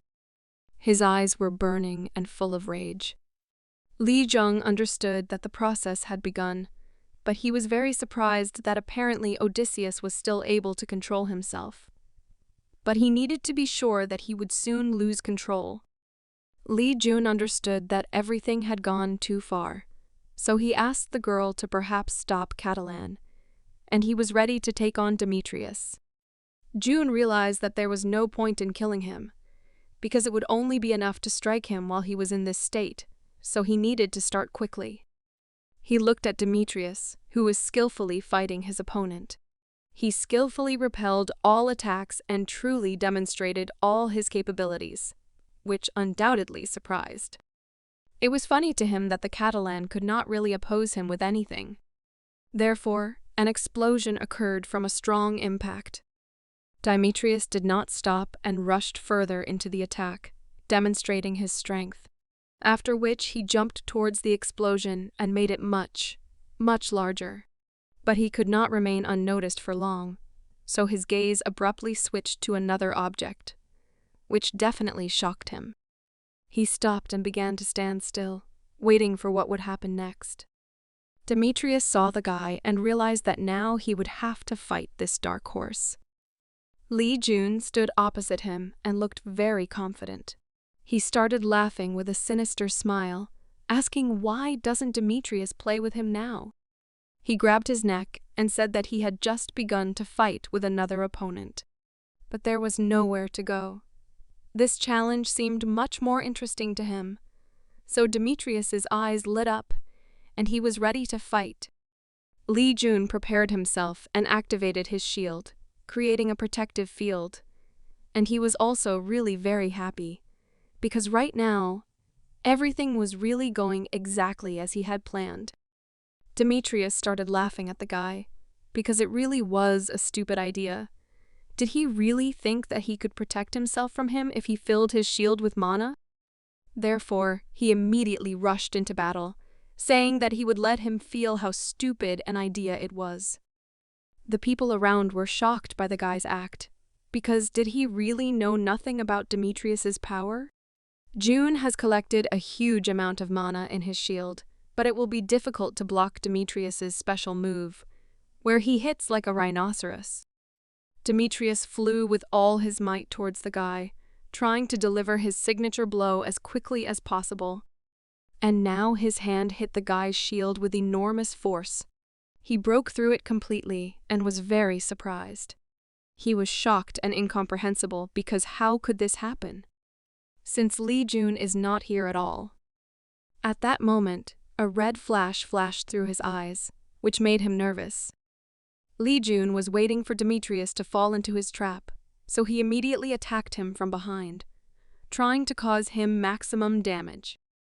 Li Jun was very angry and also nervous, because he had no room for error at all.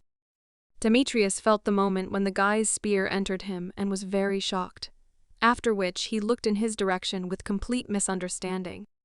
He swung his hand and hit it sharply. The blow was strong enough that it noticeably hit Li Jun and shocked him. As a result, he flew several tens of meters away from such a simple blow. Demetrius laughed and held onto his shoulder. Was the guy really thinking of tricking him by simply filling his shield with mana?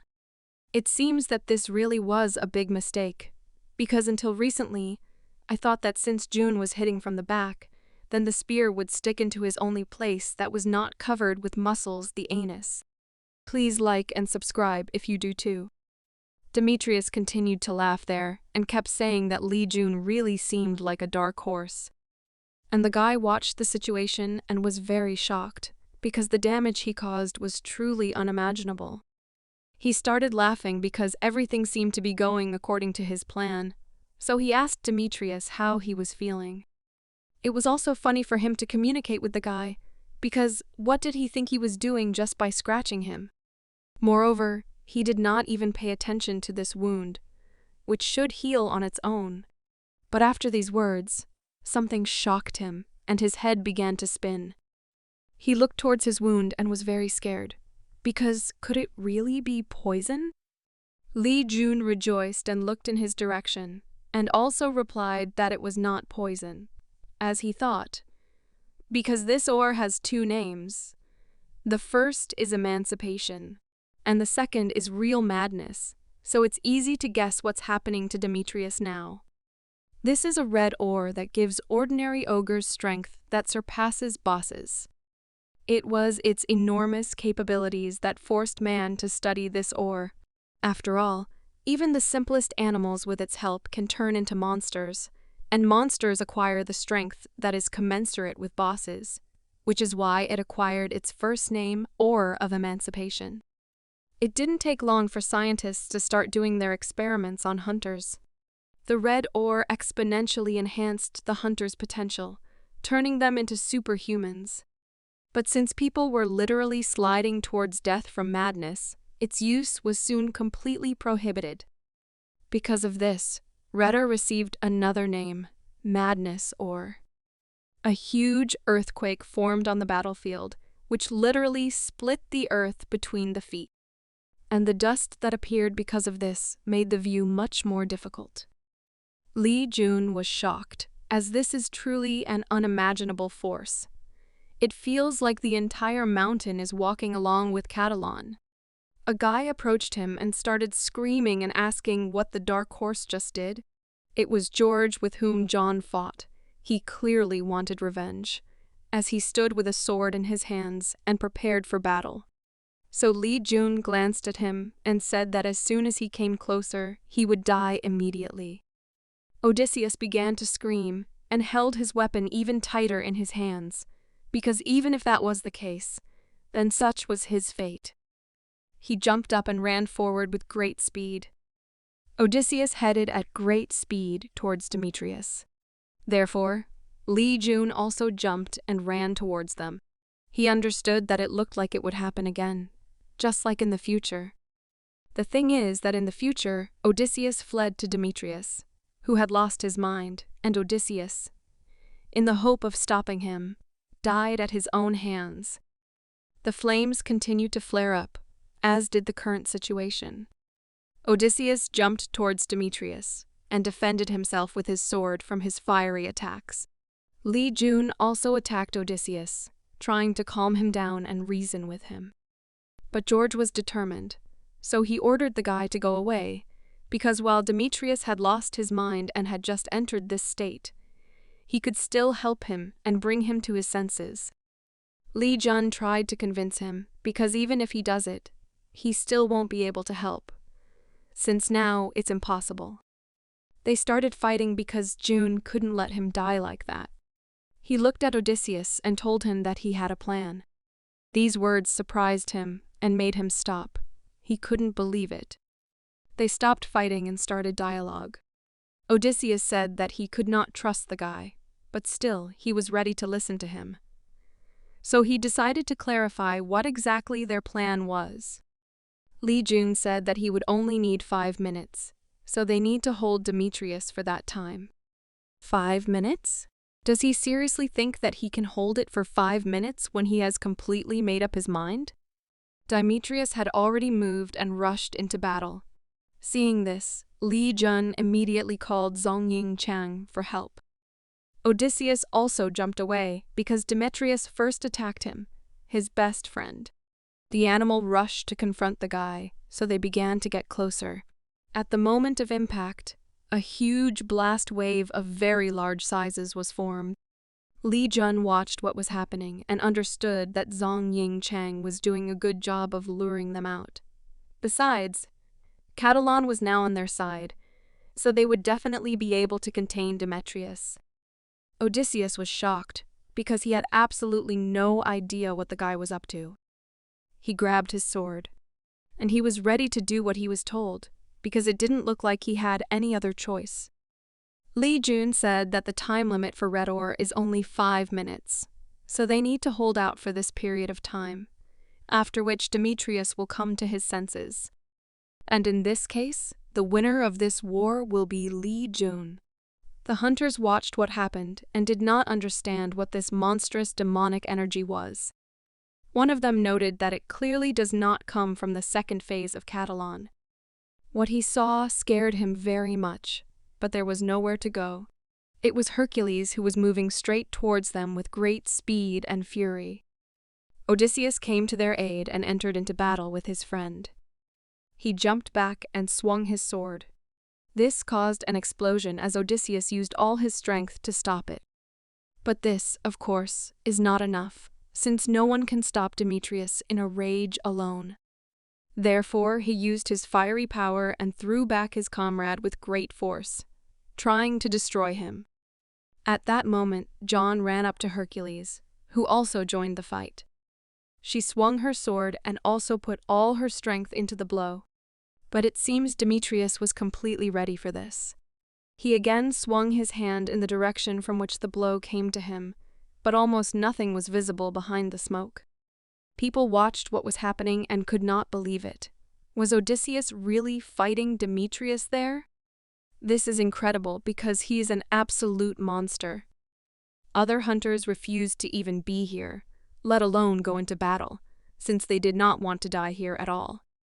The girl asked and didn't understand how they got to the point where the war in the dungeon turned into such a battle, so she looked at Enev and asked what he was planning to do.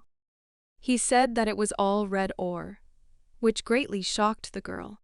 Therefore, he decided to explain, saying that the situation was very unusual. It seemed that red ore was somehow involved in the battle and an urgent need to intervene.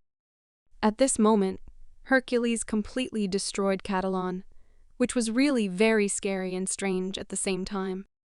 It was very difficult for the animal to resist such a strong opponent, especially when he was in madness mode. Hercules was very angry as he lost his mind and destroyed almost everyone in his path.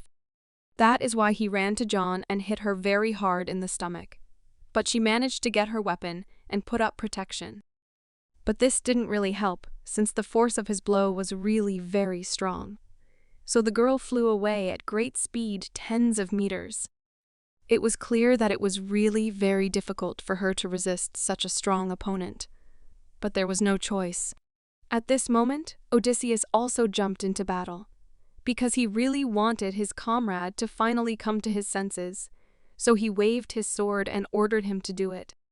Demetrius stood and simply waited for someone to attack him again, in order to continue the fight without rest.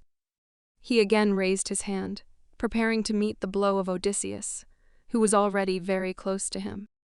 A second later, their forces merged with each other, and the sword hit the right place. Well, absolutely unexpectedly, some kind of black magic happened. which began to suck Odysseus's hand and entire body into itself. Demetrius continued to fight, and as a result of the collision, a huge blue explosion occurred, which also threw Odysseus back an indefinite distance. The image of the lion appeared again, which tells us that Demetrius has just received his power. So in a state of madness, he is a real monster. The explosions from such a fight were truly impressive. Demetrius continued to attack everyone, regardless of whether he had friends or not. So another player immediately joined in this fight. It was the same Lee Jun who, at the epicenter of the battle, jumped and took the wounded Odysseus, who lost consciousness from such a collision. After that, he put it on the ground and understood that now they would defend themselves without him. Odysseus looked at the guy and asked how long these long-awaited 5 minutes would last. Lee Jun looked at him and really didn't know what to answer, because experiments absolutely showed that the maximum limit of action of red ore lasts only 5 minutes. But why is this monster still not exhausted? Suddenly the guy got very scared, because he heard approaching steps. It was the same Demetrius who flew at them with great speed, and since Lee Jun and Odysseus stood nearby, Jun quickly took his weapon and prepared for battle, since he understood that he would now have to defend himself for two, since Odysseus had not yet ready to fight after a state of shock. A water rampage was instantly cast on Demetrius, a spell that was supposed to stop him, at least for a while. These were the same people who understood that red ore was present in the battle and wanted to help. Without wasting any time, John quickly ran to his friend and asked how she was feeling, because she also received significant damage from Demetrius. But John told him that he was completely fine, so there was absolutely no need to worry. It looks like Zhang Yingchang won't last long, so he needs help. The guy grabbed his weapon and really started to get a little upset, because if he had pulled just a little harder, this wouldn't have happened. Suddenly his eyes lit up because the blood absorbed by the dragon bloodstone reversed its flow, so regeneration started at 1%. This really made Lee Jun feel a little uncomfortable, so he began to hold his mouth so as not to vomit. The girl looked at the guy and really didn't understand whether everything was okay with him because he didn't look very good at all. At this point, regeneration continued and had already increased by as much as 2%. The guy's hand began to emit a strong red radiation, which greatly surprised his girlfriend. Lee Jun's eyes really changed and filled with rage. So he waved his hands and started screaming. The girl panicked and therefore ran quickly to help him, trying to somehow bring him to his senses. A huge smoke curtain formed around the guy, which also seemed to trigger the process of madness in him. Oh, my friend and I were very shocked, because they couldn't believe it. Was he really in the same condition as Demetrius? Meanwhile, the guy's regeneration had already increased by 2%, and he just stood there with huge red eyes, getting ready to go into battle. But still, he had not yet lost his mind, so he tried to fight it and think adequately, trying to understand whether 5 minutes had already passed. After all, why then has Demetrius still not freed himself from his madness? Meanwhile, some kind of magic began to form over Demetrius. It seems that he began to lose his power. Lee Jun watched what was happening and tried to understand what kind of wonderful flow of mana he had. So he leaned down as if preparing for a low start, and I wanted to fill my legs with it.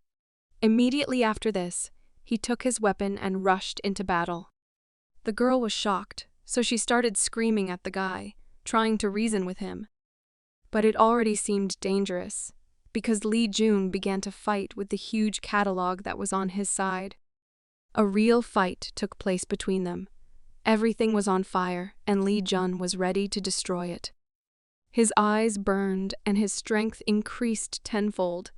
It was clear that he was now much stronger than Demetrius. Therefore, he waved his hand and directed all his strength to one point. After that, everything was on fire and absolutely nothing could be seen.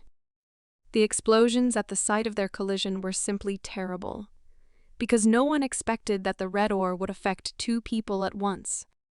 As he lies, he came out of this fire victorious, and also increased his level by killing a friend who fought on their side Catalan. He continued to stand with red eyes and noticed that the words of his patron were not delivered to him. His hands and weapons began to gradually fill with red, as if they were filled with blood. This also began to spread through his veins with great speed, because of such an act, his body began to weaken due to demonic energy, so the process of its destruction began. He began to scream as his rage began to take control of him, but he needed to get rid of the demonic energy as quickly as possible. It was an unimaginable and huge flame, and it burst out of Li Jun's body and spread with such force, as if it was absorbing the entire Catalan mountain. A huge black hole formed, but with some kind of magical blue outline. It evoked fear and frightened everyone around, including Li Jun, because he understood that terrible things were happening. But he could no longer control himself. The guys who were nearby were very scared, because they felt very bad. Is this flame really sucking up all their mana? But how can this be? They started screaming in panic, trying to understand what was happening here, but no one knew the answer to this question. The flame ignited and another fight began again. After Catalan, Li Jun decided to attack Demetrius and fight him with his strength, which he really had a lot of now. Demetrius, as always, swung his hand, after which he prepared to strike the guy with his powerful fist. Li Jun also did not lag behind, so he simply prepared to meet him without any emotions, as he was completely confident in his abilities. A second later, an explosion occurred, which is not at all surprising. After their collision, a large cloud of smoke appeared, behind which again nothing was visible. Demetrius was shocked and began to emerge from the smokescreen with his hand torn off, with which he tried to stab the guy. Odysseus was shocked, so he began to shout towards his comrade, as he was very worried about him. He asked the guy to pay attention to his hand, which was torn off as a result of the explosion, but he was absolutely calm. Demetrius used his ability to regenerate and very quickly grew his own arm, preparing to fight again. Odysseus was shocked, because his body regenerates itself, using a lot of volumes of mana, so it became scary for him to realize that if Demetrius is now in this state, then what is happening right now with the Dark Horse? Joan was worried about him, so she screamed in his direction, trying to reason with him. But it was completely in vain, since the guy did not hear anything. Just like Demetrius, he was very angry and was ready to fight to the end, no matter what. So he also generated a huge flow of mana to continue the battle and recover from damage. Odysseus didn't understand why all this happened, so he wondered if the same blue flame that covered all the gates could be the main reason. All this despite the fact that his wounds are much deeper. But Li Jun regenerates much faster than Demetrius. Hercules was very angry and was ready to continue the battle to avenge his lost hand, so his rampage only intensified. Therefore, without hesitation, he immediately rushed into battle. Jun also did not want to give in, so he did the same, preparing to meet his opponent. And so Demetrius again prepared his hand and waited for Li Jun to get closer to him. Odysseus was shocked, because does he really want to take advantage of the beast's rampage, despite the fact that his arm has not yet fully recovered? But there was nowhere to go, and Demetrius had completely different plans for this. So without thinking twice, he immediately began to complete the task. His hand was really not ready for such a load, so he needed a little time. But the situation was very critical, because Li Jun also did not wait and immediately rushed into battle, having already prepared his attack. Therefore, Demetrius had no choice but to simply prepare and wait for the approach of a large explosive ball along with Li Jun, which he created. But it seemed that Demetrius was ready for this, because with every second a wider smile appeared on his face. He was waiting for the guy to approach in order to lure him into his trap. Li Jun was also very aggressive and serious, so he was not at all ready to agree to a peaceful solution to the conflict. And then again, a huge blast wave appeared as a result of their collision. Only this time it was already 10s larger than the previous one, which evoked fear. Odysseus understood that right now there was a weapon near him that he could pick up and join the battle to help his friend. He couldn't believe it. Was everything really happening before his eyes now? Enev also could not believe his eyes. Had the dark horse really won? All they saw in the smoke was Li Jun destroying the enemy with his weapon. Demetrius was also shocked, because such an outcome of events was also not part of his plans.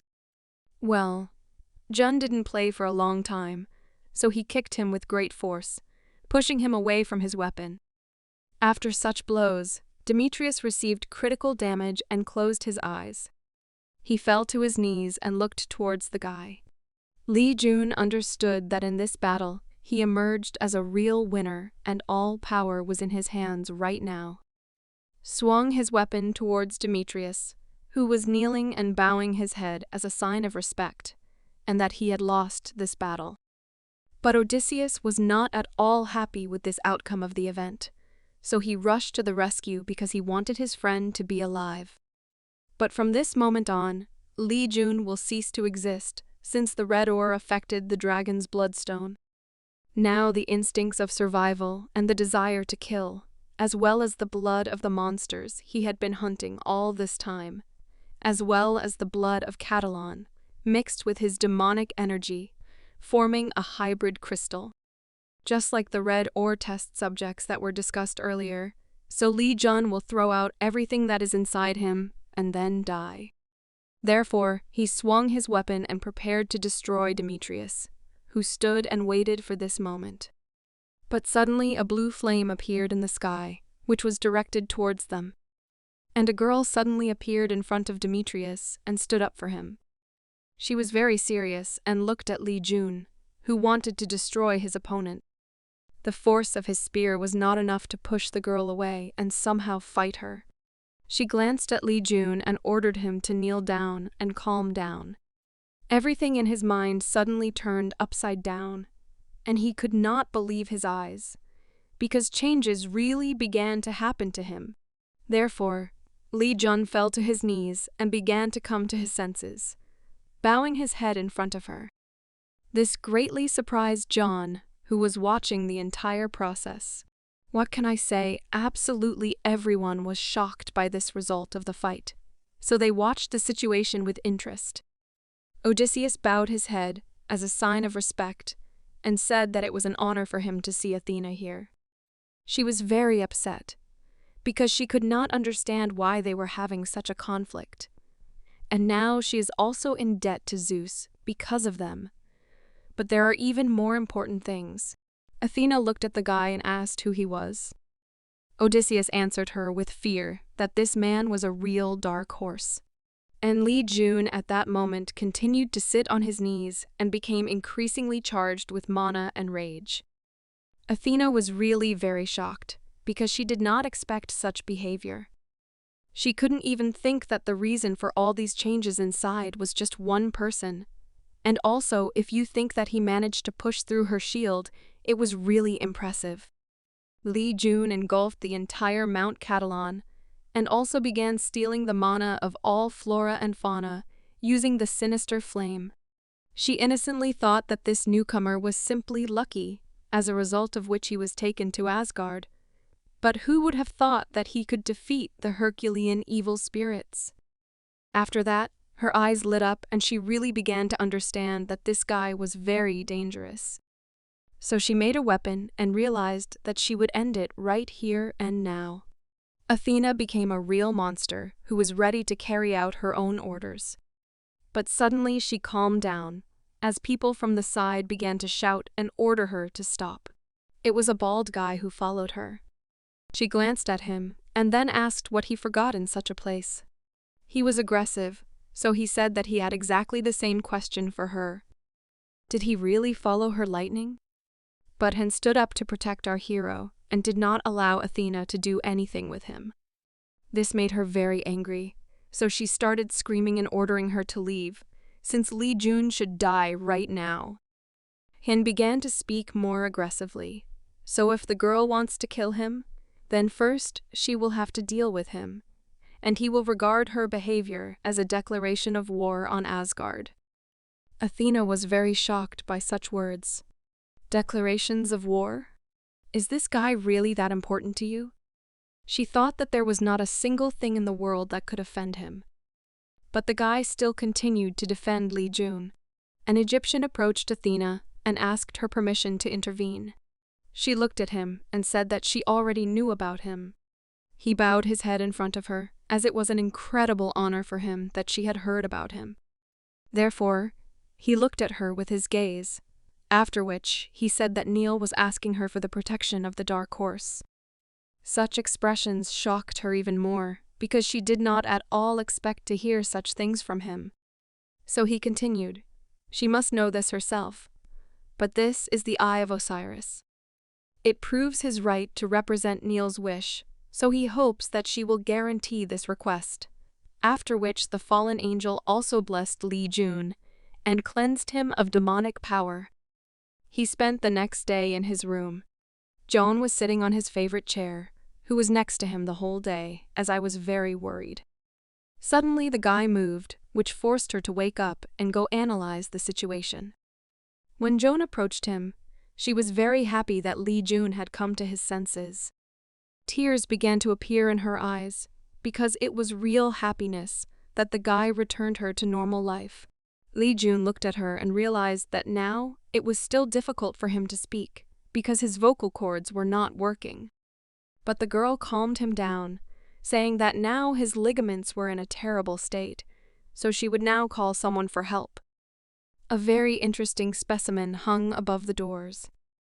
Lee Jun immediately drew attention to it, because it was a round shield and 2 balls. Could these really be the Knights of the Round Table? In fact, not all powerful hunters create organizations in order to control the world of truth, because there were many secretly created organizations with nobler ideals, and the Knights of the Round Table were one of them. He lay there and realized that the knights simply hid their heads and acted from the shadows. And when England was on the verge of destruction, even with such significant power in their hands, they did nothing to change the course of events. The guy just lay there and realized that his body was completely destroyed. His ligaments did not work, and his legs did not move.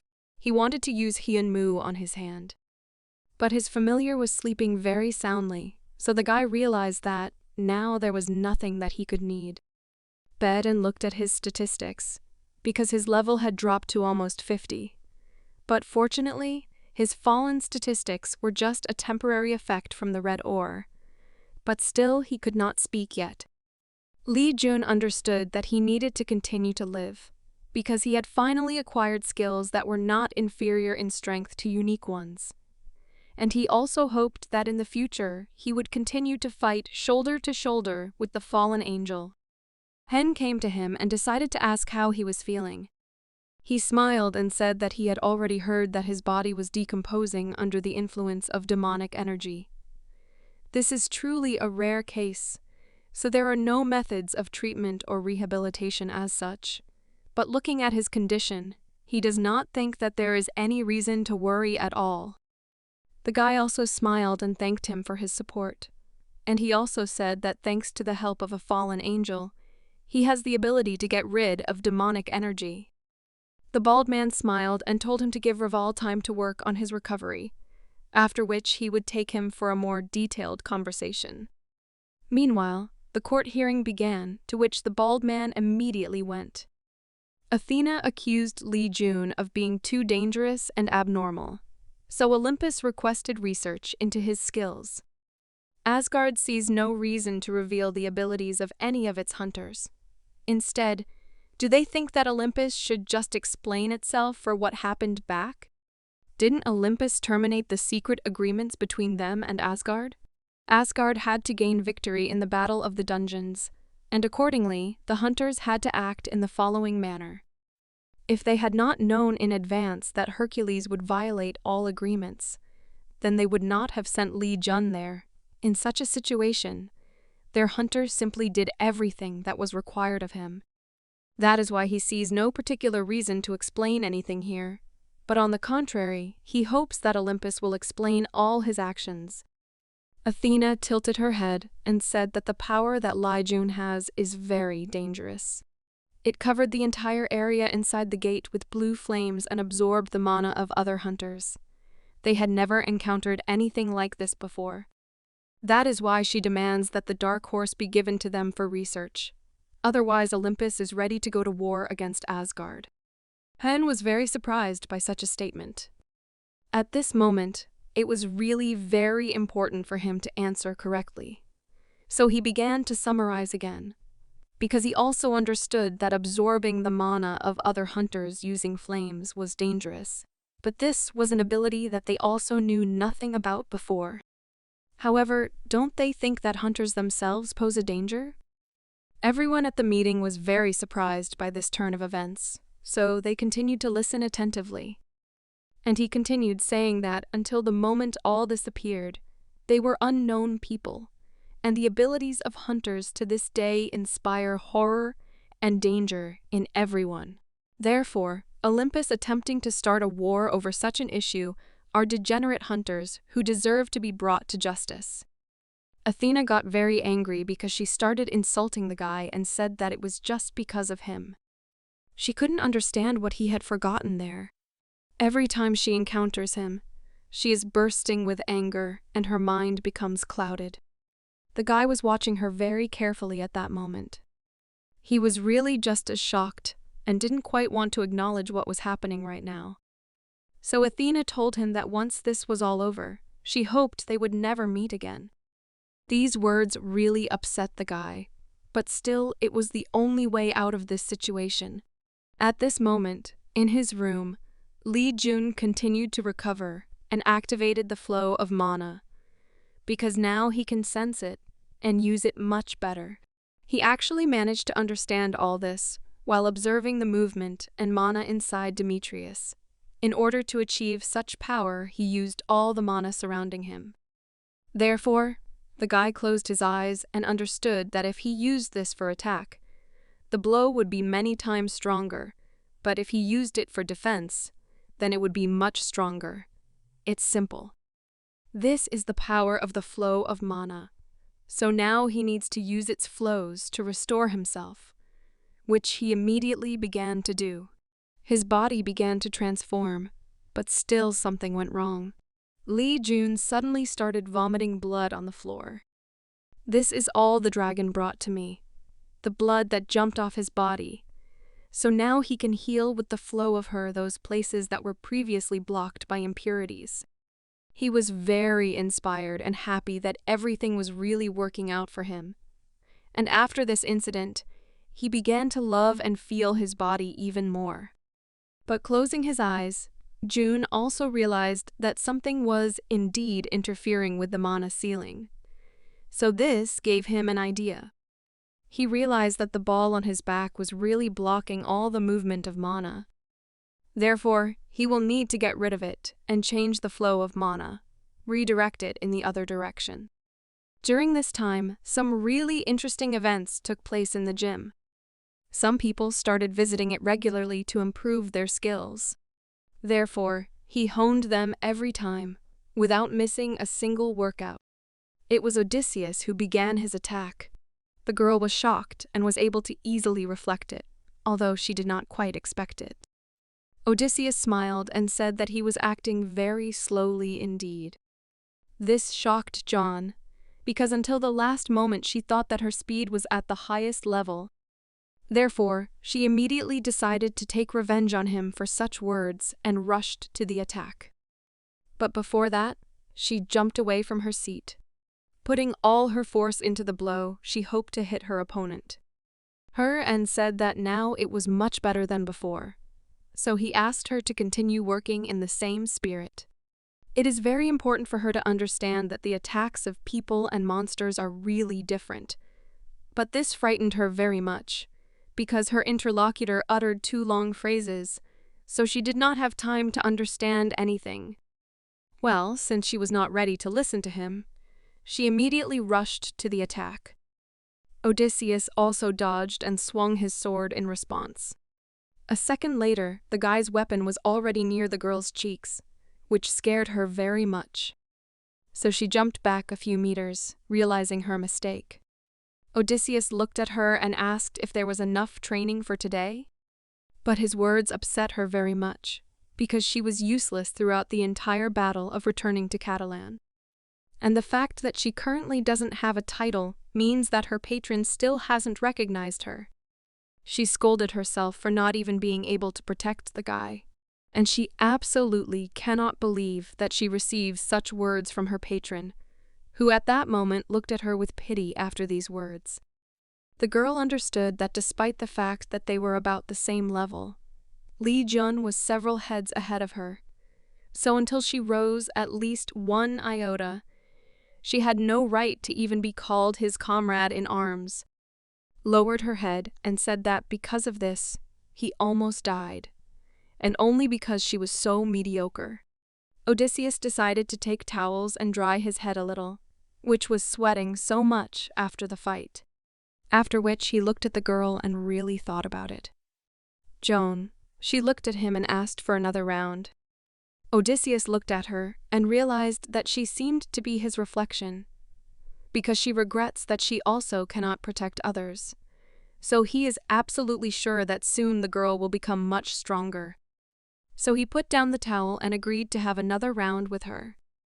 The girl was very serious, because she understood that she needed to become much stronger. Meanwhile, a visitor began to enter the hospital. He looked at the IV and thought, even at the gates of Catalan, he felt grains of its potential, but this is truly incredible. Odysseus looked at his hand and realized that Jun was truly incredible, because every time she crossed blades with him, she became stronger. And indeed, it reminds him of Demetrius in the past. At that moment, his comrade was also lying in the ward and trying to recover after a difficult battle. He continued to talk to his comrade and said that his intuition tells him that he would like it, and it also looks like the dark horse has already woken up. So he lowered his eyes and said that he needed to hurry up. He was upset because his friend was almost depressed, so he needed to quickly come to his senses and recover. Lying in bed for so long is not at all unlike Demetrius.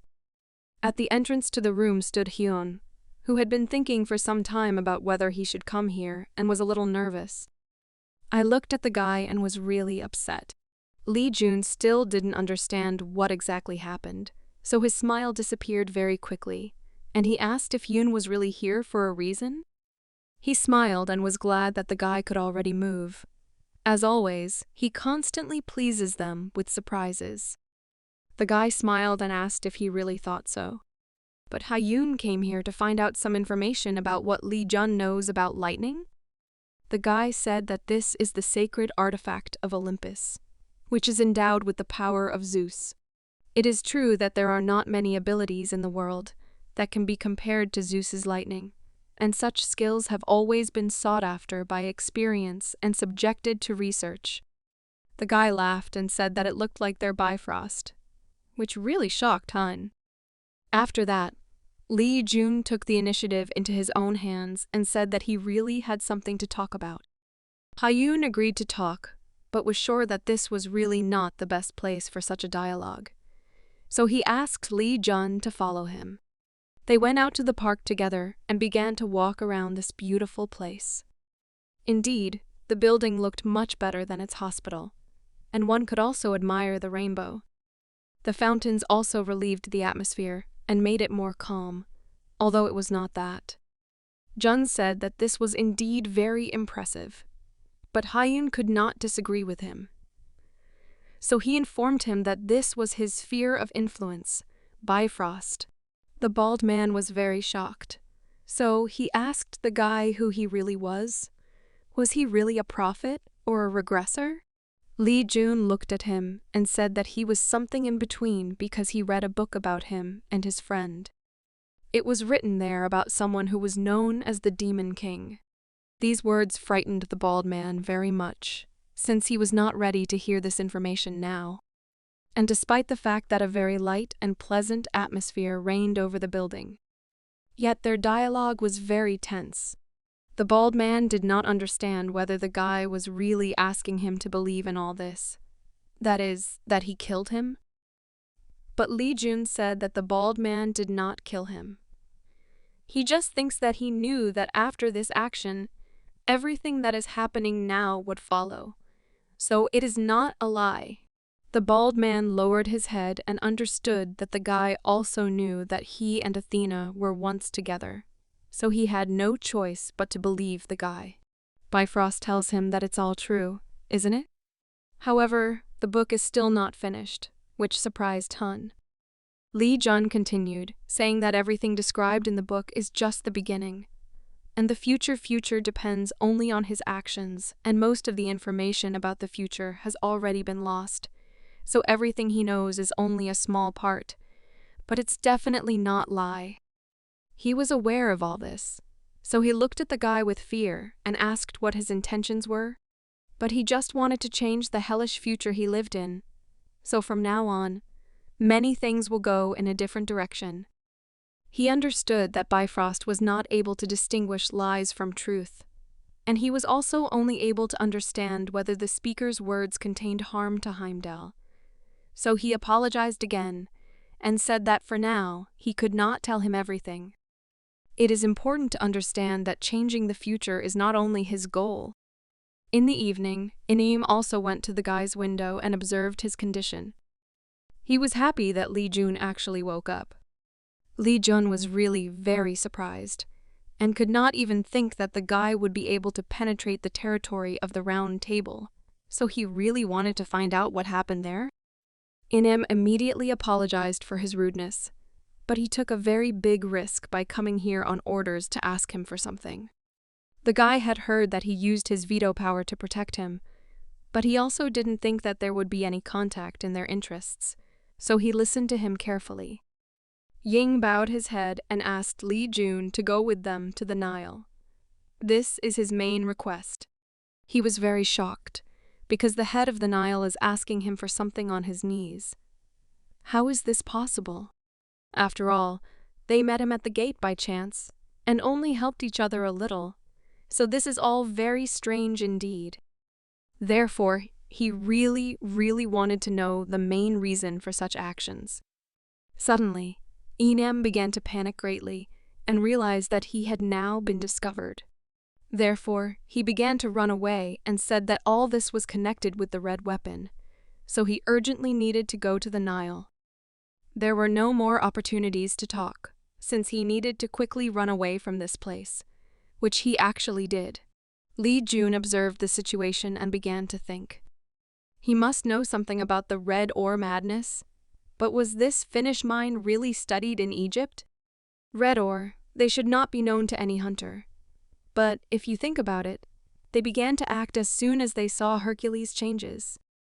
Hearing strange sounds, the doors opened very quickly.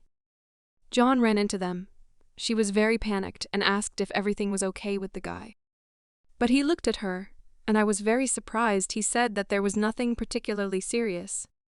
She looked at him and was shocked, because he clarified that there was nothing serious yet, which surprised her very much. He said that he had just overcome the top of the cliff, but everything inside him said that soon an even higher peak would await the guy. At this point, the round table meeting was completed, and Athena was found guilty of starting the war. This is really not surprising, because Olympus violated all agreements, so now they must bear responsibility for starting the war. The guy was happy because finally they could go home. As soon as they started to leave, someone stopped them and asked them not to rush so much. The girl was very excited, so she hoped it wasn't George. What she saw shocked her greatly, so she ordered the guy to stay behind him. Her eyes began to burn. She did not understand what was happening to her right now. Opposite her stood Odysseus, who also seemed ready to fight. His eyes also lit up, It seems that he still has not closed all the questions related to his temporary allies.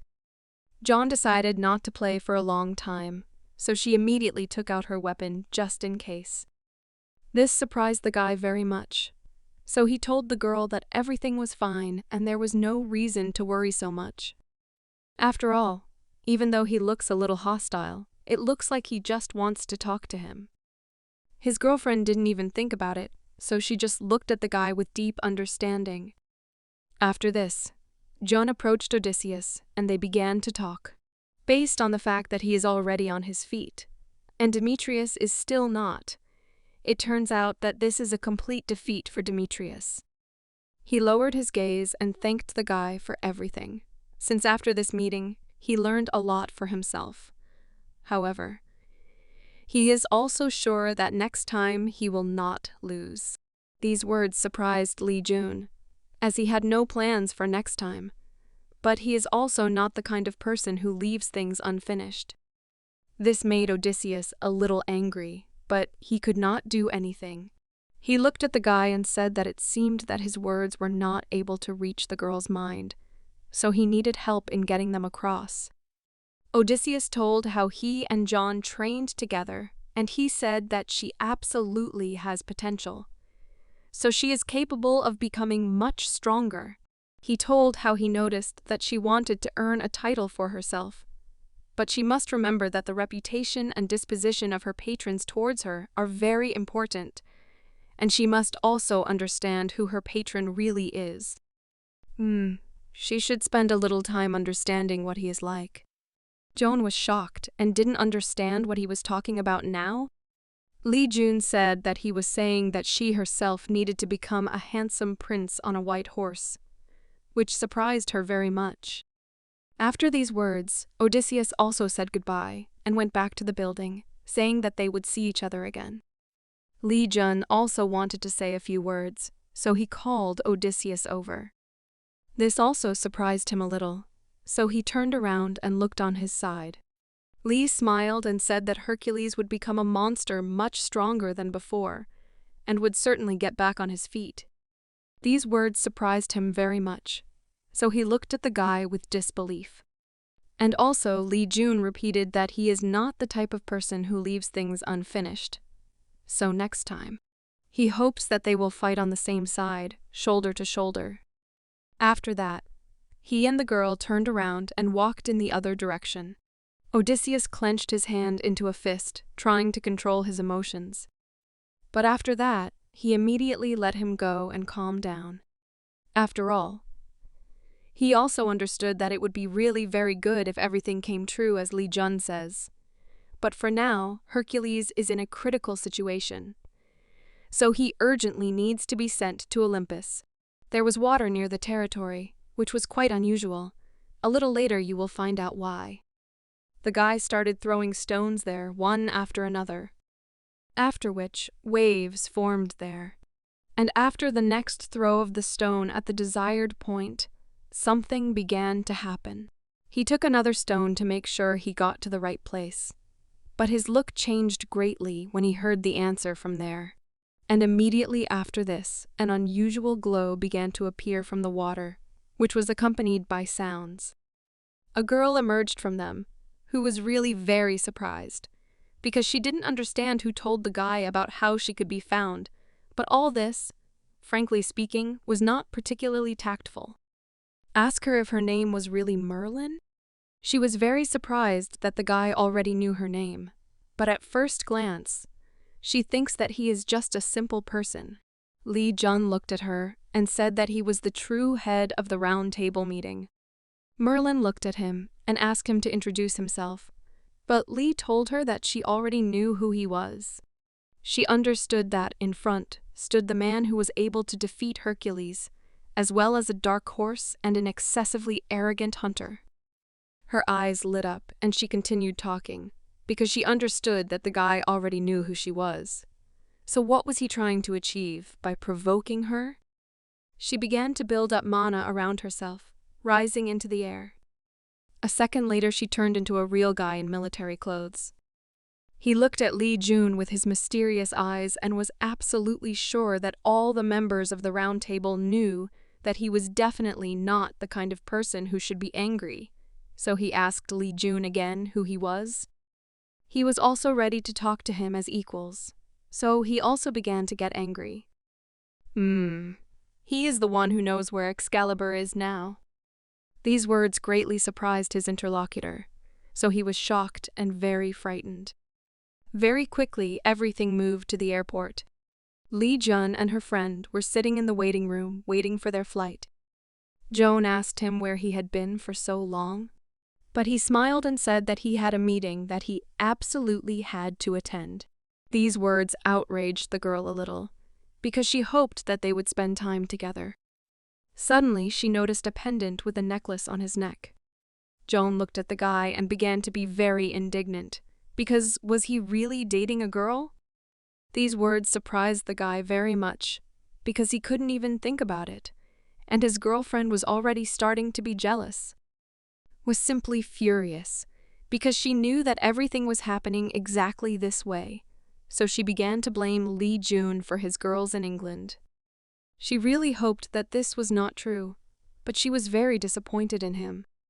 When informed the guy that all preparations had been completed and he could move out, Li Jun decided to check with him whether he took care of everything, but he assured him that everything would be at the highest level, so he could return and not worry about anything. As soon as they began to move towards their plane, a suspicious man decided to stop them and told them not to be in such a hurry. This surprised Li Jun very much because they were a little late. Yu immediately looked at him and informed him that he came from Merlin, since she said that Li Jun would be waiting for him here, and asked him to convey a message. He smiled and said that now the guy is obliged to repay the debt for the necklace.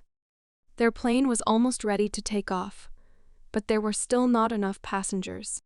Hyun was very surprised, so he asked the guy how he knew Merlin. Jun showed off his pendant and necklace and announced that they had made a deal. But he still didn't fully understand what it meant. Were these Merlin's necklaces? Yes, and June almost died because of him. Indeed, at that moment Merlin was very aggressive and began to attack the guy.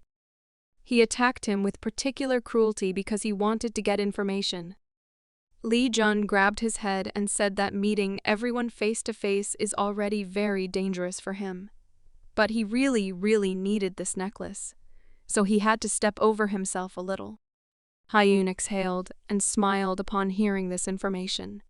After that, they successfully flew to another country, and very quickly their plane already gained a fairly good altitude. There were practically no passengers in business class.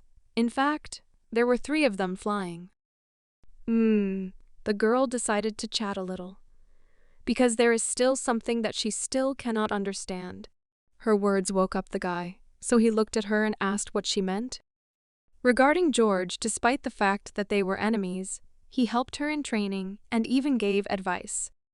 If Hercules had done to them what we did to him, then the girl is 100% sure that she would have been consumed by a thirst for places. However, the way he helped her and the way he treated the guy in the end really surprised her, so she can't understand the nobility of high-ranking hunters. The guy also thought about it, but still referred to the fact that it seemed like it was all intuition. The girl was also surprised by such words, so she asked him to clarify, and Li Jun said that, most likely, he just realized that he was not going to deal with Hercules. The conversation dragged on quite a bit, because the plane was already preparing to land, after which all passengers were asked to go to their seats and fasten their seat belts. Lenses have already been prepared that are aimed at the aircraft. A lot of journalists stood with cameras and were ready to shoot another report, since a dark horse was about to emerge from it. Hyun smiled and looked at Li Jun and realized that he was really very nervous, since he was not used to such a huge amount of attention, especially since he was shocked that they knew that he had overcome a huge distance and defeated Hercules, who himself challenged him. But the only thing that worried him even more was why the bald man knew about this and didn't tell him anything. But he smiled and said that it was just a surprise, because isn't that what the guy wanted? Finding glory. They looked at each other and really no one had any offense. So the guy started waving his arms and greeting the reporters. They were all shocked by his behavior and the way he behaved in public, so they continued to film him and recorded his every move on camera. Everything was returning to the same abandoned factory where their story began. Lee Jun stood with John near the railing and watched the sun set. John looked at him and asked what he plans to do now. But the guy said that he had too many things to do. First of all, you need to repair your inventory, since the spear has become unusable due to the dragon's bloodstone and the side effects of the red ore. And also Hyunmoo has not yet come to his senses. And besides all this, Lee Jun still has business in the Nile. But first of all, what should he do? So this is to move because from an early age he dreamed of his own home. So the girl was very surprised, because is moving really the most urgent matter now? It was actually a good thing because it didn't look like he would need her help anytime soon. So she smiled and said that she had something to tell him. He looked at her with a smile and asked what she meant. From now on, she wants to act independently. This shocked the guy a little because he clearly did not expect to hear this. She said that defending the gate with him was indeed a very fun and valuable experience for her.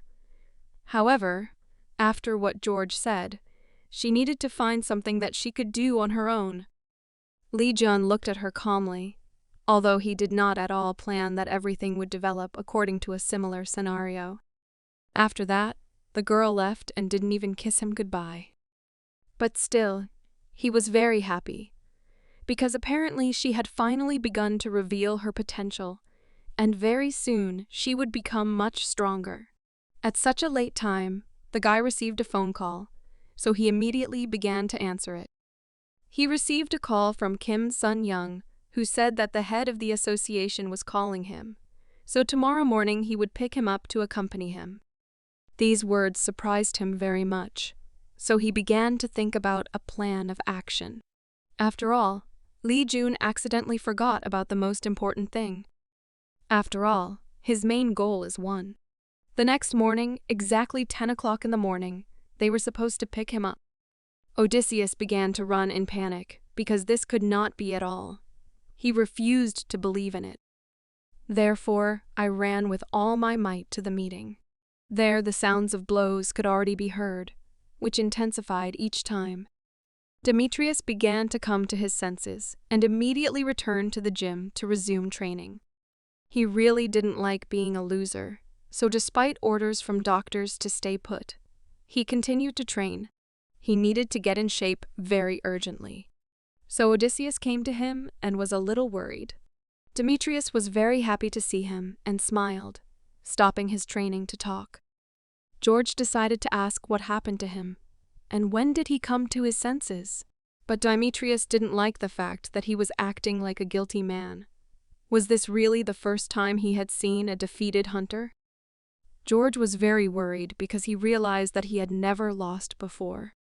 Demetrius smiled and said that this was indeed true, but this was definitely not a reason to be upset. Odysseus asked him if anything had changed since that moment, because before he was always on pins and needles and was also aggressive all the time. But now he looks at Demetrius and realizes that his soul seems to have found peace. So he decided to ask him again what happened. Apparently, Lee Jun did not initially plan to be their enemy. Odysseus was very frightened when he saw the change in Demetrius's eyes. He smiled and asked him not to be surprised by this at all, since now he had completely mastered his madness and could use this power without side effects. He was very pleased with this because it seems that Lee Jun presented him with this gift on a silver platter. Odysseus immediately remembered the words of Lee Jun, who said that Hercules would become a monster, much stronger than before. And he also hopes that they will be on the same side fighting shoulder to shoulder. It seems that these words became prophetic, so Odysseus smiled and really hoped that it would be so. An already unnecessary sword was sticking out in the ground, and next to it were the bodies of many destroyed monsters. The battles were carried out regularly and with particular cruelty. The girl wanted to become the best, so she regularly went hunting and trained. She ran at high speed because she realized that she did not have enough strength. Joan took her sword in her hand and prepared to fight further. It was clear that she still did not feel as confident as she did when she was deputy. On her way, she met a huge monster who smiled and looked at her, waiting for a fight. Joan was really nervous because it had been 3 days since she had been here. But where did this monster come from? She had the impression that she was again confronting Hercules. This is not surprising because even with the naked eye, it is clear that it will really be very difficult for her now. The girl understood that she could barely stand on her feet, even with the support of her patron, but this guy himself was already at the limit of his strength.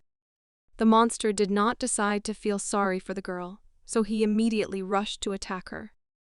Therefore, a clash occurred between them, as a result of which the girl also rushed to attack. She jumped as high as possible, after which she delivered her signature blow to the monster's shoulder, which really shocked him.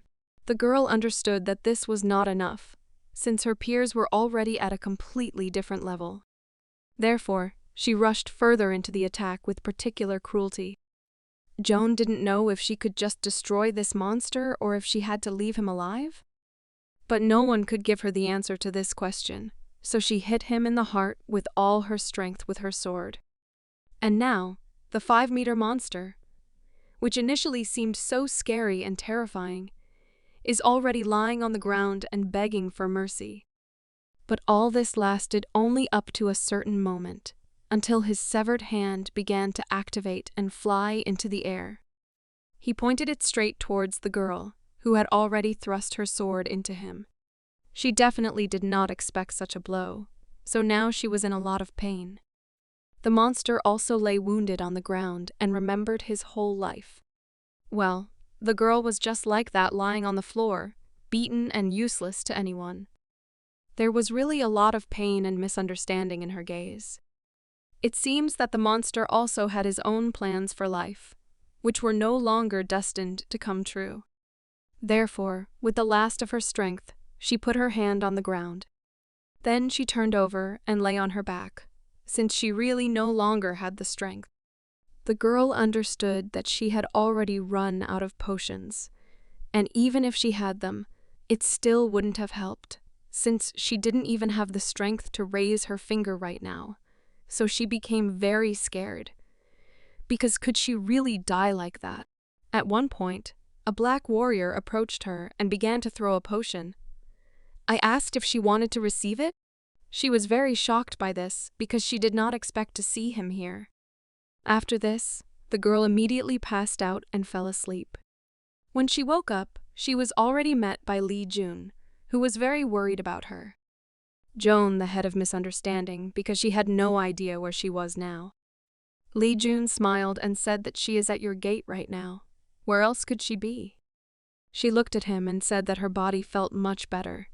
It was quite a strange sensation. So she wondered where they got the elixir?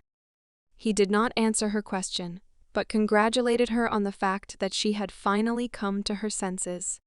After that, he hid his skeleton and smiled.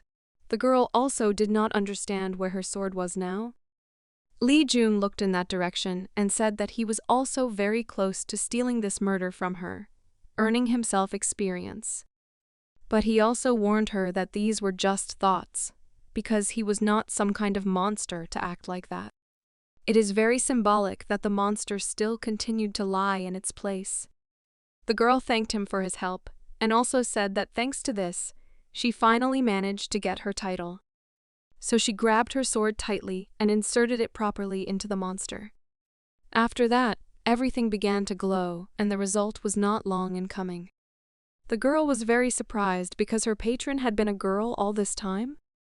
Suddenly, the same monster appeared in front of John, only 10 times smaller. The girl was very surprised because he jumped on her shoulder and also looked quite innocent. She looked at the guy and asked him to explain what was happening. So he said that now it was her toy. Lee Jun smiled as she now has something similar to a black warrior who is under the guy's command. He also looked at the girl and congratulated her again, because now that she has a title, she can rightfully be called a real hero, which the monster was just as happy about. Did she really manage to become attached to him while they were fighting because this monster seemed quite cute to her? The guy asked the girl to protect him very much, and also asked her if she had already chosen a name for him. But while the girl was thinking what to answer, the monster himself said his name, Gongs. Aga was shocked by this answer, so the monster repeated his name again.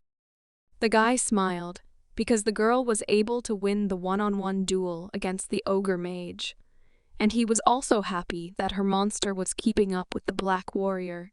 But the only question that also worried her was, how did Lee Jun end up here? He looked at Joan again and said that it was a long story, and also said that it took her too long to clear the gate. So he began to worry because 3 days had already passed since she was inside. Lee Jun more and more each time. The guy said that this is not all the information, but first we need to deal with this big guy. They looked at the monster that appeared in front, and the guy suggested that the girl first make sure that she dealt with every last one since they were protecting the gate. The girl smiled and listened to this order. She began to glow because the heroic power that she gained by acquiring the title began to overflow with mana, flowing throughout her body. The boss of this village is a two-headed ogre who is standing in front of them right now, so she knew that this was truly an excellent opponent to test her new hero powers. Therefore, without wasting time, the girl immediately jumped into battle. She swung her ball and seriously shocked the monster, who did not expect such a quick reaction. But after that, her pet got very scared and began to run away in fear. The two-headed ogre was very angry, so everyone was afraid of him. It is not surprising, because the ogre was extremely strong, so he immediately swung his weapon, instilling fear. But the girl easily destroyed him. Lee Jun was extremely surprised after the fight, so he began to think that John didn't need a pet at all. She looked at Lee Jun and smiled sweetly, because for the first time she managed to calmly clear the gate, and she also wanted to calmly chat with the guy and find out what brought him to her. He looked at the girl and said that he really needed to go to China, so it would be nice if she agreed to accompany him. Such words greatly excited her, because she was clearly not ready for this. Heimdall was shocked, because Odin's test was successfully passed. He was wondering if their taboo would work, but he was able to successfully bypass it with the help of Merlin's pendant. So he turned to Lee Jun, and he said that he would be very glad to see him in Asgard. Finally, Lee Jun managed to infiltrate a shadow organization that has business all over the world. Mu has grown and formed a solid body, but he still has not reached the level of the evil king of the undead army. But now he can control up to 7 skeletons. Also, another skull appeared on the guy's hand, but the skeleton's soul is not active yet. During this time, the blacksmith managed to restore his spear, thanks to the help of his sister. But now he has the characteristic of a demonic spear, which absorbs its own user. That is why Lee Jun must go to China, the most dangerous region in the world, but all because they could not contain the huge number of gates opening everywhere. So China turned into a real kingdom of monsters. After all, it is there that the person who is able to cleanse the black marble is located, in a place that is about to become the center of an impending catastrophe. We are now talking about the northern front. A huge horde of snow orcs was approaching. This was not at all part of my plans for the hunters, because they had already been here for more than 3 hours. Immediately at the front, a small flame formed first, after which everything flared up to such a scale that it separated everyone with a huge wall of fire. The fire began to destroy the monsters alive. The hunters were shocked by this outcome of events, but they were very pleased. Li Jun came to their aid with his girlfriend, making it clear to everyone around him that he was in charge here. He was wearing a jacket because it was already quite cold in China. After which local residents approached them because they wanted to talk. They thanked him for his help, but still they couldn't believe that they were really going to go there.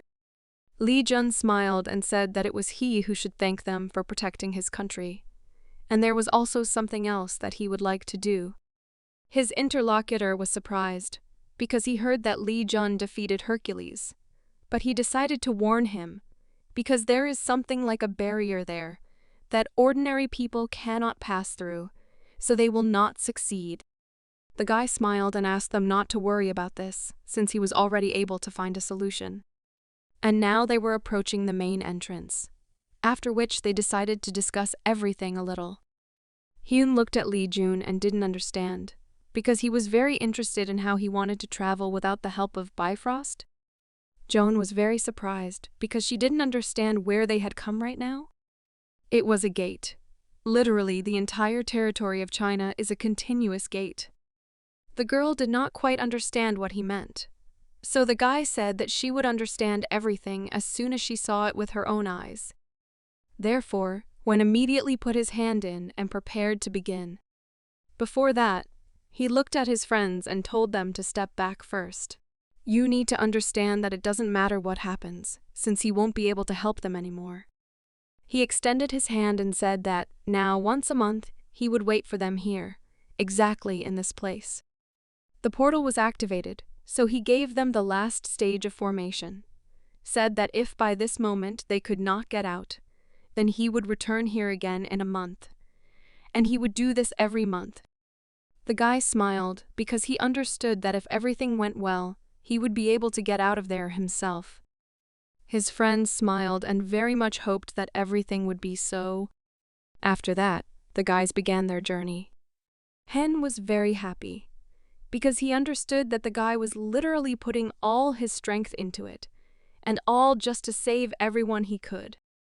After that, Wen turned around and realized that he would go and try to reduce their time as much as possible. The weather was really very different, which is why it was very cold. Joan was frozen, so she couldn't believe that someone could live here. Li Jun was also surprised, because he thought that it would be a little warmer here. But all this only means that time here feels completely different. Very quickly, they noticed the snow orcs. Therefore, the girl looked at them and prepared to join the battle. Because she wanted to somehow warm up. Without thinking twice, she rushed into battle, destroying one enemy after another. It is important to note the fact that their blood was already green. There were really a lot of orcs. They all wanted to destroy the girl. It is worth noting that after a long period of intense training, she was no longer surprised, so she only looked at them with anger. A minute later, several monsters were already lying dead in the ground. The rest of them began to run away. The guy also noticed this, so he told the girl that it looked quite strange. But it didn't end with orcs, so they were very quickly replaced by ice trolls, who have immunity to cold, as well as high regeneration. Li Jun began to worry about the girl, so he asked her to be careful with them. It is clear that he would not just stand by, so Li Jun jumped up and immediately rushed to the attack in order to eliminate them as quickly as possible. Joan also decided to keep up and went to help, waving her sword. After the next portion of the opponents was destroyed, the girl stopped and waited for further instructions from Li Jun. Her look changed a lot, because she really couldn't understand what was going on here. The thing is that this looks really very strange, especially since there are quite a lot of strong monsters here. But Li Jun understood what she was talking about now, because he himself noticed that it had become much more difficult to control his mana. Joan confirmed this, and also added that the movements and battle tactics of the opponents are very different. They all seem to be human. Li Jun understood perfectly well that her words made sense. Apparently, the process of being absorbed by the gate was happening much faster than he could have expected, so for now they would move on. Outside, the snow only continued to get heavier and the road became more and more difficult. Joan understood that there was probably a logical explanation for this, but so far nothing had come to mind. She left the guy a little to think, after which she asked how far they would need to advance in this format. But Li Jun said that they would need at least 2 months of moving on their own 2 legs, if not more. Joan even screamed in fear because she couldn't believe it. Li Jun turned to her and laughed, because all this is only if they continue moving, which means that they cannot waste so much time standing around in this place. Therefore, now we need to find something that they will ride on, and their starting point will be completely different. He pointed his finger towards the heavenly lake at the top of Pektisan. The trolls continued to lie in the ground and did not bother anyone at all. When the team had already walked a sufficient number of kilometers, they stopped to warm up at least a little, because do not forget that it was bitter winter outside all this time. Li Jun understood that he didn't want to be here and just waste time, so he looked at the girl and said that let her sit here for now, and he would take a walk and explore the situation. Joan simply silently agreed with him, because she understood perfectly well that moving on when she was so cold was simply a real mockery. After some time, June returned to her, not alone, but with a couple of red deer that he could find. After which their journey became much more comfortable and pleasant, because you will agree that it would be much better to move on reindeer than to walk such a long distance and get your clothes wet with your feet in the snow. It is important to note that it is really very easy to get lost in this forest, so all hope was only that June really knew what he was doing. When even the deer were tired of running, the guys stopped to discuss further plans and take a break. Joan understood that they were now climbing to the top of Pektisan, but shouldn't it get colder as they climbed there? After all, the closer they rise to the top, the hotter they become. Joan also thought about it, because they had never even met monsters on their way here, and this made her very wary. Li Jun reassured the girl, because the ruler of the mountain really protects her very well, so there's definitely no need to worry. Joan looked at him and asked what this means. What ruler of the mountain? Is this really a man? Jun was a little surprised by such a stupid question, so he said that of course not. How could he be human? But the girl decided to find out who they were going to deal with, so she decided to ask a lot of questions. But Li Jun interrupted her and said that he himself didn't even know what would be the correct name for them. In any case, it's worth getting ready because the girl will see them herself very soon, so he suggested it was better to leave the animals in this place for now. Now they will need to try to break through the barrier as quickly as possible. After these words, everything began to glow. Indeed, real magic appeared here, which protected the passage from prying eyes and bad intentions. So without some preparation, it is generally unrealistic to see exactly where the traps are. Heimdall was meanwhile on the roof and understood that after the appearance of the gate, the world plunged into real chaos. He awakened forces that surpassed all others on his path, so he set himself the task of finding Asgard and devoting himself entirely to people.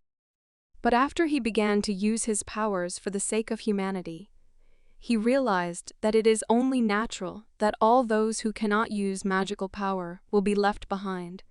So only hunters who are able to survive disasters are those people whose protection is now his direct responsibility. Li Jun went to China, but he was more disappointed that the country did not live up to his expectations, because the climatic conditions had indeed changed and monsters began to rage in every city. He understood perfectly well that a guy who did not have the power of a hero at all, and who managed to defeat Hercules without her help, could still manage to find what he had not been able to do in his time. He laughed and realized that Li Jun was indeed worthy of attention, and the situation was becoming very interesting. Heimdall had not experienced such emotions for a very long time, so he even bit his tongue with joy. After this, of course, there was a corresponding reaction in the form of pain, because you shouldn't be so self-confident and underestimate other people. But his shock was not for this reason at all. Heimdall knew very well that right now he certainly could not absorb it so early. He spread his arms and began to laugh, forming magic near him, because he understood perfectly well that now it would be much more pleasant for him to slowly enjoy it. Because Li Jun really is the best snack with which he can drown out his irresistible hunger. Meanwhile, the guys had already managed to get to the top and were pleasantly surprised, because there was no more snow and it was warm. Joan was happy, because he really hates the cold, so Li Jun beat her to it and said that they had finally arrived at the same place. He looked around, and immediately after that, he took out his weapon. This is the same heavenly lake that they have been going to for so long, so now they need to be extremely careful. Opposite Li Jun stood people who were shocked by the appearance of strangers on the territory and were preparing to meet them. Joan also quickly prepared to engage in battle, because she didn't really want to fight right now, especially since they looked like hunters. Li Jun said that in the lands of monsters live people who survived from the ancient lands of North Korea. They were very surprised by this, so they shouted at the guy and asked how he knew so much about them. But Li Jun wanted to resolve everything peacefully, so with a calm voice he said that now he would like to meet with the ruler of the mountain. People were very surprised because information about the king is really hidden all the time, and very few people know about it, so they understood that the guy was very dangerous. Without wasting a minute, the people took out their weapons and prepared for battle, because they understood that now their main task would be to destroy the invaders. Li Jun was shocked because all he wanted to do was avoid an unnecessary fight. But it seems like he really has no other choice. One of the attackers looked to the side and was horrified, because a completely unexpected event had happened. The little girl began waving her hands and saying that the king had given her orders to call the guests for an interview. Due to failed nuclear experiments, their country became a wasteland even before the gate appeared, so after that, a lot of refugees began to look for a new refuge. People stopped their attack because of the girl, but still started screaming and asking again how the guy knew about them. But he just looked at them and said that, now, this is a really difficult question. The girl immediately approached the warrior and began to scold him, asking whether he was really ready to behave like that with the guests of the owner of the mountain. She also warned him, saying that if they knew about the king, of course they would know about them in the same way. The guy was shocked, but still he felt scared, because he understood that the new arrivals could easily be accomplices of their main enemies, because of whom they are now here. He told her that he would go away for a second to discuss the matter with his colleagues. But the girl understood perfectly well that now she needed to take the situation into her own hands, because although they were able to deal with them, now their people are as if on pins and needles. Li Jun approached the little girl and decided to talk to her on his own, since he perfectly understood that she was much higher in status than ordinary warriors. The guy raised his voice a little, saying that he was not as old as she might think. This scared the girl, because she was counting on a completely different outcome of the dialogue. After talking, they immediately went to the market. People were shocked because they had not seen guests in this place for a very long time.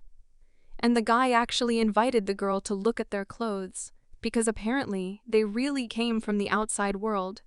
But they could not believe it, because all this for a time they believed that it was completely destroyed. Li Jun and her friend looked really amazing, and John informed him that there were about 200 people here, most of them hunters. June also understood perfectly well that these were people who were able to survive in such harsh conditions. There was a guy at the entrance who, seeing the new arrivals, immediately ordered them to move away from this place and did not want to let them in any further. Li Jun was very surprised when a man with a spear began to stand in front of him, so he only laughed and asked if it was customary for them to receive all guests in this way. Didn't the owner of the mountain tell him to personally bring the new arrivals to him? But the guy was really scared and angry at the same time, because even though he had such an order, he simply refused to take them to the owner. So the little girl quickly intervened in the conversation, trying to defuse the tense situation. The guy didn't even want to listen to her, because the girl should perfectly understand the state the owner is in now. After these words, June lit up, because he began to understand perfectly well that something had happened to the owner of the mountain. But still he turned to the guy and said that his opinion in any case did not matter. After these words, he immediately rushed into battle, since he had just been humiliated, so he decided to take revenge. The girl began to scream and also turn into a monster. It seemed that she was offended by this.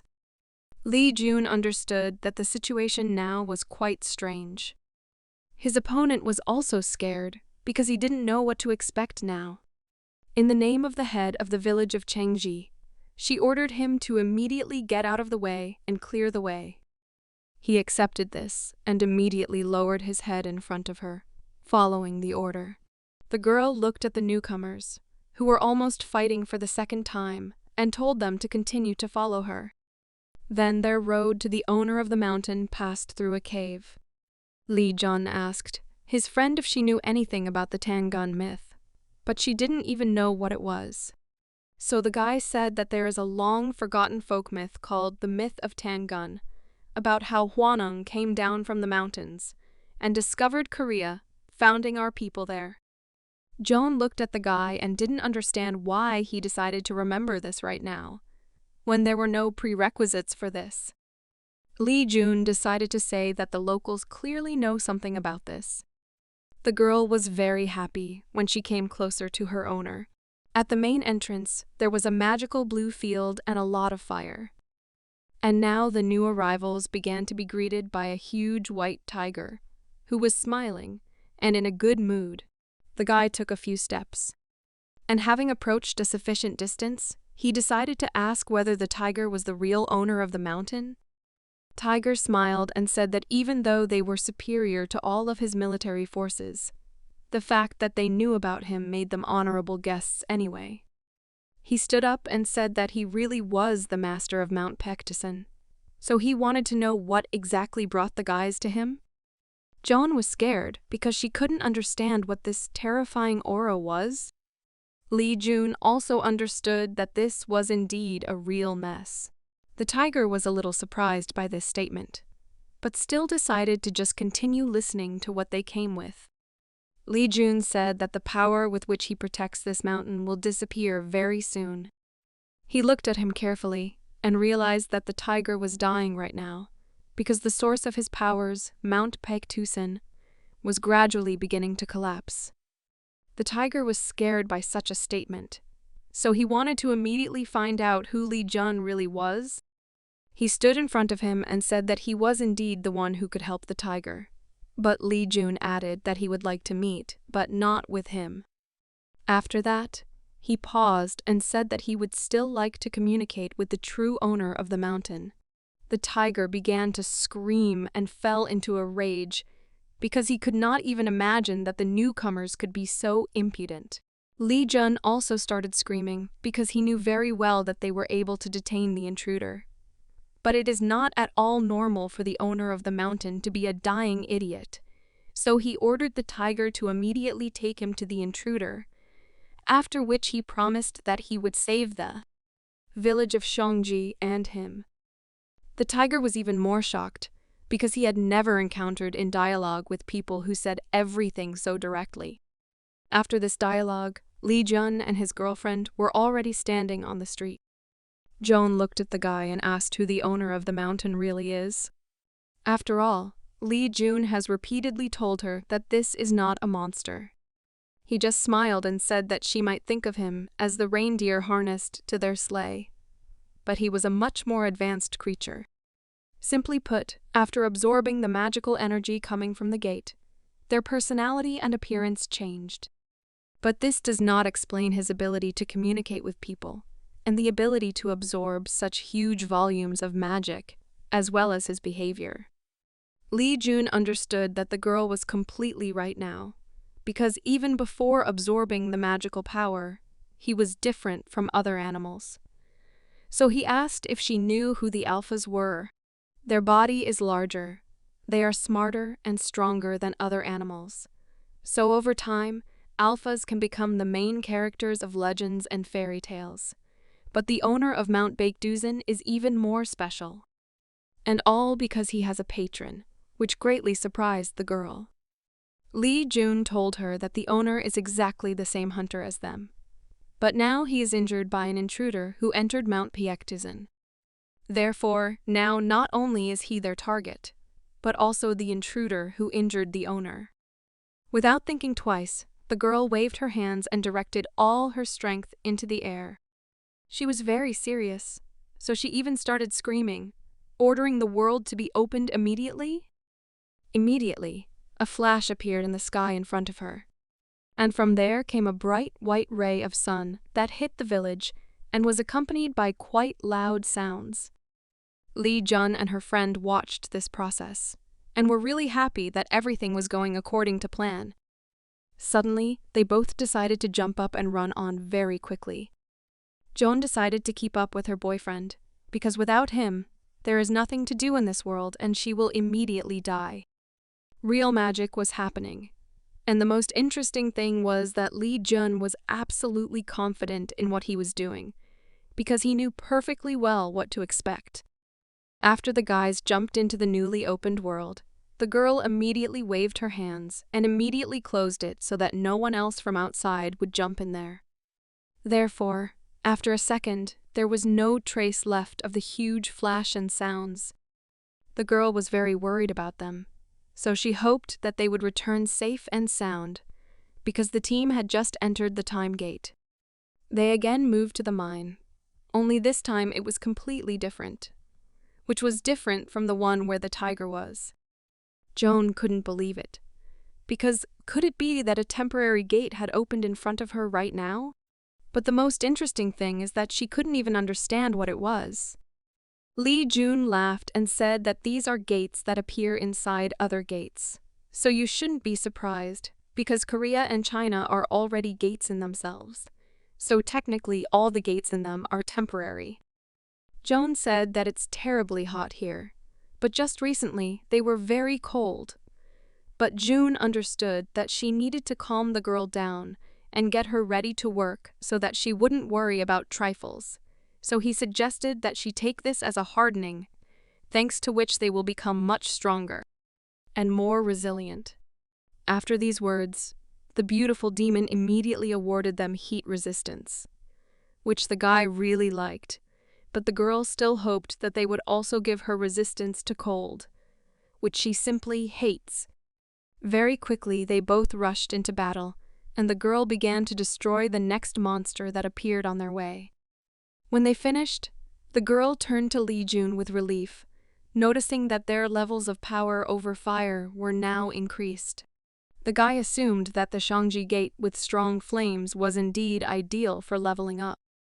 But Joan couldn't help but wonder what happened to the head of the village and what kind of child it was, because she was the one who was able to create a sealed territory and let them in here, wasn't she?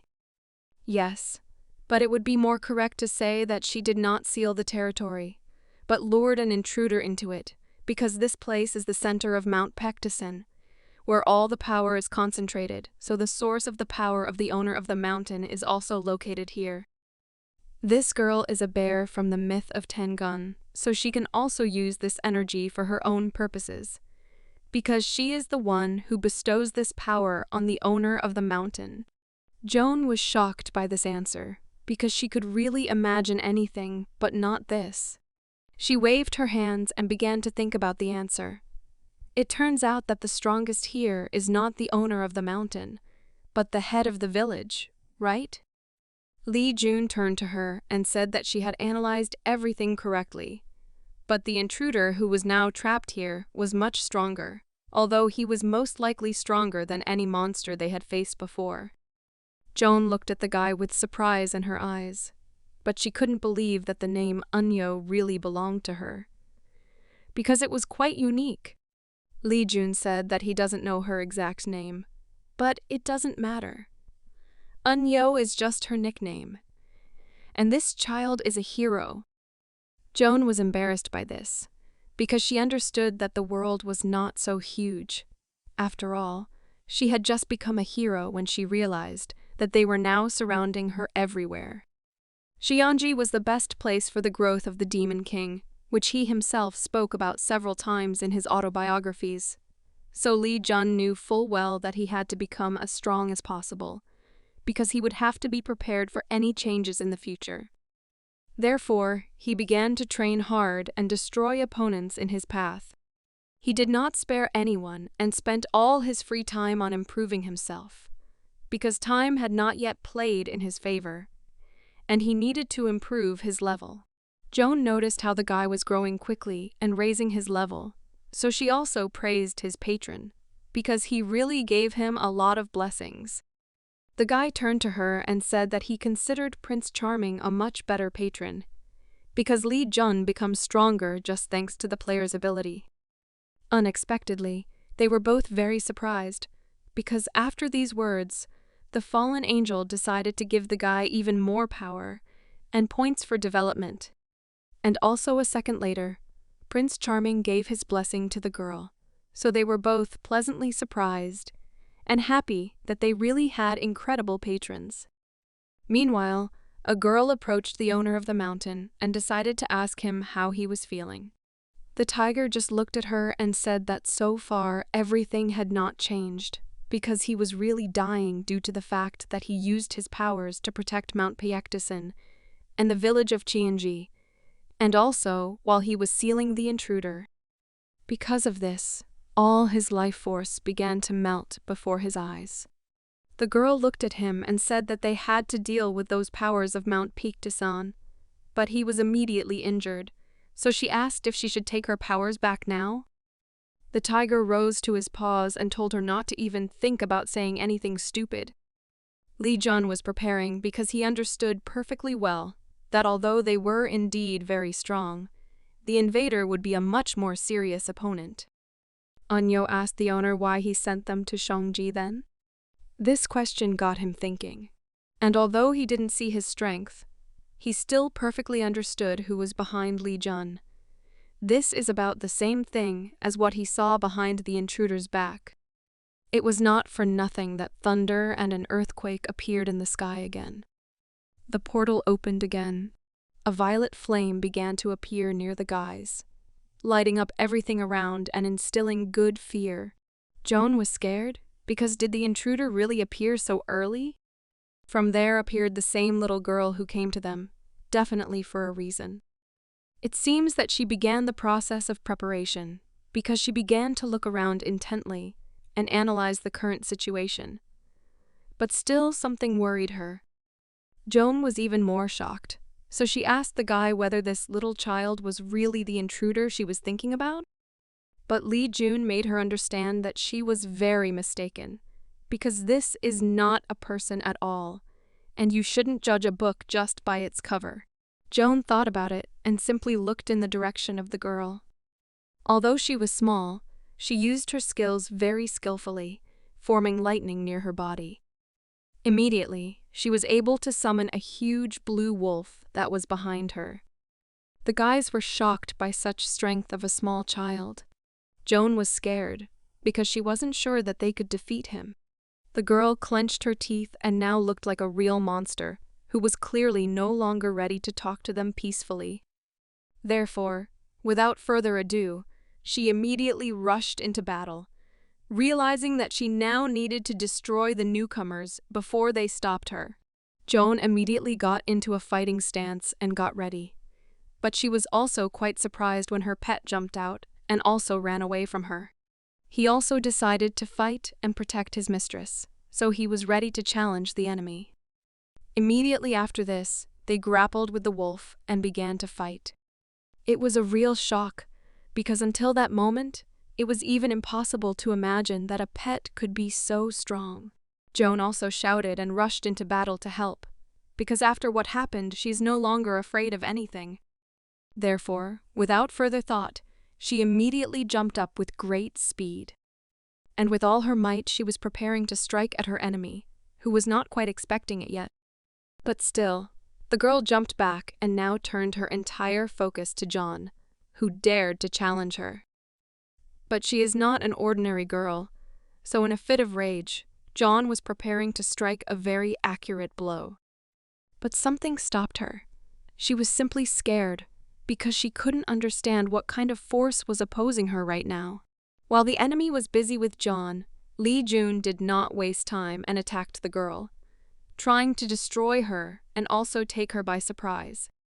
In his eyes, you can easily see a rush of rage and extreme anger. He put all his strength into this blow, and unlike John, no one could stop his blow, and it hit the target, forming a huge fiery flame behind it.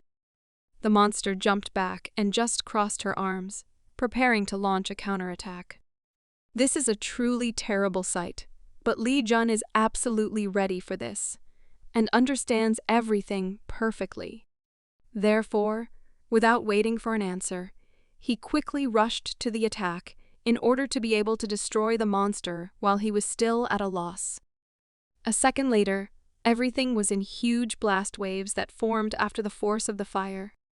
Raising your head up was indeed very scary because all that could be seen were flashes and fiery explosions. Meanwhile, at the fair there was a real earthquake from what kind of fights were taking place here. Still, the monster was very similar to the little girl, and took her image while she was in the village at the same time, and ordered everyone to evacuate immediately. The soldiers had to find shelter for people until the situation stabilized. After that, the same security guard who did not want to let Lee Jun and his girlfriend through decided to jump up to her. Was he trying to see in her eyes if everything would really be okay? Although absolutely no one could answer this question now, the girl asked him not to worry, because even if everything does not go according to plan, she and the owner of the village will figure it out on their own. So now, first of all, we need to help with the evacuation. He bowed his head in front of her and said that he would do absolutely anything she ordered. She understood perfectly well that the fate of Shongji was now in their hands, because if Lee Jun lost now, then she and the owner of the mountain would not be able to cope with it. Therefore, she very much hoped that everything would go well and was worried. Meanwhile, the portal unexpectedly opened again. The girl's pet was lying on the ground unconscious, and it's hard to say whether he's actually alive. Joan was sitting on the ground, resting on her knee, but she was still noticeably damaged. But that wasn't the worst thing at all. The intruder lifted Lee Jun up and held him very tightly with her wolf fist. When Joan saw this, she suddenly started screaming because she was very worried about the guy. But this angered the intruder even more, so she gritted her teeth and prepared to end the guy. Lee Jun just grabbed his paw and held it tightly, not allowing the enemy to grab him. It was very difficult for him. The situation was truly critical, and he needed to find a way out of it right now if he did not want to die right here. In his eyes, you could calmly see anger and despair at the same time. It looks like this is the end. He remembered that, during training, the growth of his magical powers was for some reason blocked, and there was no way to increase their level, although before they had grown well due to the flow of mana.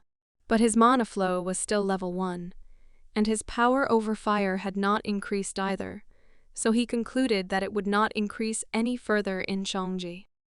And in order to solve this problem and increase the flow of mana, he needs to sever the wolf paws of his opponent right now. After such actions, his mana flow increased, and Lee Jun now gained extreme confidence in himself and his abilities, so he was now ready to fight even stronger. The intruder was scared because she noticed how her opponent changed literally before her eyes. Lee Jun was able to escape from her grasp and began to form fire magic around himself. And compared to his opponent, he became much more confident. However, after being freed, he quickly looked at his body to make sure that there were no wounds or serious damage. But fortunately, everything worked out, because the flow of mana is activated in situations on the verge of death. However, It was quite difficult for Li Jun to feel something like this from the monsters he had encountered before. But as he expected, with this enemy, everything will be different, and even though it's a little too late. But mana began to envelop all his cells around his body, making it feel as if he had just been reborn again.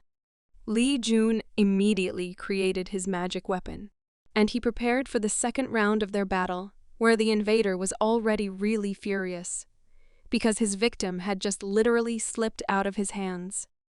She got down on all fours and started growling at the guy like a real wolf, although it didn't look particularly scary.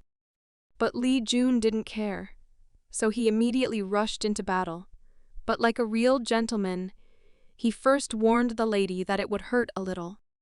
He was already ready to end this, so he summoned a flash of the sun and immediately received a huge amount of rewards and experience points, because he was able to acquire the skill without any help. Joan was very surprised because she couldn't believe that it was absorbing all the mana from the air, and the space around Li Jun was literally distorted. The guy was extremely angry, so he continued to run towards his opponent, using all his strength. But she was not even going to give up, so she also rushed into battle to take revenge and recoup the previous misunderstanding. And so their forces collided again, as usually happens when no one wants to give in to each other. The result was a huge explosion, which was to be expected. Everything around was literally on fire because two very strong elements collided. The intruder had changed very much, and it was no longer possible to see in him the very girl whose image he had replaced and wanted to impersonate. So right now, he was extremely shocked. Then another blast wave followed, which was supposed to put an end to him once and for all, freeing the owner of the mountain from suffering. But from the ashes and fire, the silhouette of a wolf suddenly appeared, which terrified. This frightened John very much, because all this could only mean one thing. The invader is winning and is not going to give up. But everything was completely different. The wolf was very angry, so he only looked towards Li Jun, trying to intimidate him with his growl. But he was absolutely fearless. He actually didn't care. He was just thinking about what he should do next. Li Jun didn't want to wait, so he went to the epicenter of the battle on his own because he didn't care. The wolf continued to growl at him, thereby trying to dissuade the guy from making such movements. Li Jun knew very well that he had approached him through the blazing flames, so now this beast could not go against his will in any way, and all this was because of his origin. The thing is that it was just a wounded animal, and its eyes, filled with anger and pain, turned into eyes full of sadness. After all, he will soon meet his owner. Li Jun looked into his lost eyes and understood perfectly well that now the fallen angel was closely watching him and his decisions. The wolf stopped growling, but only slowly began to approach the guy who would now become his new owner. Thus, Li Jun was able to subdue this beast and lure it to his side. But despite his current pliability, he was once a demon who turned the world into chaos along with the Demon King. He was an ally and follower of the demonic king, and for him, in turn, he was like his own son. Li Jun looked at the wolf and realized that from now on, he would call him Fenrir, after which he subdued him. Anya placed her hand on the ground as she no longer heard any explosions. She realized that the vibrations had stopped, so she wondered if it was really over. Anya looked into the distance after that and noticed that her new heroes were walking along the path, who after this battle returned safe and sound. Li Jun also carried a girl in his arms and walked towards the village. Anya was very scared, because could it be an intruder? She immediately began screaming and calling for help from the owner of the mountain, because it seemed she began to suspect that they had been betrayed right now. Joan, who was clearly not ready to fight in the village, was the most surprised by this. A large tiger immediately appeared behind Anya, who had arrived at the girl's call. Before starting a battle with them, She still wanted to know what all this meant and how Li Jun would try to explain it all to them. He was extremely calm, so he said that he kept his promise and defeated the intruder. The tiger was also angry, so he began to growl and ask if they had deceived him. After all, they promised that they would completely destroy the invader. But Li Jun interrupted him and said that there was no talk of destroying anyone. He recalled that he promised to save the owner of the mountain and his village, and this intruder no longer poses any threat. The girl looked at him and was pleasantly surprised by this turn of events. After that, she jumped to the ground and stood next to Li Jun, practically preparing to take a fighting stance. The intruder's eyes lit up, but his eyes no longer posed a threat. There was no anger in them. The tiger and the girl were shocked, because they understood that now it looked like they would be fighting against two traitors at once. The intruder just glanced at Li Jun and simply waited for further instructions from him. She then bowed her head as a sign of respect, which surprised Anyo. Li Jun smiled and asked if this was enough to make sure that he was telling the truth. The village was saved and now everything was as before. Now nothing threatened it. The intruder approached the guy and tried several times to pronounce his master's name, but nothing worked. Li Jun found it funny to watch, but still tried to teach him to treat himself correctly. But after several minutes of unsuccessful attempts, he concluded that the intruder still could not speak. At that moment, John came to them, called the guy, and was ready to join the company. Fenrir immediately began to growl at her, but the girl raised her hands, making it clear that she was not an enemy. And it is also important to understand that the intruder only copied the image of that girl from the village, but after he was defeated by Li Jun, he became an ordinary guy whose image has changed a little. Now his name is Fenrir, and after John's words, he immediately fell silent, because he understood that he was still wrong now, and there was no need to growl at her. Immediately after this, he grabbed the princess and began to shake her in different directions, like a toy. Li Jun smiled and said that everything was fine. Don't let her worry so much. After all, these are children who want to have a little fun.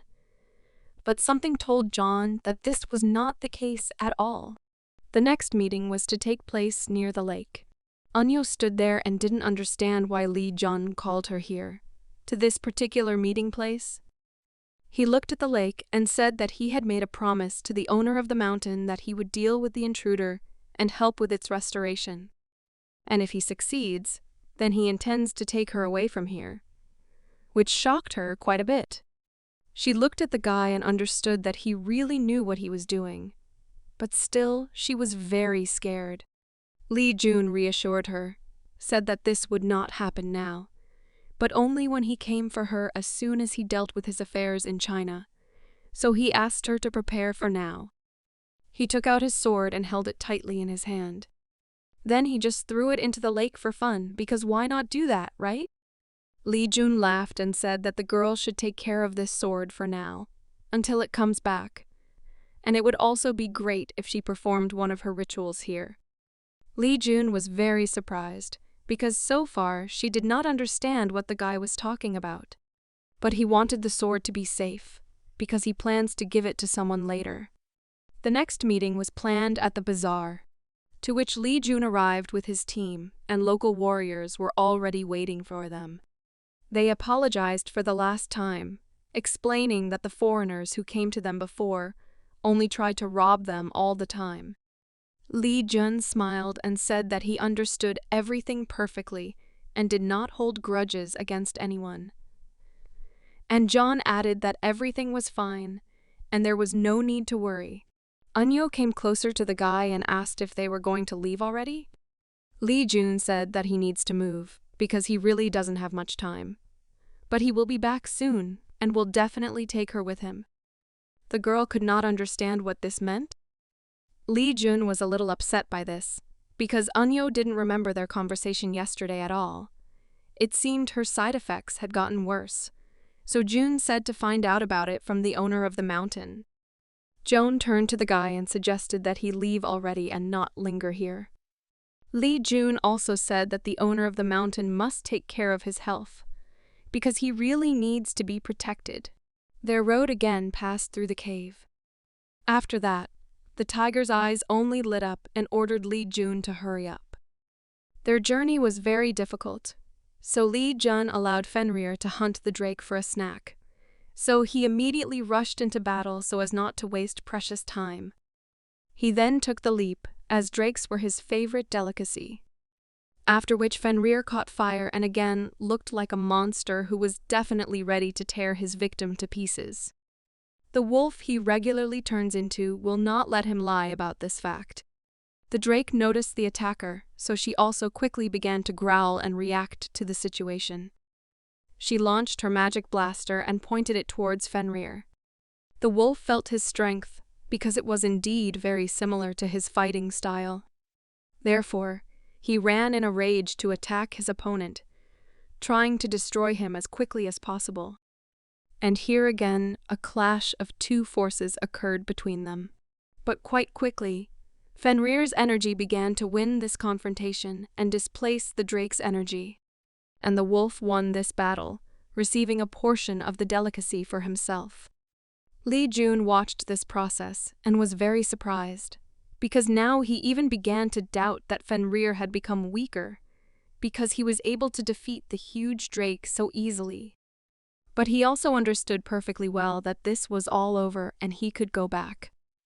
Now you need to turn your attention to the lake, in which a lot of people drowned and froze. Joan looked at this lake and decided to ask the guy what he thought about this. After all, is this really the same catastrophe that he talked about? And will the whole world really end its existence in exactly the same way? Yes, but it will be much worse. But at least now they are able to minimize the damage and save a lot of people. Li Jun was well aware that there are many hunters and heroes who are in organizations like Asgard, where they will do anything to protect themselves and survive. So he is also willing to do whatever it takes, so there is no need to worry about it. This really calmed Joan down a lot. So she wiped away her tears and also promised that she would do absolutely everything in her power. After a not very pleasant conversation, it was necessary to start acting. So Li Jun said that the ice on the lake was strong enough, and they could easily walk on it. So as soon as they crossed it, they would immediately reach their goal. But Joan still didn't quite understand where exactly their goal was. So the guy said that they were moving to the province of Gondun, where they would need to find someone there. Joan also wasn't sure if there were any survivors there, given the environment. But the guy didn't even doubt it. He holds back the black marble with a flow of mana, but at the same time, he feels his powers becoming truly much stronger. Li Jun clenched his hand into a fist and thought seriously, because this is really his limit, because he clearly won't be able to hold back any longer. Therefore, it is very important not to waste time now. So Li Jun immediately suggested crossing this lake as quickly as possible to find his target. They drove up the main part of the road on Fenrir, but it was time to jump off him and talk. Li Jun said that now they do not have the opportunity to ride on a wolf, since it is not worth attracting too much attention. Joan smiled and said that it is much warmer here than at the beginning of the path. And again, there are no monsters here, as before near the mountain. Li Jun laughed, because the girl herself guessed that they were moving in the right direction. While they were talking there, Fenrir just pointed his finger and said that they needed to move in that direction. The silhouette of a huge man appeared right in front of them, several times larger than them. Joan was surprised by this, because she thought that there would really be no one there. But the guy was not in the mood for jokes now, so he ordered her to prepare a weapon. Joan still didn't fully understand his intentions, because she clearly didn't expect anything like that now. Li Jun understood perfectly well that in such a place there was no way people would catch their eye. Therefore, he understood perfectly well that this was a giant that they would now have to try to destroy. Lee Jun took out his weapon and prepared to attack. A few seconds later, the giant fell to the ground and the girl stopped in place. It was indeed very strange for her to realize that a giant appeared on the horizon, like a simple person. But he behaved like a hungry animal. But Lee Jun reassured her, because perhaps he just broke away from the group and should not underestimate him. Although those who are usually expelled from the group due to weakness or illness often end up in a similar way. So perhaps this giant was one of them, which is why he is weaker than his colleagues. The girl was really scared to even think about it. However, suddenly something changed sharply in her eyes and she got scared. In the distance, the silhouettes of other monsters were visible. Perhaps these were the same giants.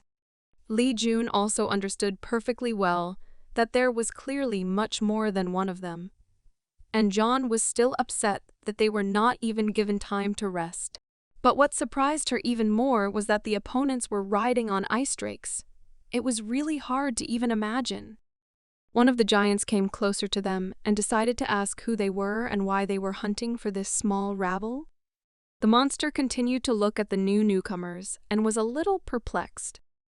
Lee Jun smiled and looked at Fenrir, who was clearly special, because even in such a tense situation, he wanted to taste the drake. After that, the giant threw a large net in their direction, trying to catch the guys. Joan noticed this and was shocked, but she had to act quickly. She prepared herself for battle and was ready to attack. But Lee Jun put his hand on her shoulder and told her to calm down. The thing is that he does not feel any thirst for blood at all. The giant just grabbed Lee Jun in his net and looked at him. After that, his eyes lit up and he said that now Lee Jun and his entire team will have to come with him to check. The giants rode on drakes and led the children along. They laughed at them and discussed their affairs, which worried them much more than ordinary people. However, after a while, the leader decided to communicate with them, asking if they were local, so they immediately answered him that they came from distant lands. The giant calmly believed this, because he understood perfectly well that they had been captured with someone special, so he told the guys not to worry about their safety. Lee Jun was a little surprised, because he understood perfectly well that they are different from the giants from the stories, because they are really very smart, unlike the records where they are described as simple monsters. So the guy decided to immediately ask if they could take them to Asgard. The giant looked at him and was very surprised because the guy already knew about their city, especially since they were heading there right now, so he told them not to worry about it, and also added that they did not have the slightest desire to harm them. Therefore, the giant waved his hand and introduced himself, saying that his name was Shachi. He is a proud warrior of a great tribe of frost giants. Lee Jun also smiled back and said his name. Suddenly their conversation changed dramatically, and a real monster appeared in front of them, whose eyes were burning and the desire to destroy only intensified. He was clearly furious, so he was already preparing to attack. After another second, he and his comrades were already lying on the ground. Shaki was very strong, so he dealt with the uninvited guests who dared to interrupt their dialogue. Lee Jun was a little surprised, because the strength of his interlocutor was also really impressive. Shachi turned his head and also looked at the guy with suspicion. But then his mood changed sharply and he was ready to continue the dialogue. Lee Jun was surprised because he didn't understand a little how to react correctly to all this, and how to make sure that the enemy did not get angry over trifles, so as not to provoke a conflict. The giant continued to look at the cage and became very serious. Still, it was clear that something was bothering him, so he asked the guys for permission to ask them a few questions, after which he could let them go. Lee Jun suspected that Shachi was hiding something, but there must still be survivors in the city of giants. Shachi began to swear on the honor of his name, and also repeated several times that the guys could make their own choices, and he would do absolutely nothing to them, regardless of their decision. Lee Jun extended his hand clenched into a fist in response. and he understood perfectly well that it looked like they would get to their goal much easier than they had planned, because right now they were heading there. Joan was also pleasantly surprised and shocked by what she saw. Shachi smiled proudly and said that now they had arrived at the place and this was their city. He began to admire it and greeted its new visitors. Everything was covered in snow, but in fact, it looked really very beautiful. At first glance, one could assume that it was just a difficult-to-guard castle. Although this was partly true, because the entrance to the city passed through a well-guarded gate, where Shachi was the first to ride on a drake. People rejoiced at his arrival and immediately ran to meet him at the entrance. Li, Jun, and John began to look around and analyze the situation. At the entrance, a guy and a girl also began to wait for them, who looked quite friendly. Another friend went to draw water from the well. Joan smiled because it really felt like they were in the Middle Ages. She looked around and asked Li Jun not to talk about the fact that they had made this journey through space and time. Meanwhile, local residents looked at the new arrivals and were very surprised, because why did people come to them locked in a cage? Had they really done something? Meanwhile, Fenrir became a real monster and became very angry with them. They were shocked, because they could not believe that there was a special one with them now. Could Shachi really manage to catch him? But Shaki told them not to worry, because they just wanted to visit the leader now, so let them get off the road for now. Li Jun laughed and patted his new friend on the head, telling him not to worry about this yet, because everything is really good and they are not in danger now. But Fenrir continued to repeat to himself that this was an enemy that must be destroyed immediately. Li Jun was very surprised by these words, because he couldn't believe it.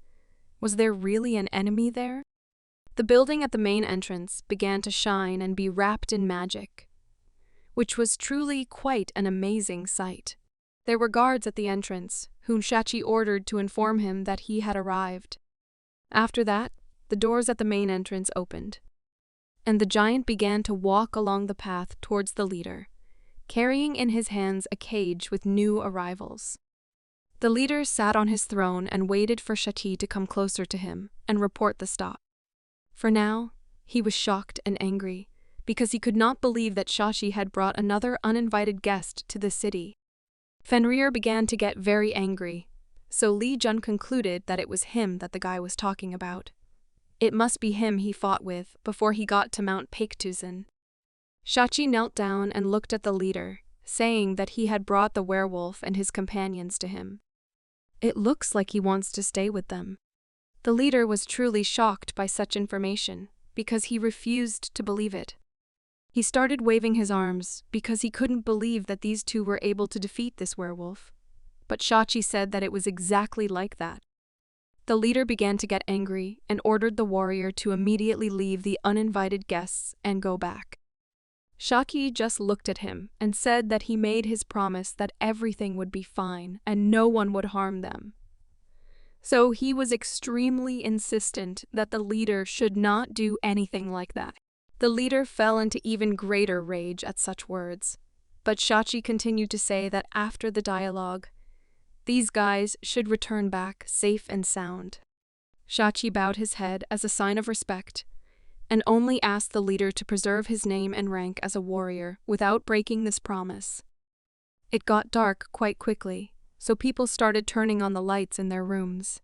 The girl began to open the doors, but everything was closed. She understood that if she really wanted to open them, she could easily do it. But Li Jun said that in this way she would turn the entire tribe of giants against her, and even if she was so confident in herself, now she still continues to be in their possessions. Joan just waved her hands and was surprised by this answer, because aren't they locked in a cage right now and in trouble? Joan said that it doesn't matter how Li Jun looks at this situation, but she feels very well that their leader still has really bad intentions towards them, especially after what Fenrir's reaction was to him. She was absolutely sure that the leader felt pressure on him, but she just watched as Fenrir warmed himself by the fireplace and thought what they would need to do now. Li Jun jumped on the bed and told her not to worry about this at all, because if they want to leave this place, they can do so at any time. But for now, they just need to rest after such a difficult journey. He smiled and understood that, apparently, they were here for a really long time. Everything was on fire. The buildings were simply collapsing before our eyes. It was a terrible process that really leaves huge psychological problems in the future. Terrible monsters came who were ready to destroy everything that got in their way. Li Jun walked up and looked out the window, because in the records of the demonic king, the war with the giants was described as one of the most terrible wars. But there were still nuances that he really could not understand. He was absolutely sure that their king was incredibly strong. But individually, almost all giants are inferior to humans in strength. So it is not clear how they managed to drive humanity into a corner. There was a fairly loud sound near the door. Li Jun had to look away from his thoughts and look in that direction. It was a little girl who brought tea to the guy. She laid out everything she needed on the table and began pouring the drink into a mug. It was clear that she was a little worried, because she began to stutter and repeat the same phrases several times, asking whether such a volume would be enough. Li Jun was sitting at a huge table with his girlfriend, but he became very curious. Are all new girls really accepted in this way? The servants refused and said that today was an exception, so Li Jun had a completely logical question. Why do this then? She crossed her arms and began to explain the situation to him. Li Jun smiled and told her not to worry, because now everything is fine and no one is watching her, so she can tell everything as it really is. The girl was surprised and frightened by this, but still did not understand how this was possible. The thing is that no one had noticed the surveillance tools before. Li Jun smiled and said that this is a fairly standard magical tool, and if he were here alone, and he might not even have guessed about it. However, he still has a necklace that belongs to Merlin, who is the strongest magician.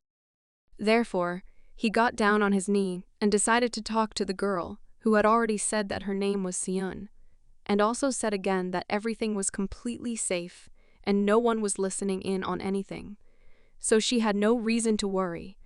However, once she left this room, she would still have to not tell anyone about this conversation. Sun told the guy that she had been here for more than a year, but many people had been stuck here for several years. It turns out that more than a year has already passed since people discovered Utgard. But still, Li Jun also decided to ask why then there is such a special attitude towards them now. Sun tightly clenched her hand into a fist and said that all this was thanks to the incredible strength of the guy, because giants really like strong people, and they are also glad that a special guest came with them. Fenrir just sat on a chair and listened a little to the conversation, where Seal continued to say that recently Utgard was attacked by the Nars.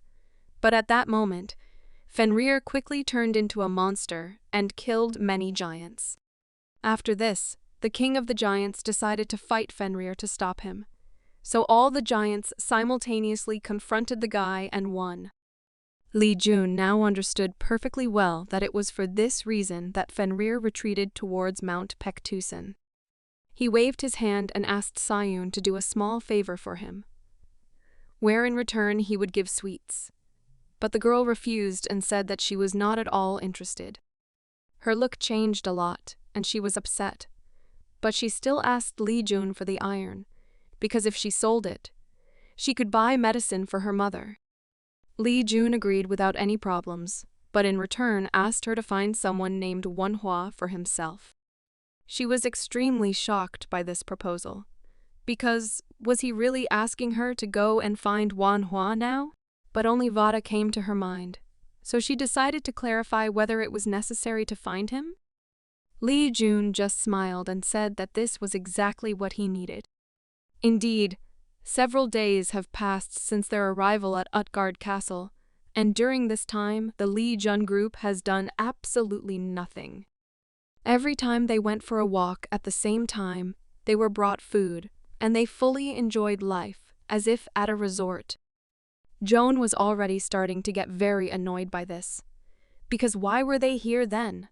And also, if the giants needed absolutely nothing from them, then why didn't they just let them go? Li Jun turned to her and said that thanks to this, they got a slight advantage and were able to practice at least a little. Isn't that great?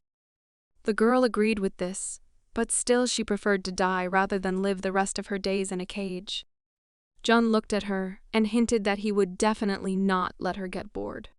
After that, he prepared for the fight and said that now was just a great opportunity to demonstrate his strength. Joan was delighted, because now can they really raze everything in this city to the ground and get out to freedom? The guy laughed and asked where she got such positive thoughts, because how could such a sweet girl strive to raze everything to the ground? It looks like she really doesn't like this place. She didn't deny this, because here they didn't even see people, but only giants. And besides, she doesn't like the king at all, whose behavior clearly infuriates her. So she still suspects that something is clearly wrong here. Li Jun really began to understand that it looks like the girl is right now. So now their main goal will be to try to figure out what is wrong here. And for this, a great idea would be to stage a show of force. He smiled and his eyes lit up, so he insisted on fighting at least one round. Joan was shocked by such a proposal, because all this time she thought that the guy was joking, and she was not at all ready to fight him, because she knew how strong he was. He stood opposite her and said that he understood what she was thinking about now, because they had never fought seriously before. Joan also calmly understood this, but still did not understand why she needed to do this. Li Jun saw her mood and was very upset that the girl didn't want to fight at all. So he asked her if she was really that unsure of herself and her abilities. Joan thought about it and was ready to cry. But she still decided to pull herself together and start a battle, so she swung her sword and prepared to also enter into a duel, saying that the guy would greatly regret such a challenge. Therefore, she immediately rushed into battle, adding that even if she did not win, she would definitely not give up very easily. Li Jun smiled and also began to fight with her, saying that if victory really was his, then she would be owed. He swung his spear and sent the forces of fire towards her. Joan was ready for such a turn of events, so she tried to concentrate so as not to miss anything important. Her eyes lit up, so she was ready to continue the attack, saying that the same conditions would apply to Li Jun if he was defeated. Meanwhile, snow continued to fall in the city, and there was a fairly pleasant atmosphere where nothing foreshadowed trouble. Suddenly their training went too far, and they either intentionally or accidentally hit the building with enormous force. Shachi talked with the other giants and laughed, because they joked about the fact that the castle had never been in ruins. But a second later, the explosion still occurred, and the building was partially destroyed. A lot of time and effort will be spent on its restoration. Li Jun was a little surprised, because he and his friend clearly did not expect such an effect. Shachi, when he heard that the people he brought destroyed half of the castle's gardens, laughed even more. He was really interested in seeing the face of his leader to see his reaction. By uniting the tribes, he began to change. The leader demanded that he be called not a leader, but a king, and as soon as he began to mine iron, he immediately began to gather an army. However, no one knew who the war was against. And Shachi, who all the time fought for him only from noble motives, could not understand the motives of his leader. He just looked at the castle and told his comrade with a smile that he hoped that the leader really chose his enemies wisely. His partner suddenly started screaming and informed his commander that the path was starting to close right now. Commander Shaki understood that it seemed like right now was the right time, so he needed to start acting. Now a real preventive conversation will take place in the castle building. Joan sat opposite the huge bike, as if on a date. He looked at her and tried to find the right words. But everything was completely different. She was called in order to explain that such behavior is a huge sin to cause such harm to the castle gardens. But they also perfectly understood that their mistake was also in this, because initially they did not indicate to them their right. So she immediately apologized for her behavior. Joan didn't know how much they knew about humans, so she decided to tell them that they have a tradition where they run around the forest and train. The giant understood everything perfectly well, but Joan decided to continue apologizing, saying that she was really very sorry that they had caused such damage to the castle gardens, so in the future they would be much more careful. She looked at her interlocutor and said that she really wanted to correct her guilt, so she wondered what else she could do for him. The giant thought about it because it would be quite good to compensate for this, so he asked her to tell her more about her team. After all, given what happened, he and all other residents of this city became interested in learning about them in more detail, so more information is needed. Joan smiled and said that she could implement it without any problems. Li Jun fought her quite skillfully, although he gave in and tried to teach her. The girl also did not give up and put up her sword to protect herself from the blow. Joan missed several serious blows and was a little damaged, although she herself perfectly understood that she needed to hit much harder and more accurately in order to somehow resist the guy. She really had a lot of motivation to win, so the girl didn't think twice and immediately ran into a counterattack. After which the same explosion occurred, which destroyed the garden. As expected, nothing else could be expected from Li Jun back then. Although he understood that they were now having a friendly duel, he still got used to the role quite well and did not calculate the strength of his blows. Joan saw that now was a pretty good opportunity to attack and tried to take advantage of it. So she immediately ran into the smoke. It was fundamentally important for her to strike and lose with dignity, since it was truly impossible to defeat such an opponent. After another second, another strong explosion occurred, which put everything in its place. After that, Li Jun stopped and calmed down. Joan did exactly the same. It was clear that she was upset that she had lost, but it was unlikely that she could seriously count on defeating the guy. Li Jun smiled and told her that she fought really well, and it was a pretty good fight. Nevertheless, he now decided to clarify whether she would do what he asked of her. Joan agreed to complete the task without any problems, because she lost, but wanted to learn more about it. Therefore, Li Jun asked her to pretend that she was cooperating with the city leaders and gather more information about them. Joan watched him carefully and listened to what he said. Meanwhile, security guards rushed to the scene and noticed that the gardens were burning. They were shocked, because this had never happened before, since for all residents of the city this is a terrible sin. From the smoke, Joan's face could be seen standing over Li Jun, who was on his knees and was broken, and also mentally depressed due to his loss. The guards believed this, so they immediately ordered a doctor to be called for him, after which Li Jun was transferred to the ward and began to be examined, as well as to find out what happened. The doctor analyzed his condition, but noticed that there was absolutely no serious injury on the patient's body, only small scratches and minor wounds. Li Jun smiled, although he understood that the doctor did not fall for this cheap game, but those giants definitely believed in it. So he continued talking to the doctor and asked him to help heal the wounds. So the doctor put his hand on his shoulder and began to treat him.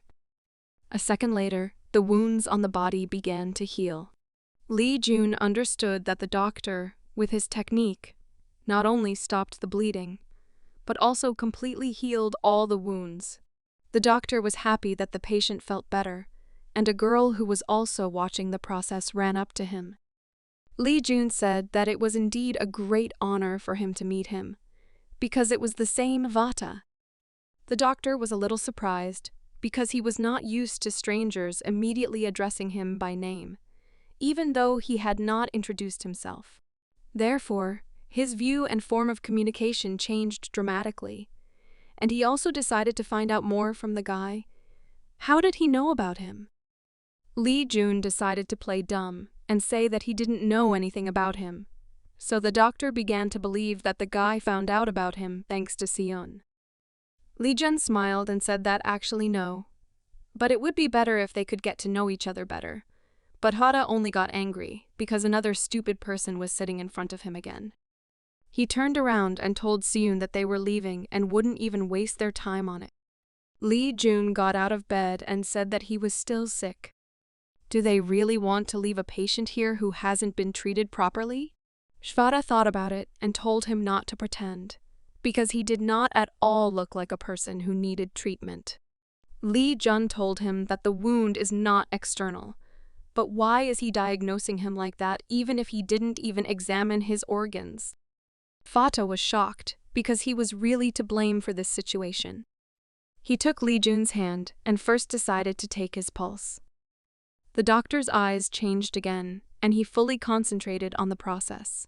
After that, he took his hand back and said that he still saw absolutely no problem. So he got ready to leave and closed the doors behind him. Lee Jun was even scared for the first time, because he definitely felt the magical power that came from him. So there is absolutely no doubt that he is a hunter. But has Vada really not yet received his abilities?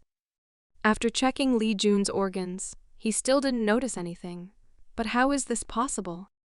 After all, this is definitely Vata. Jun thought about it. After all, this is the same trader of Grab, who was one of the surviving hunters of China, and also the one who healed many heroes and the Demon King, after which the Demon King activated the flow of mana in the lands of the giants. Many say that he experienced a rush of mana at the beginning of the activation, so it may have been something similar to a side effect of dragon blood. But the Demon King was able to go through all of this as with the help of a grasp that was so good that it could even be called a god. Lee Jun thought about it and was a little scared, because had he really come too early and Vada had not yet been able to achieve that power due to lack of time? Joan approached the guy in the meantime and wanted to talk. The guy was happy about her arrival, because he thought that she would have problems because of the situation in the garden. But fortunately, everything worked out, so he decided to ask her how everything went. Joan smiled and said that everything was just great. She looked at the guy and said that the giants now want her to become their hired warrior. Joan told the guy that the ice giants, who call themselves Nars, are now building a city nearby and are looking for an opportunity to attack Asgard. Well, the locals want to protect the city from them and other monsters, but they don't have many warriors, so they ask for their help. Lee Jun thought, because the number of giants is much less than he could imagine, and because of the Nars, it continues to decrease. It must be difficult for them to harm humanity because of this. Joan said that the giant also asked her a lot about the outside world, namely about the population, culture, and armed forces. Lee Jun looked at her and praised her for doing such a good job. But John also wanted to know if the guy was able to get any information. So far, he hasn't succeeded yet, but he will definitely try to do it. After that, they immediately had to return as soon as they found the people they came for. But accepting an offer to become a warrior is really impressive. So he decided to ask John if this is the main reason why she is going to stay here. She said that the giants do not offend people here at all. But if people leave Asgard, they will simply die. Perhaps that is why they do not leave this place, and we need to find a way to help them. Lee Jun was shocked by this answer, because he planned to take several giants with him after he found Grab. After that, he wanted to escape from Asgard, but the girl was much kinder than him, which pleasantly surprised him. Sacrificing the few for the sake of the many sounds good enough, but Lee Jun practically did what he hates most. By signing the contract as a mercenary warrior, he was able to stay here with other people. They looked at him and were very surprised, because they couldn't believe what the wolf's owner had forgotten here. They had to look away because they were really afraid and worried about themselves and their lives, because he looked very dangerous. Li Jun felt this very well, but could not do anything about it, because no one likes strangers, and it seems they are not welcome here at all. However, Sayun came running to them. She was very joyful and wanted to talk urgently. She thanked the guy for helping her mother, who felt much better. Li Jun was very happy with this answer, but what came next surprised him even more. Dr. Shvata also came, who smiled and asked the guy how he was feeling. Li Jun extended his hand and said that everything was already much better thanks to his help. Afterwards, they shook hands and thanked each other. Shvata said that the guy can find him at any time if he suddenly becomes ill, and he will see what's wrong with him and provide first aid. After that, they turned around and went in the opposite direction. Li Jun clenched his hand into a fist as he was very angry. But still he calmed down and exhaled. He deliberately redirected the flow of his mana in his presence, but again he did not notice anything.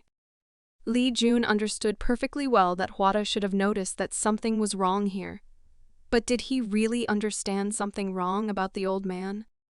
Joan noticed that the guy was standing really very sad and worried, so she decided to ask what was bothering him and how she could help. Still, he didn't answer, so she asked him not to worry and promised that they would definitely find the one he was looking for. Li Jun was delighted to receive such support. After that, he looked at his girlfriend and suggested that she just collect more information about this place for now. Li Jun approached the local residents and wanted to find out how many giants live here, where he was told that there are about 1,000 of them. But his second interlocutor said that this is complete nonsense, because there are definitely tens of thousands of giants here. Li Jun also wanted to ask them who the Nairs are. The guy looked at him and said that in Asgard there were always much more giants, about 4 times. But at one point, skirmishes began between the giants and one of the leaders took a group of giants and left, after which they began to call them Nars. Li Jun also really needed to know what happened to those who did not stay here and become Nars. They all died fighting each other. Some of them were even struck down by some kind of disease, because they could not adapt to these lands and simply died from diseases. Li Jun understood what all this meant due to infectious diseases and tried to collect as much information as possible in this way. Therefore, he decided to clarify whether other strangers came here besides them, but they told him that they had already come here, which surprised and frightened him very much, because he began to think about only one person. What if it was the Demon King? After all, the diary said that he visited China and arrived in the city of giants. Perhaps he can find some traces of its existence, since Li Jun is now in the past. The guys told him that there were several people here, but they left, and they had never seen them with their own eyes. So these were just the words of the giants, who also found several intruders, who immediately disappeared after that. Li Jun smiled, because this is really valuable information, and you will need to find out more about it from the giants. And he also invited the guys to tell them about what was going on outside. After the conversation, he began to walk back, since everything went really very efficiently. Li Jun understood perfectly well that there was clearly someone here who was able to stop the spread of infection among the giants, someone who is very often called to this castle. So the grab he is looking for must turn out to be this person. The guy understood perfectly well that only giants could give him information about this. Shaki looked at Li Jun, who began to approach him, and he started laughing hard because they destroyed the gardens in the castle. He thanked him for helping the giants, despite the fact that they are not even of the same species, because the dwarves and other guys from Banir hate them. And he also said that today he would need to go outside. Li Jun didn't quite understand what he meant. Shachi explained that the Nars' attacks were becoming more frequent, so they needed to fight, and also invited Li Jun to join them to help. The guy just looked at him and smiled, because he didn't mind at all. Therefore, the giants together with Li Jun left the castle territory to stop another attack by the Nars. And they encountered a very unexpected guest. After all, the leader of the Nars tribe named Shrin appeared before them. He got off the drake and took a few steps towards him. After which, Shaki did exactly the same. They met halfway to negotiate. The leader looked into Shachi's eyes and tried to convince him to withdraw his troops and take his side. Shaki was slightly frightened, because he did not expect that now he would have to confront the leader, because no one was expecting his appearance. Li Jun also realized that this could be quite dangerous, since this giant's name is Shrin. He's a real monster, who is also extremely strong. He is much stronger than Shachi. Perhaps Shrin can easily measure his strength with the king of the giants from the castle. So Li Jun thought about learning their language, because he could not understand at all what they were talking about. Therefore, while he was watching them, the fallen angel awarded the guy a new skill and gave him knowledge of the Estonian language. The leader could not understand why Shachi did not want to change his decision, but he started shouting and saying that he saw no point in listening to a traitor. The leader was shocked, because was he really going to continue listening to this stupid king? He was very sorry that their tribe had fallen so low, because they disgraced the name of the warrior, and he also corrected Shachi, saying that they were not traitors, but only considered themselves the masters of Asgard. Shaki could not stand it and began to shout at him, ordering him to stop immediately and not say anything, since he was no longer able to listen to it. His eyes lit up and he immediately took out his weapon, preparing to fight. The leader agreed with him, because they were used to solving issues in a completely different way, after which he also prepared for battle. Suddenly, Srina's gaze went to the side. He saw a special one named Fenrir and was shocked, because he really obeys people, and is also a human? Srin was very interested in watching this, so he said that they would definitely have to see each other next time. Shaki could no longer stand it, so he began to shout at the leader, ordering him to immediately stop talking and start fighting. He didn't mind, although he understood that his opponents were now driven by emotions of rage. Therefore, a battle immediately began between them, where Shachi was the first to strike and engage in battle. Srin was also furious, so he concentrated and rushed to attack. From what he saw, fear could be seen in Shachi's eyes, since Srin hit him with his hand with great force, which Shachi clearly could not have expected. He looked at Shachi, who was in shock and realized that he had just won an easy victory. Then he stopped and smiled and said that they would definitely see him again and fight. Well, also with a special person and his special person. Shachi was shocked, so he simply silently listened to the leader's words and looked into his eyes, which greatly surprised his warriors, who requested at least permission to pursue them. It was hard for Shachi to say anything, because he understood that Srin was much stronger than him, and going there would be tantamount to death. Therefore, he turned to the soldiers and explained that as long as Srin was with them, there was no point in fighting them, because they would only lose soldiers if they entered the battle. And although this is sad, the leader himself directly ordered to avoid clashes with him, so the Nair's army simply left the territory on their drakes. The giants were very upset by this decision, because they could not believe that this was possible. They all understood perfectly well that they had just been humiliated once again, so they returned home with such a feeling of helplessness. Li Jun understood that they looked really defeated, but Shachi was right, because the giants may be hostile and enjoy battles, but their strength difference is too great. The Nair's chief and Shachi looked like they were very close before, like close friends or brothers. Li Jun thought, is it really a person standing in their way? The giants must have definitely noticed him, but they don't seem to care. But what is he doing there? Li Jun pointed his finger at the guy and asked Shachi, who is he? This was a simple mercenary warrior, exactly the same as Li Jun and his girlfriend, who is in the service of Utgard. He turned to him and asked if he was still in search of medicinal herbs. The guy turned to him and said that they were exactly what he was looking for, which surprised Li Jun, because perhaps this was the one he had been looking for so long. Shaki waved his hand and warned him that the Nares were wandering nearby, and it was very dangerous to be here, so he invited him to return with them. The guy smiled kindly and thanked him for the offer, because he was just about to return, but he also decided to ask who was going with Shachi. The commander smiled and said that this was Li Jun, who is now Utgard's new mercenary. He also said that this was Dr. Quada and introduced him to Li Jun, who was very happy at this turn of events, because he was finally able to find him. Very quickly they arrived back at the castle, where John was already waiting for them, who already missed them quite a lot, in particular, Li Jun. He came in and immediately noticed that the girl looked very happy. So she said that today, while hunting, she was ambushed by the Nars, but they got scared and started running away from her. Li Jun still told her that he had a completely different situation, so they didn't even fight because they met an enemy leader who was extremely strong.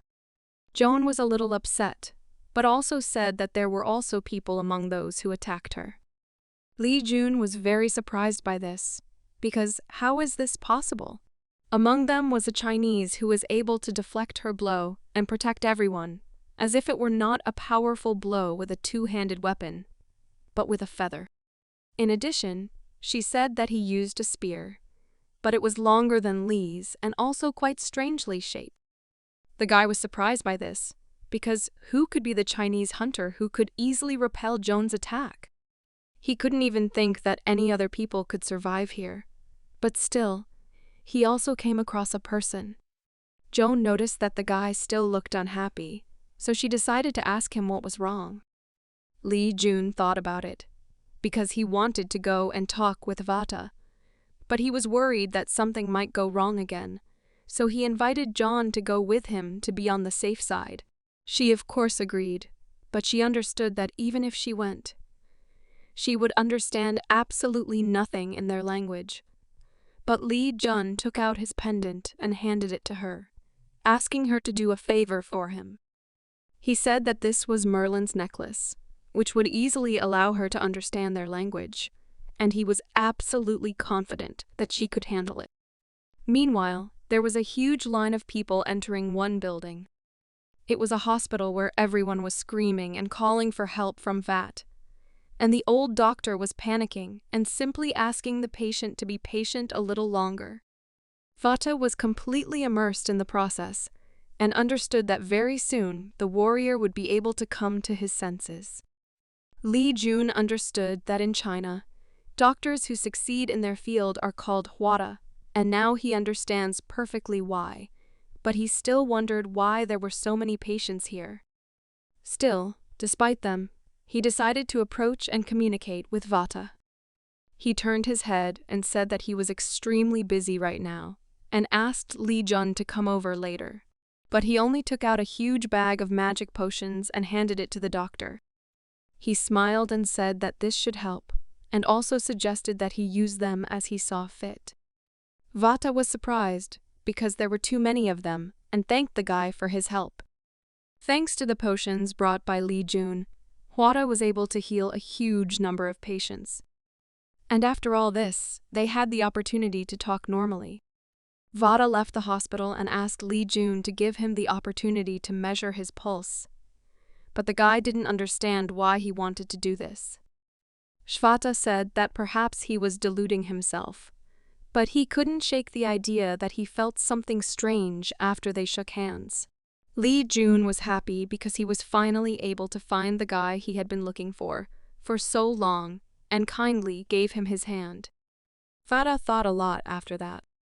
He looked at Li Jun and warned him that it might be a little unpleasant, but there were some things to check, which he had no problem agreeing with and didn't mind. After these words, Vat's eyes lit up. He held the guy's hand tightly and concentrated on the process.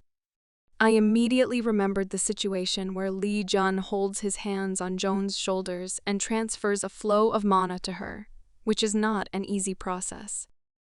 The guy understood perfectly well that Vada was now using mana to check his pulse and his condition in general, but he did not feel any discomfort at all, as if it were his mana.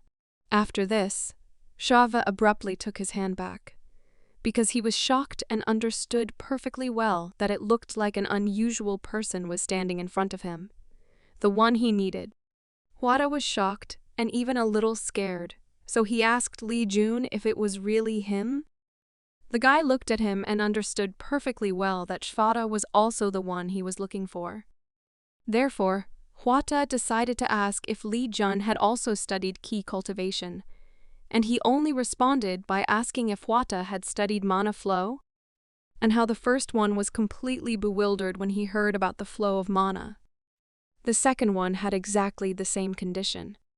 That is why their conversation moved back into the building, since talking on the street was not at all advisable. After this, Lee Jun decided to find out how the guy was able to come up with the flow of mana, but Kwada explained to him that they call it key cultivation. But what do we mean? Are there really several of them? Therefore, Jun decided to find out who else besides his interlocutor knew about the flow of mana. No. Or rather, about the cultivation of ki. Shvata said that people on the Nar's side also know about this. Lee Jun immediately remembered the stories from John, who also met a person on her way during the battle, and understood that the situation was indeed very strange. Therefore, the guy decided to ask if Shvata noticed something on him when he checked his pulse. He was surprised because Lee's blood was extremely thick, and the flow of internal energy was unnatural.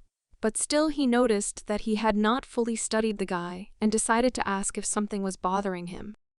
Lee Jun understood perfectly well that in front of him was the one who was able to heal the Demon King, so he could definitely be trusted. He said that he had problems while cultivating his internal energy. A huge amount of demonic energy released by the monsters flowed through his body, and it mixed with other energies of other origins inside his body and transformed into black marble spheres. And when these balls begin to release strong energy, his body begins to experience enormous pain. He looked at Eva and said that he had no idea what these balls were, but cultivating internal energy was absolutely useless. Shvata thought about it and realized that then he needed to take the next step. He looked at his interlocutor and asked his permission to re-examine the body, but this time in full, so he decided to warn him that it could be dangerous. Lee Jun smiled and said that everything is fine, and he is not worried. Therefore, Shvata asked him to lie down on the bed and take off his outer clothing.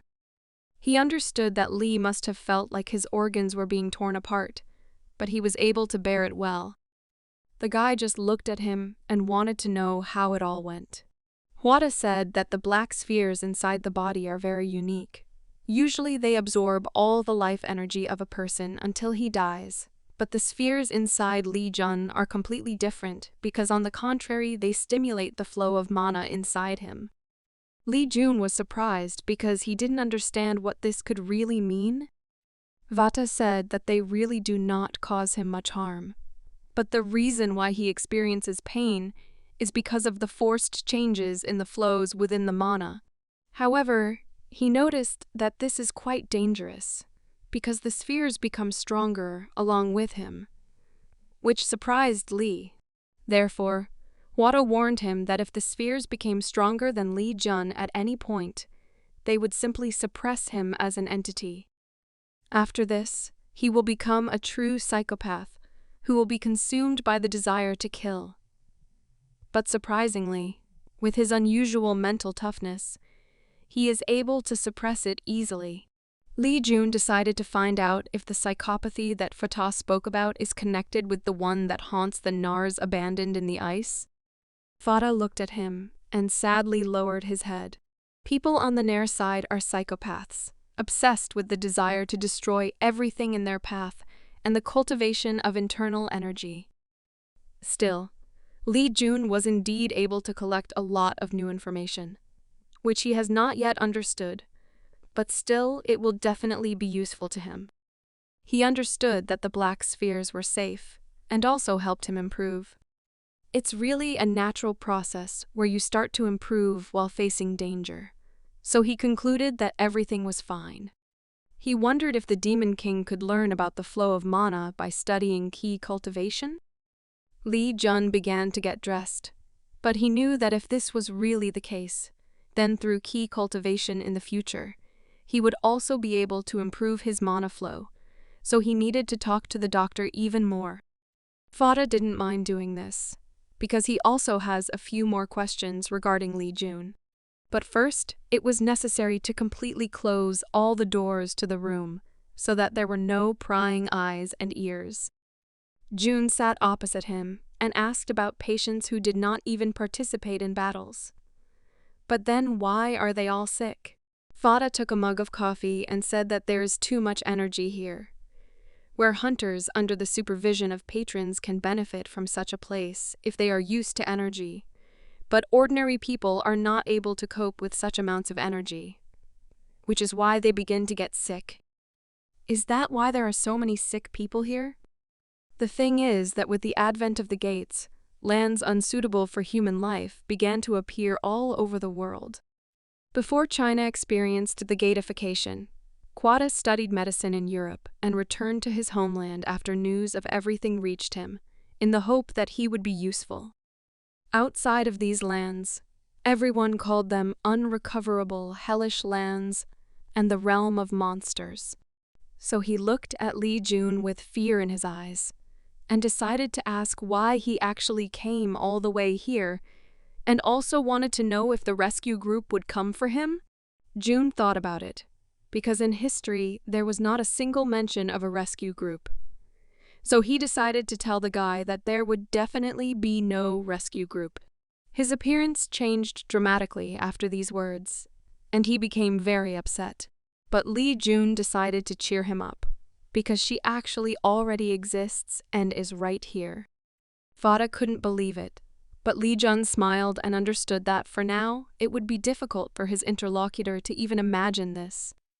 Vada was depressed, so he asked Li Jun not to talk nonsense, because he perfectly understood that there were only two of them. But he said that Vada was clearly mistaken, since in addition to Fenrir there are two more who have already shown the giants their strength, as well as one of they are not human at all, so it would be more correct to say that they are skeletons.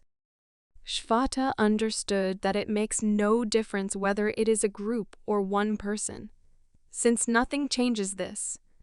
And the main problem is that they must save everyone. But will they cope? Li Jun replied that no. So Vava began to say why he even started telling him about this, but Li interrupted him and continued to say that he definitely couldn't handle it alone. Shvata understood that the guy was, right now, inviting him to join his team. Li Jun asked Vat to tell him more about the people on Narsov Island, since he would definitely need their help. Shvata began to get nervous, because this was really a rather ridiculous act. Because how can you talk about it if he doesn't know anything about them? Li Jun just smiled and said that this is precisely the reason he is asking, because the number of surviving hunters living in Asgard is too small. Which means that most of them are on the side of the Nairs, right? Fada thought about it and said that he did not know this, because he went out to collect medicinal herbs. And when he returned, he found out that most of the hunters had left Asgard. Li Jun tried to figure out who could be the person who could lead all these hunters, but absolutely no one came to mind. Vada's gaze reminds him of his past, because in it he feels despair from his powerlessness in the desire to save people, since Vada really wanted to help. In order to take all the people with them and escape, they need the help of these hunters, because they must prepare for the upcoming cataclysm and become even stronger. So he turned to Vada and asked him to teach him how to use Q cultivation. He was shocked by this, because no one had ever asked him for anything like this before. Li Jun knew that if he could study it, he would be one step closer to the Demon King's power. Therefore, to implement this idea, it was first necessary to leave the castle grounds and go outside. And so, the first training session went quickly enough, and, having scattered the stones, they immediately finished. Vada said that he had erected a barrier around this area, so that no flow of mana would definitely leak out. So even if they trained inside, no one would suspect anything. Li Jun looked around and asked if something like this was really necessary for his training. Vada said that this is another necessary safety measure, because internal changes require the absorption of energy around, and also during this process. Due to huge changes in energy, one of the giants may notice this. And since collecting energy in one place is not an easy task, first they will need to put a barrier to the natural flow of mana around. But he began to worry a little because is there really something wrong? Li Jun said that everything was fine. He was just also thinking, because all this time he was also feeling and collecting the energy that naturally flowed around. Wada was very surprised by this. So he asked the guy not to tell him that he collected energy without a special technique, and also asked him to tell about his teacher and the special technique of internal energy that he was taught. Because this is impossible. But Li Jun was only surprised and asked, "What is so incredible about this?" Wada said that Li Jun seemed to have an incredible ability to control internal energy, because although he felt that it was entertaining, it still exceeded his expectations. He smiled, because this really made him happy. Li Jun was still at a loss, because he didn't understand what made him so happy. Vada explained that although his technique was impressive, after listening to Li, he began to realize that it really seemed possible, and they could actually solve this problem. Meanwhile, in the Nars camp, a dialogue took place between the hunters. One of them began to ask, "Do they really think that there are no strong hunters among Asgard?" That's right, the mustache convinced him of this. After that, the guy thought a little, because maybe they had already sent a rescue group? It seems that this is not the case at all, because if this was a rescue group, then there would be no chance that the Nars would not notice them. So most likely this is a small team that consists of a maximum of 10 people. He couldn't understand what was going on here now and what he needed to prepare for. The guy understood perfectly well that for some reason, he was very careless about everything. But now he cannot even imagine in which direction events will develop. He looked around and did not understand how quickly the hunters could become stronger. They reported to him that they were making sufficient progress because, having gone over to the side of the Nars, they had already been able to collect good supplies for themselves. The guy turned to his interlocutors and asked what concerns them directly. Therefore, they replied that this concerns them in the same way. The guy got a little indignant and started screaming because they should become stronger. After that, he pulled out his sword and swung it upward, shouting that they would definitely succeed. Therefore, his interlocutors also began to encourage the guy and say that they would also succeed. Each of them wanted to be part of something great.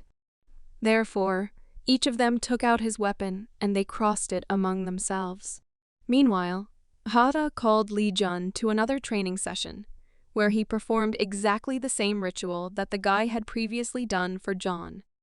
He closed his eyes and couldn't even imagine that a stream of mana could emit such a pleasant warmth. Because when it creates a stream of mana, it feels as if a storm of mana is being created inside of him, tearing apart from within. Wada started to get nervous because things weren't going according to plan, so he immediately ordered Li Jun to focus on his rhythm because they were almost there, and it was going to hurt. After this, a green ball began to form and a bright flash, which should have completely passed into Li Jun's body. He sat with his eyes closed and really began to feel it. Vada continued to hold him and asked him to try not to make any sounds, no matter how difficult it was. A second later, his gaze changed greatly, and he was clearly shocked. He could not even imagine that everything would happen so horribly. The harmful energy is much stronger than he could have thought, because it not only absorbs the mana inside him, but also literally devours his body from the inside. Li Jun endured it like a real man, and didn't make a single sound, even though it was really hard for him. Shvata understood that he should under no circumstances stop now, no matter how difficult it was for him. He understood that if he took on this and started, he must take full responsibility and finish everything he started. So he tried his best, working under the huge blue energy shield. Fenrir noticed all this and was quite surprised, since there was real madness going on, where a light stripe began to appear from the blue energy shield, which was heading towards the sky. Shaki also took notice of this as he began to sense a very dense source of energy in the icy lands, which surprised him greatly. He understood perfectly well that it couldn't be the leader or Avada, because both of them definitely didn't have enough strength. So the only one who could make such a volume of mana was Srin. He remembered a moment from that fight where Srin very easily passed through all his defenses and delivered an absolutely accurate blow to the head, which served as a warning. Shaki understood that he was experiencing quite unpleasant emotions then, but there was nowhere to go, so he began to shout and order all the Utgard warriors to prepare for battle. They looked at it as well as at the huge energy ball, after which they were very surprised. One of them approached the captain and said that the leader clearly would not approve of this. Shaki understood that they were not going to tolerate this anymore. Therefore, he began to shout and ask how much more time do they need to hide and shake from the enemy's attack, while waiting for the leader's orders? Where has the pride and honor of the frost giants gone? He was very confident in himself and his abilities, so he ordered to prepare for the fight, and also stated that all responsibility for further actions would rest only with him, because today they would definitely return the honor of the Ice Warriors. Everyone else knew that Shachi was saying really important things, so they bowed their heads and said that they were now completely under his command. After this, a very loud ringing occurred, which notified all residents that they were ready. The warriors began to gather and were ready to finally fight back and die for a good cause. Srin watched this flow of mana and felt the energy even here, despite the huge purple flash in the sky, but still could not understand who was doing this. Was it really Shachi? He understood perfectly well that even Shachi was not capable of this. But then he did not want to believe that all this was the work of his sworn enemy. Is it really the head of Utgard who is doing something like this right now? Srin understood perfectly well that now the leader should be busy with other things, so he did not understand what was happening, so he began to suspect that it was a trap. However, his eyes lit up, because he understood that there would definitely not be a better chance, and he must definitely take advantage of it. So he began to raise his hands and order his entire army to gather immediately, because today they would finally capture Utgard. The flash only intensified with every minute and had already completely pierced the sky. It was a terrible sight, which undoubtedly frightened and fascinated at the same time. Near this energy ball sat Fenrir, who was undoubtedly bored and waiting for his master. A huge army of people began to form near this ball, standing one opposite the other. The giants were tired of enduring and being afraid, so they were ready to fight for life and death. The warriors from Nars were also ready to show them their strength and become the new kings. Shachi came closer and decided to find out whose hands this matter was and what was happening. Srin understood that this was the work of Shachi, so he decided to ask him whether the leader was in this energy ball. Shaki was shocked by such a question, because he could not even think about the leader now. Srin understood that Shachi did not understand what was happening at all.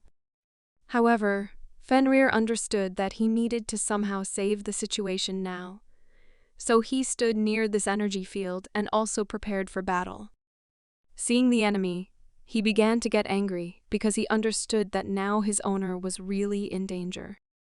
Joan understood perfectly well that Fenrir's reaction could only mean one thing: what was inside. This ball is located by Lee Jun. Srin came closer to Shaki because now he did not understand what he was talking about. But after that he got angry and prepared for a fight, because now he definitely doesn't trust him and is definitely not ready to agree to a truce. He was very sorry that the leader was not here, but nevertheless, he was ready to put an end to the existence of the Utgard army today. Shaki took his axe and prepared to fight, because he understood perfectly well that now he had no other choice. He began to shout and order the giants to prepare to attack. Srin did exactly the same thing. After which, the Narses ran to attack their former allies. The giants understood that today was the day that would decide absolutely the entire fate of this region. Shaki rushed into battle and was ready to destroy Srin, even though he understood that his strength was not enough. Li Jun, meanwhile, was completing his transformation process. After which, his eyes opened, and his gaze was quite cold and self-confident. He stood up and immediately looked to the side. Fada looked at him and was glad that the guy had woken up. He was very tired. It seemed that the guy seemed to have grown old, but he continued to tell the guy that this was not all, because he had such powerful technique and energy. But he didn't have the strength, so before he could even finish his sentence, he fell to the ground unconscious. So Li quickly ran to his aid. He placed his hand on the doctor's neck to check his condition. Everything is fine. He is still alive, and there are good hopes that he will come to his senses. He just spent a lot of strength and energy, so we need to help him. Li Jun understood that Vada had just sacrificed his youth in order to save him, so he swore that he would not let him die. He understood that the Demon King used the elixir to save Grasp, but since he doesn't have it, the only way to do it is to use the Apple of Eden, called Edward's Elixir, which Li Jun took from Odin, just in case. Li Jun understood that Vada ordered to absorb all the energy inside the technique, so he would definitely do it. So he looked at him and said that Vada should also absorb this Apple of Eden. Li Jun stood and began to activate his mana flow and destroy the energy barrier. He straightened his arms and was ready to absorb all this energy to save the doctor. And although it was really very difficult, it was necessary to endure, since there were simply no other options. Meanwhile, the giants fought with the Nars, who wanted to capture them. This was fundamentally important to defend one's honor. Joan understood that standing on the sidelines was not an option now, so she rushed into battle to help the army. She approached the huge giant from behind, who clearly was not expecting her, and then struck. Joan understood perfectly well that even though he was big, he still lacked strength. Suddenly, her gaze abruptly switched in the other direction. She managed to notice the impending attack in time and put a block. From such a collision, she was thrown back a little, and it was clearly visible that she was shocked. After this, the stick flew in the opposite direction towards its owner, and he took her tightly in his hands. The guy began to laugh and be happy that they met again, and he also praised her for still being strong. Joan looked at him and understood perfectly well that he was much stronger than the giants. So she started screaming and calling the princess for help. The princess immediately rushed into battle and was ready to give her life for the girl. She also looked towards where her opponent was. Then she turned around and stopped near the hostess, who stood opposite the enemy. He was shocked, because he could not even imagine that there would be a monster near her. She ordered the princess to guard the area, because now she would be fighting this man, so her main task would be to make sure that no one interfered with them. The princess just smiled and said that she would do it without any problems. After that, she left the area and left the battle area clear. Joan smiled and said that in that case, she was ready to begin. Her eyes lit up, and she was completely ready to show everything that Li Jun had taught her. Mustache just laughed and said that now everything is starting to become much more interesting than it might seem at first glance. Srin continued his battle with Shachi, who clearly had no intention of giving up. Now, in this confrontation, one will clearly die, and the other will live. Srin was simply furious, so he used all his hatred also on ordinary opponents who came in his way. He smiled and praised Shachi for becoming much stronger. He decided not to exchange compliments, so he said that Srin remained at his previous level, after which another very strong explosion occurred. And then another one, which clearly could not pass without a trace. Shachi was injured and received enormous damage to his body, which greatly shocked and frightened him, because he understood perfectly well that if he died now, then most likely his army would lose. Since their last battle, Shachi has trained a lot, but the difference in strength is still very large, as expected from the strongest warrior of the giants. He started yelling at Srin and asking why he was still such a revered warrior when he betrayed his own people. Then Shachi jumped up and rushed into battle. He couldn't understand why Srin had betrayed them. Srin was ready to continue the battle and wanted to destroy Shachi so that he would not ask such unpleasant questions. The blast wave made Srin feel the full power and threw Shachi back. Srin began to scream and explain that he no longer had the strength and desire to listen and watch him play the king. Maybe Shachi doesn't know it yet, but he destroyed everything that was dear to them. From such words, Shachi was quite shocked and surprised, because he clearly did not know this, but still continued to fight without losing his vigilance. He made a sharp blow that hit his opponent's head. Srin was surprised and looked away. After all, his weapon fell to the ground and he wanted to quickly pick it up. Not having time to do this quickly, he hit Shachi with all his strength, who ran to take it away. Srin was very angry and wanted to deal with his former comrade, who refused to come over to his side. Srin did not give up trying to reason with Shachi, telling him that his best friend and Shachi's father, named Ovaldi, was killed by the leader. Shachi stopped and was simply shocked, because he had never known about this before. Srin ran up to him and started screaming, saying that it was the leader who killed Ovaldi. Shachi's face changed. He was completely depressed. Traces of the energy field also appeared near his body. The energy field was about to explode right now. What happened a second later?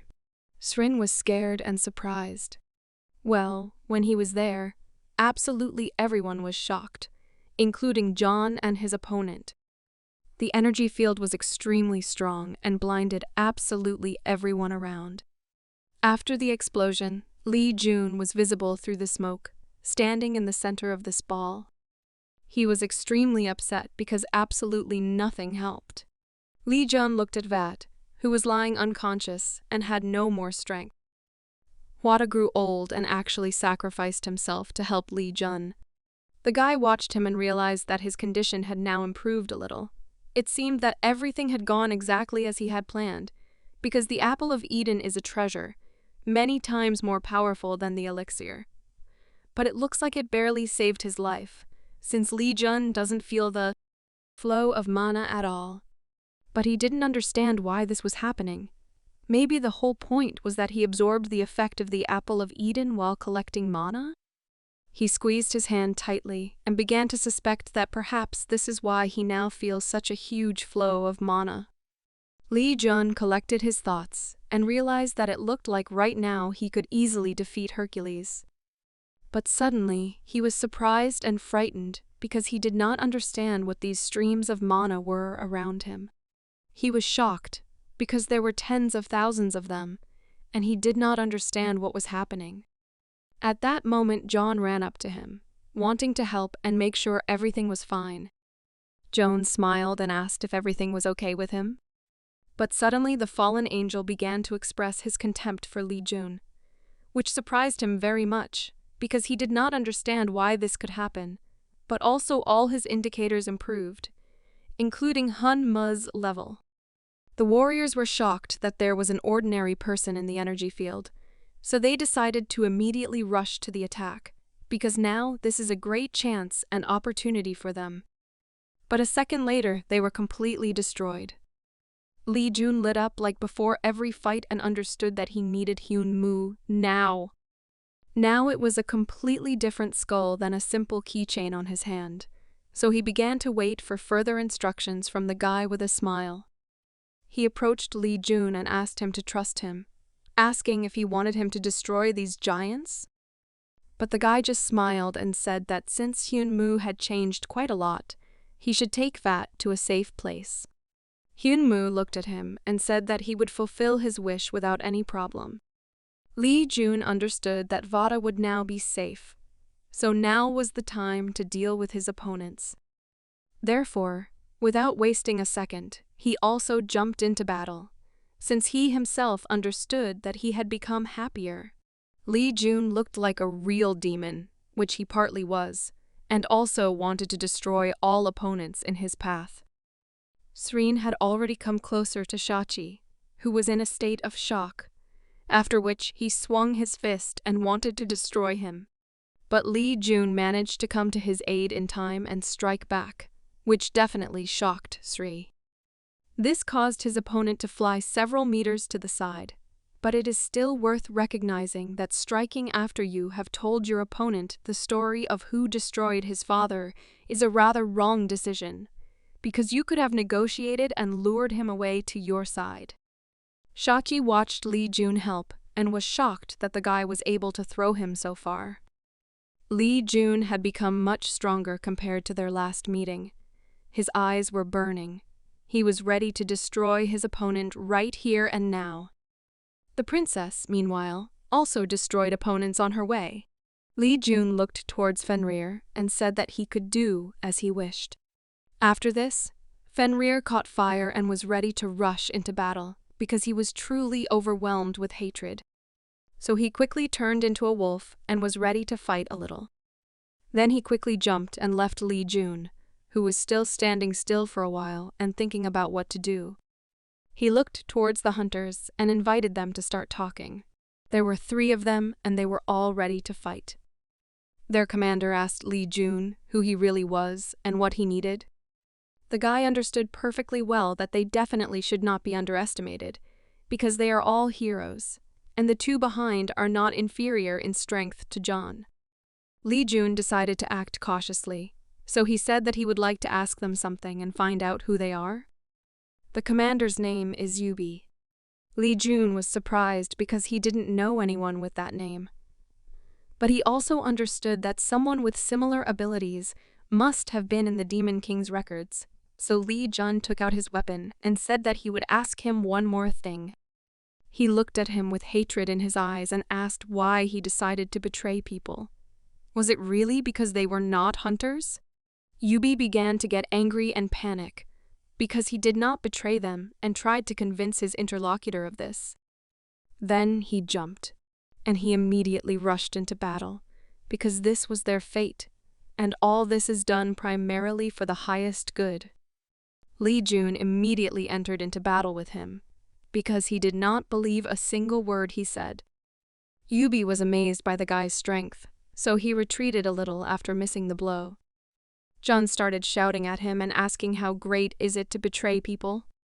Yubi shouted back that he and Sreen had an agreement, and if the king of Utgard was defeated, he would help them restore China. Li Jun continued to attack him and shout, because he could have made the exact same agreement with the king of Utgard. Yubi stood with a weapon and waited in horror for the approach of his opponent. When Li Jun approached him, Yubi was able to dodge and stand behind him, so Jun immediately called Hyun Moo and ordered him to give him the equipment. They continued their battle because Jun wanted to destroy his opponent, and Yubi would be nice to try to survive. Li Jun then made a very strong strike with his fire sword, which caused Yubi to fall to the ground. When the equipment arrived, all Li Jun had to do was pick it up. But at that moment, a second hunter appeared, rushed into battle and said that Li Jun was now trapped. The guy really didn't expect this, so he was shocked. But he had to make a decision immediately. yet he gripped his spear very tightly. After which, Li Jun began to float in the air and tried to choose the most effective angle of attack for himself. He turned in the air and hit his opponent with enormous force, which he clearly did not expect. Li Jun understood that it was better for them not to get in his way, so he threw them very far away with a shockwave. Yubi decided to continue the dialogue with the guy, saying that he would never side with the king of Asgard. After all, he has killed countless people simply because of some kind of infection, so it is completely pointless to work together with such a person. Li Jun thought about it. Is he really talking about the incident that only hunters know about? The one that happened after the death of Ivat? Now this does explain why there were so few survivors in Asgard and why the hunters betrayed him. But he was still angry. Li Jun said that he needed it to restore China, but he betrayed them.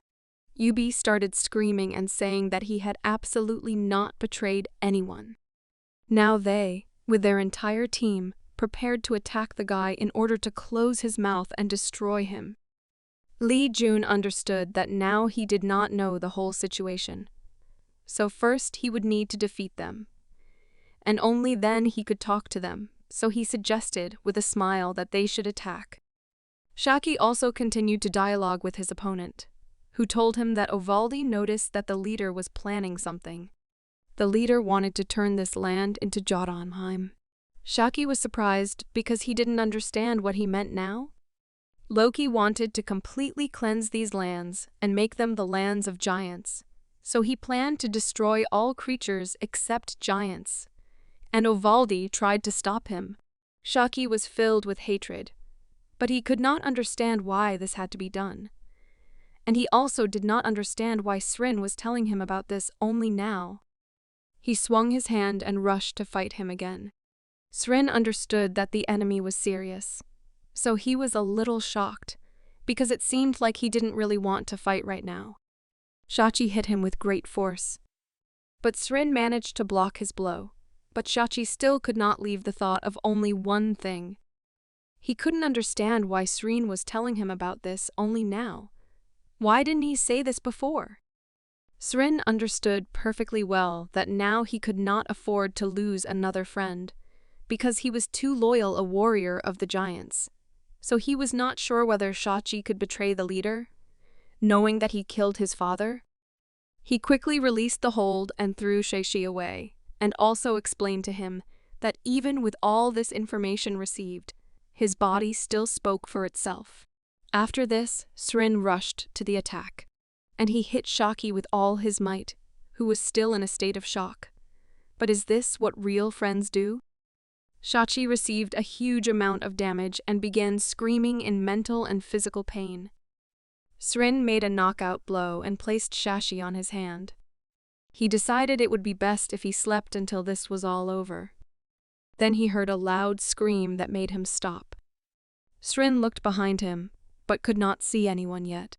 All that caught his eye were the bodies of already dead warriors, which continued to lie on the ground. It was Li Jun who was smiling and looking at Sri. His opponent immediately caught fire because he understood that now it would be really very interesting. Srin just looked at him and also understood perfectly well that now he was a special person. He knew that Li Jun would be much more dangerous than Shachi, so he should not be underestimated. Although, after thinking a little, he understood that the guy was just as dangerous as Loki. After these thoughts, he became very angry. But there was no other choice, so he tuned in and was ready to fight, since he needed to end this once and for all. He activated his superpowers of confidence, which he saved at the time of the battle with the king. But now nothing can be done. Li Jun showed him his hand, and then he calmed down and waved his hands again, saying that he did not intend to fight. And now he was ready to give up. Srin was shocked by this answer. Joan also didn't know how to react to such a situation and was very worried. All the other warriors who fought for Shachi were at a loss. Yubi sat on the ground and received a dose of medicine. Li Jun gave them to him to heal his wounds. But Yubi didn't understand why he should do this. Li Jun just looked away and said that he had no more reason to fight. The Utgard commander is currently unconscious. And also, he now understood the main reason why people chose the side of the Nars. So now he is also a simple mercenary who is leaving this battle. Srin was at a loss, as he expected that this would be a very difficult fight. But still he smiled and said that it was just wonderful. The Nairs began to rejoice because they had just won. And the warriors who fought for the giants were at a loss. Srin ordered not to kill them, because in this war there was already enough bloodshed of frost giants. Li Jun looked at them and said that he would be happy to watch their exploits. So don't let them down. Yubi was also surprised by such actions on the part of the guy. Therefore, the rest of the team wanted to meet him and chat. Srin said that from now on, they will advance towards Asgard and destroy the king, Loki. All the other warriors continued to rejoice and rejoice, because this is what they have been achieving for so long. But Li Jun continued to feel a little sad, because the fallen angel was unhappy. So he began to suspect that maybe it was because he heard the name of King Utgard. Shri approached him and decided to talk to the guy, because he was really interested in why he retreated. So Li Jun explained to him that, first of all, he was still just a mercenary. He then looked at Srin and smiled and said that if he paid him well, then perhaps he would take their side. Srin smiled and said that they could agree without any problems. The Nair's army then continued its march to Utgard, while Li Jun remained with his family for now. Jones started asking if he was okay, but the guy just smiled and asked if there were any problems. He started putting on his t-shirt and asked if he hadn't told her from the very beginning that for the most part, they weren't on anyone's side. They have already achieved the goals they set before entering China. And hunters like Yubi and his team will be able to help the remaining people in Utgard without any problems. This is the best outcome of events. Joan smiled, because she really began to understand what he was talking about. The Nars offensive was truly successful, and they were able to enter the castle very quickly. Since most of the people lost the battle with the giant warriors, and also because the Nars retained most of their forces, they were able to easily penetrate into the city. Li Jun looked at Vat, who was already able to open his eyes, and asked if everything was okay with him. He was very happy that he woke up, but Fata seemed scared. He turned his head to the side and did not want to talk. Fata saw the ruins that occurred in Utgard, and also that the castle is now ruled by the Nars. This made him extremely angry. He started yelling at Li Jun and asking if he was really a traitor from the very beginning. Li Jun was shocked by this question because he didn't understand why Hwara was saying that. He smiled and said that although it was a little late, the rescue team had indeed arrived. Fata quickly calmed down and decided to ask what he meant. Li Jun showed him the hunters with whom they had already become friends. He ordered Yubi to gather all the people from Utgard, and if they saw the passage, then let them immediately leave this fortress. Li Jun smiled and looked at Vat, because now he decided to ask him to help them a little, because if he is with them, he will be able to gather people without any problems, since they trust him. Shvada understood perfectly well that he was in vain to get excited, since Li Jun really wants to save people, and although he did not fully understand what was happening, he was still ready to help. Li Jun thanked him and said that for now he will return to his mercenary duties. Fata stopped him and wanted to ask him something before the guy left.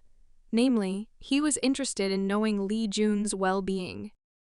The guy clenched his hand into a fist with all his might. And then he smiled because he was starting to feel really amazing. But now he had a new mission in which he had to get rid of the imposter in 15 minutes. The part of the castle where the fighting took place was on fire, so people left its territory through special paths. Yubi led them out and showed them the way. Hwara was very worried about Li Jun and wanted him to be very careful because the king is extremely strong. Loki, meanwhile, continued to sit on his throne and prepare. Srin and his team of warriors came into his room, who were absolutely not ready to talk peacefully. Loki looked at them and asked how they dared to come to the castle, and also wanted to find out from them the name of the traitor. Srin was ready to fight and said that now it was his turn to become the new king. Loki looked at him and understood perfectly well that it would have been better to destroy Srin when he had this opportunity. But he ignored it. Lee Jun and the girl came here to also watch what was happening and were very surprised that Loki was really very calm, even despite the fact that there were hundreds of giants standing next to him. So they began to suspect that he had some kind of trump card in his sleeve, which he will be ready to use very soon. Srin smiled and asked if Loki really regretted that he could not kill him, just like Ovaldi. Loki also laughed at this joke. He knew full well that Ovaldi was the reason for his defection. Srin started shouting and insulting him, because he was really his good friend. So he immediately caught fire and was ready to fight. Loki even praised his interlocutor for his good physical shape. And I gave him a like, which you can also put under this video now. And also subscribe to the channel. Besides, if you write a positive comment, I will be very pleased. Everyone constantly wondered why Loki had a coffin in the room, because no one could ever understand it. How suddenly a hand began to come out of it, and a huge monster appeared, which was clearly not ready to talk now. He broke the window and immediately jumped out of it. He then landed on the ground and was furious. After which, a huge number of giants without self-awareness appeared, who now guarded Loki. Lee Jun realized that they were very similar to those he met for the first time in the forest. Loki continued to laugh, because now the numerical advantage was on his side. Srin started yelling at him because he couldn't understand what Loki had just done. Lee Jun heard that most of the giants died due to an infectious disease. But isn't that true? After all, these giants really are simply on a different level than those he saw in the world of ice. They are extremely strong, and also they have no consciousness, and when they go on a rampage with the desire to destroy, they will become very obedient to the king. So now everything has become obvious. The king sacrificed his people in order to create an army. Loki laughed, because he needed an army that would obey only him, which he managed to do. Srin could not listen to this, so he immediately rushed into battle. He was furious, so he wanted to destroy his opponent right now. Loki continued to laugh, because he understood that he was much stronger and wanted to prolong the pleasure a little. Then he swung and was ready to meet his opponent. Srin was shocked as he received a blow of enormous force, which had the same effect as an electric shock. Loki's power was indeed very strong. It was something similar to Lee Jun's energy field, only much stronger, which threw Srin far beyond the palace grounds. Loki did not hesitate to break everything around him, and also called on his loyal soldiers to help. He ordered them to completely destroy their enemy. The giants prepared for battle without any problems, and wanted to destroy the enemy as soon as possible. There were just a lot of them, so we had to somehow deal with them. The Nair's warriors were shocked by this development of events, because Loki was able to disable his opponent with just one precise blow, so they did not even know what to do now. Suddenly, a hand appeared and began to make its way into the room. It was Srin, who was extremely angry and was preparing to destroy his archenemy. He started shouting and ordered the Nairs to immediately deal with the leader, who had lost his pride. They were very happy to see him, so they prepared to attack and help him without any problems.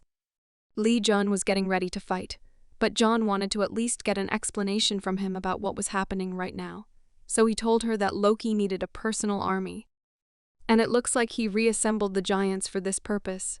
But the girl couldn't believe it, because did he really destroy his own people and conduct experiments on them? Lee Jun said that this is a maddened king who only sees his people as tools, so he is a real monster. The giants were truly terrible, because they had absolutely no consciousness as well as empathy. Their gaze was empty. all they wanted was to destroy their opponents. Therefore, one of them ran up to the giant from the Nair's army and bit him severely. And he tore off a piece of his clothing. The thing is that the reassembled giants have no consciousness, which is why they attack like crazy berserkers. If this continues, the Nairs will not be able to win, so there is only one option left. Li Jun looked in their direction and understood that he really had no other choice. Loki continued to laugh at his opponents, who had no idea who they were going to fight with. Li Jun, meanwhile, fully charged his Muspelheim spear with mana and prepared to fight. Now his main task was to defeat the king, after which he jumped and prepared to implement this idea. Compared to other giants, he seemed very small, but he would indeed cause a lot of problems. Li Jun swung his hand and prepared to hit Loki with all his might.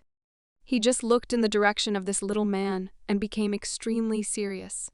Although at first glance, Li Jun could bring him about as many threats as one ant could for a person. Still, the force of his blow was quite crushing, which Loki immediately felt on himself. The smile on his face practically disappeared. He only told Li Jun that he had been watching him for a long time. Therefore, he prepared to strike back at him, saying that he felt that his mana was much stronger than that of everyone present. He swung his fist and hit it with all his might, since he didn't need unnecessary problems from people. Li Jun saw the shockwave coming at him, so he prepared to block it and strike back. But still, after that, he began to panic because he simply did not have time to dodge her. Li Jun turned his gaze to the side and became even more wary. But it seemed like this was a necessary opportunity. Fortunately, he managed to avoid such a blow. And the blast wave simply headed towards the wall of the room. Loki was shocked by what was happening, because for the first time he met a creature on his way that was capable of reflecting his releasing blow. Shaki came into the room, who helped Li Jun escape from the blow and clearly wanted revenge. He was full of hatred, and tears appeared in his eyes. Shaki understood that now he needed to take an important step. Li Jun noticed him and started shouting in his direction. But his comrade smiled and said that now he leaves the showdown with the giants to Li Jun. He is ready to take the baton and take revenge. But a second later he fell exhausted to the ground, something that had never happened to him before. Srin was shocked, so he turned and started shouting toward Shachi, trying to bring him to his senses. Loki laughed, because he understood that he was a real weakling, who could not even be asked for a favor, so he promised Shachi that as soon as the fight was over, he would turn the first one into his soldier. Li Jun started screaming and ordered Fenrir to act carefully. Fenrir hated Loki with all his heart, so he did not miss the opportunity to fight him and take revenge. He began to rush around in a circle, causing Loki a lot of damage, which he clearly did not expect. But still he laughed, because he understood that Fenrir had become much weaker than before. He then fell into a state of insanity and prepared to release a massive burst of mana to harm everyone in the room. Fenrir was the first to take the blow and was defeated, but there were only 5 minutes left before the end of the mission.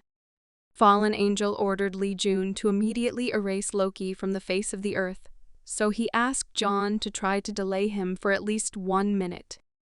Joan began to get very nervous, because she didn't understand how this could be done with someone who defeated Fenrir with just 1 blow.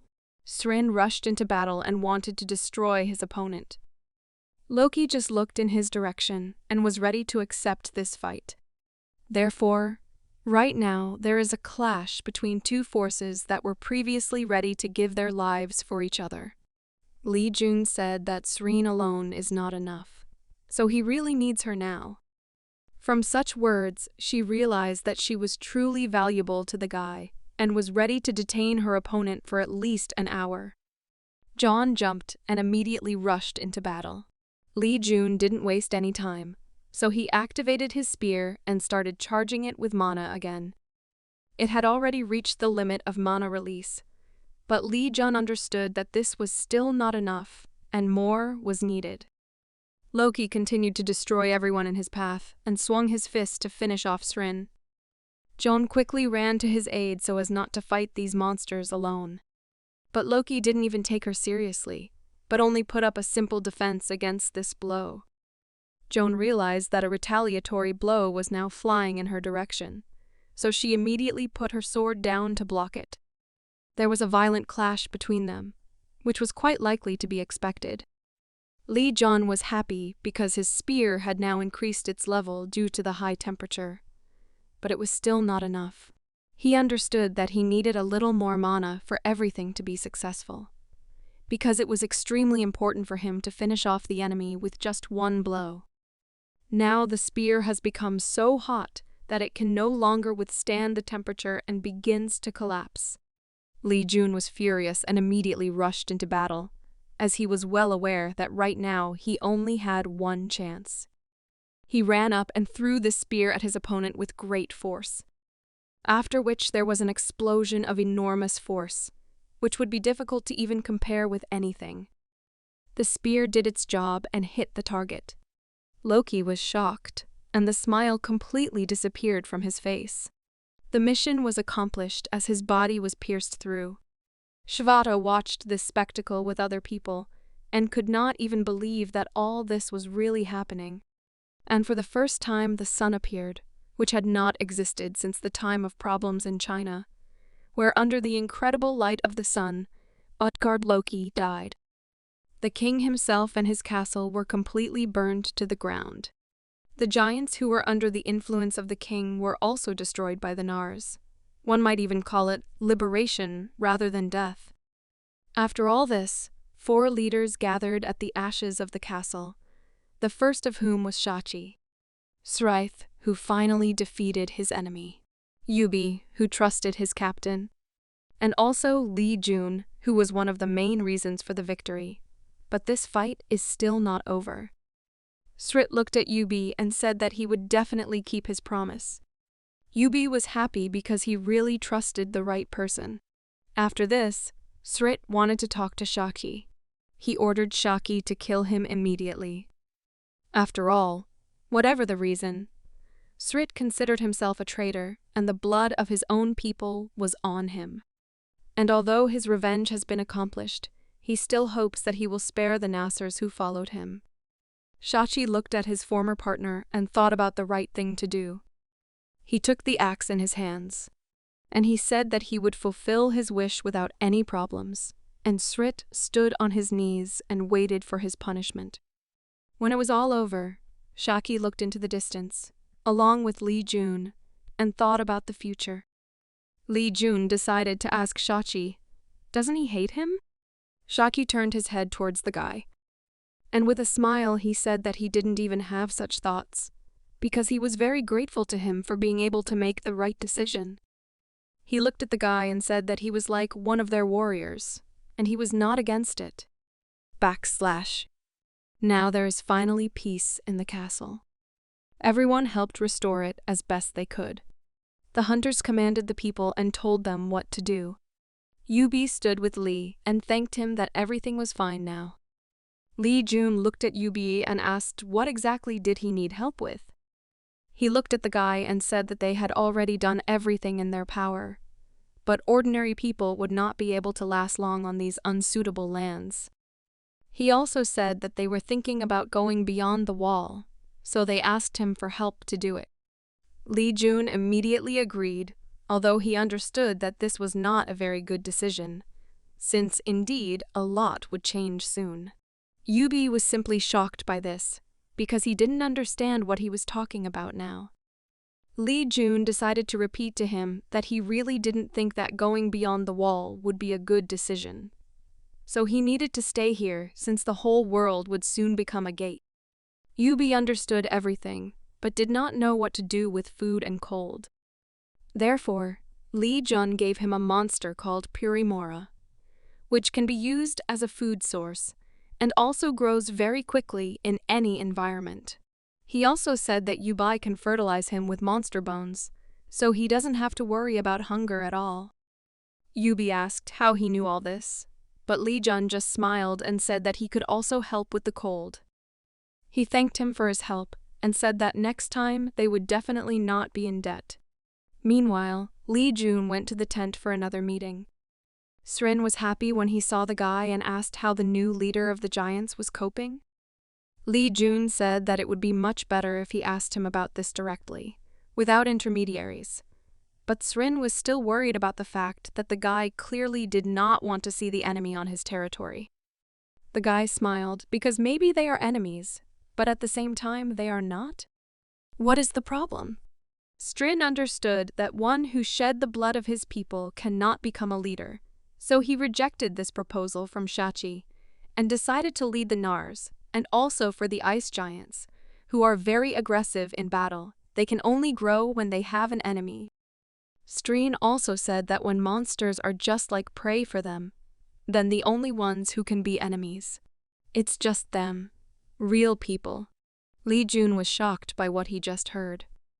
Therefore, he immediately warned Srin that if they give people too much attention, there may be quite serious losses in the future if they become enemies. But Srin agreed with this and said that he respects people very much. Li Jun said that the only reason he is here is to learn from Srin. He smiled and said that if Loki wanted it, he would have no problem giving it to him. Because Li Jun was the one who saved the giants. The guy was at a loss, because he didn't know who Loki was. But Srin calmed him down and said that in the ancient language of the giants, this means the one who destroyed Loki. The fallen angel, meanwhile, pursed his lips, which surprised Li Jun, because every time this name is mentioned, there is always a reaction, but nevertheless, he said that he would like to learn the release technique from Srin. Srin said that he was ready to satisfy this request without any problems, but he was not entirely sure whether this was possible. The thing is that release is a technique that allows you to maximize the dormant abilities and the power of mana that is in the body. But this requires a colossal amount of mana. Therefore, without the physiology of giants who have enough mana to sustain the body, others are unable to learn this technique. A second later, a huge fiery flame formed. Srin was very surprised by this. Shaki didn't understand what this huge amount of mana was. Could it really be Li Jun again? Joan was daydreaming and really understood that she was meeting a real genius. Li Jun was fired up and was completely ready to learn this technique. He smiled and absolutely believed that he had much more mana than Srin. His interlocutor smiled and said that this was exactly the attitude he needed. When it was all over, Li Jun walked out to the top of the mountain and looked towards the castle. He was very angry with Asgard Loki, who did all this. It really was a real monster who used his own people in experiments to create an army. It's also the famous trash that used the knowledge of Chinese hunters to turn release-wielding giants into mindless killing machines. But how did he force the giants to listen to his orders and also gained complete control over them? Come to think of it, Loki was an amazing warrior, but he wasn't the type to do something like that on his own, so someone helped him. Could these be intruders who came to the giant's fortress? After all, people say that they didn't do anything and just left. So Li Jun thought that any outsider could be the Demon King. But if it's not him, then. Could this be the Black Hood? After these thoughts, someone called Li Jun, and he looked up from his thoughts. Joan said that people are holding a festival to which they were also invited. Li Jun thought about it and seemed a little scared. He took the girl by the hand and wanted to tell her not to go there under any circumstances. Just kidding. It was John who took his hand and led him along. Because everyone was already waiting for them there. People enjoyed life and prepared a place for a celebration. This is how people should live, and even if things may not go well, isn't life itself difficult? We just need to be grateful that we just survived and got another regular day. Joan and his boyfriend rejoiced at this wonderful sight, because the festival is really taking place next to the gate, which gives hope for a bright future. After these words, Lee Jun asked the girl to complete this festival as soon as possible, which surprised her very much. The guy turned around and walked in the other direction.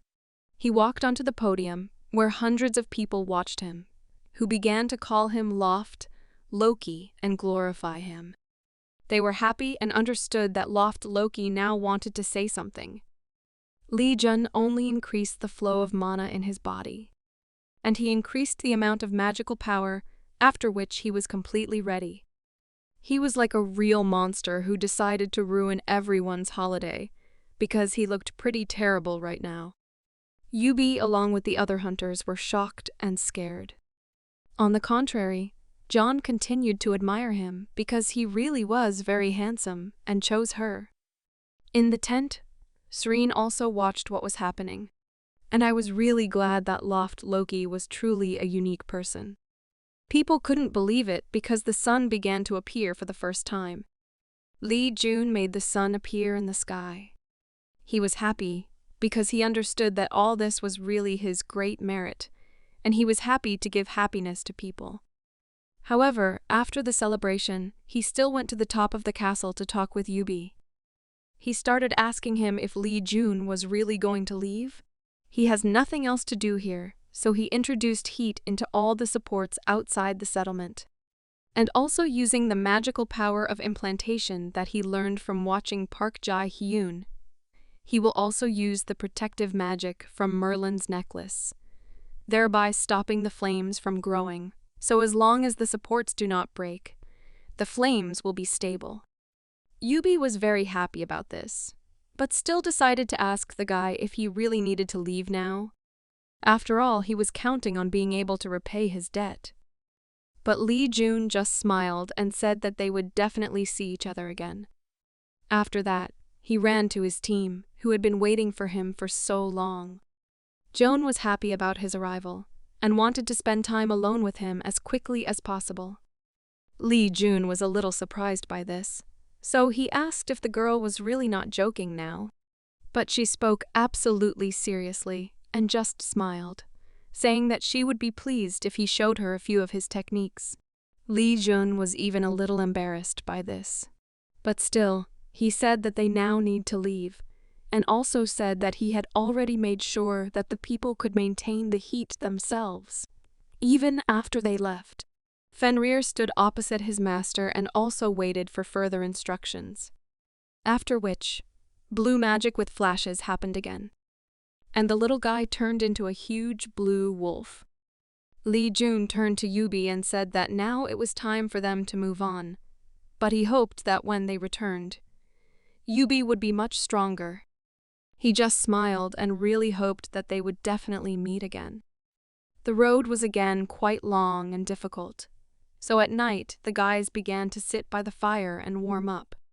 John recalled this whole journey with a smile because it was indeed very stressful, but it was fun. Lee Jun looked at the sky and understood that having gone through such a difficult path as this, he would not want to repeat it again. The princess also got out and started joking, so the girl decided to find out if she liked this trip, although the answer is already quite obvious. Lee Jun looked at her and asked how her internal cultivation training was going. He had told her before that internal cultivation was definitely not the easiest to learn. Even if it is not much, John believes that she was able to find a clue for internal cultivation and mana flow. But Lee Jun said that, then she needs to hurry up. After all, there wasn't much time left and it scared him. Even now, the dragon's heart, which is located not far from his own, continues to charge. And even though he does not want it, it continues to saturate his magical power, increasing his development and the strength of everyone around him. Therefore, this is a sign that things will change soon, because everyone is becoming stronger, even the monsters. The whole world is changing, which means that saturating China with mana was just the beginning. Joan was scared, so she wanted to urgently talk to the guy. He saw the fear in her eyes, so he quickly decided to find out what was the reason for it. She just pointed her finger and said that the whole problem was this. Joan looked in that direction and was also very shocked. because right now, Mount Pektusen suddenly began to burn.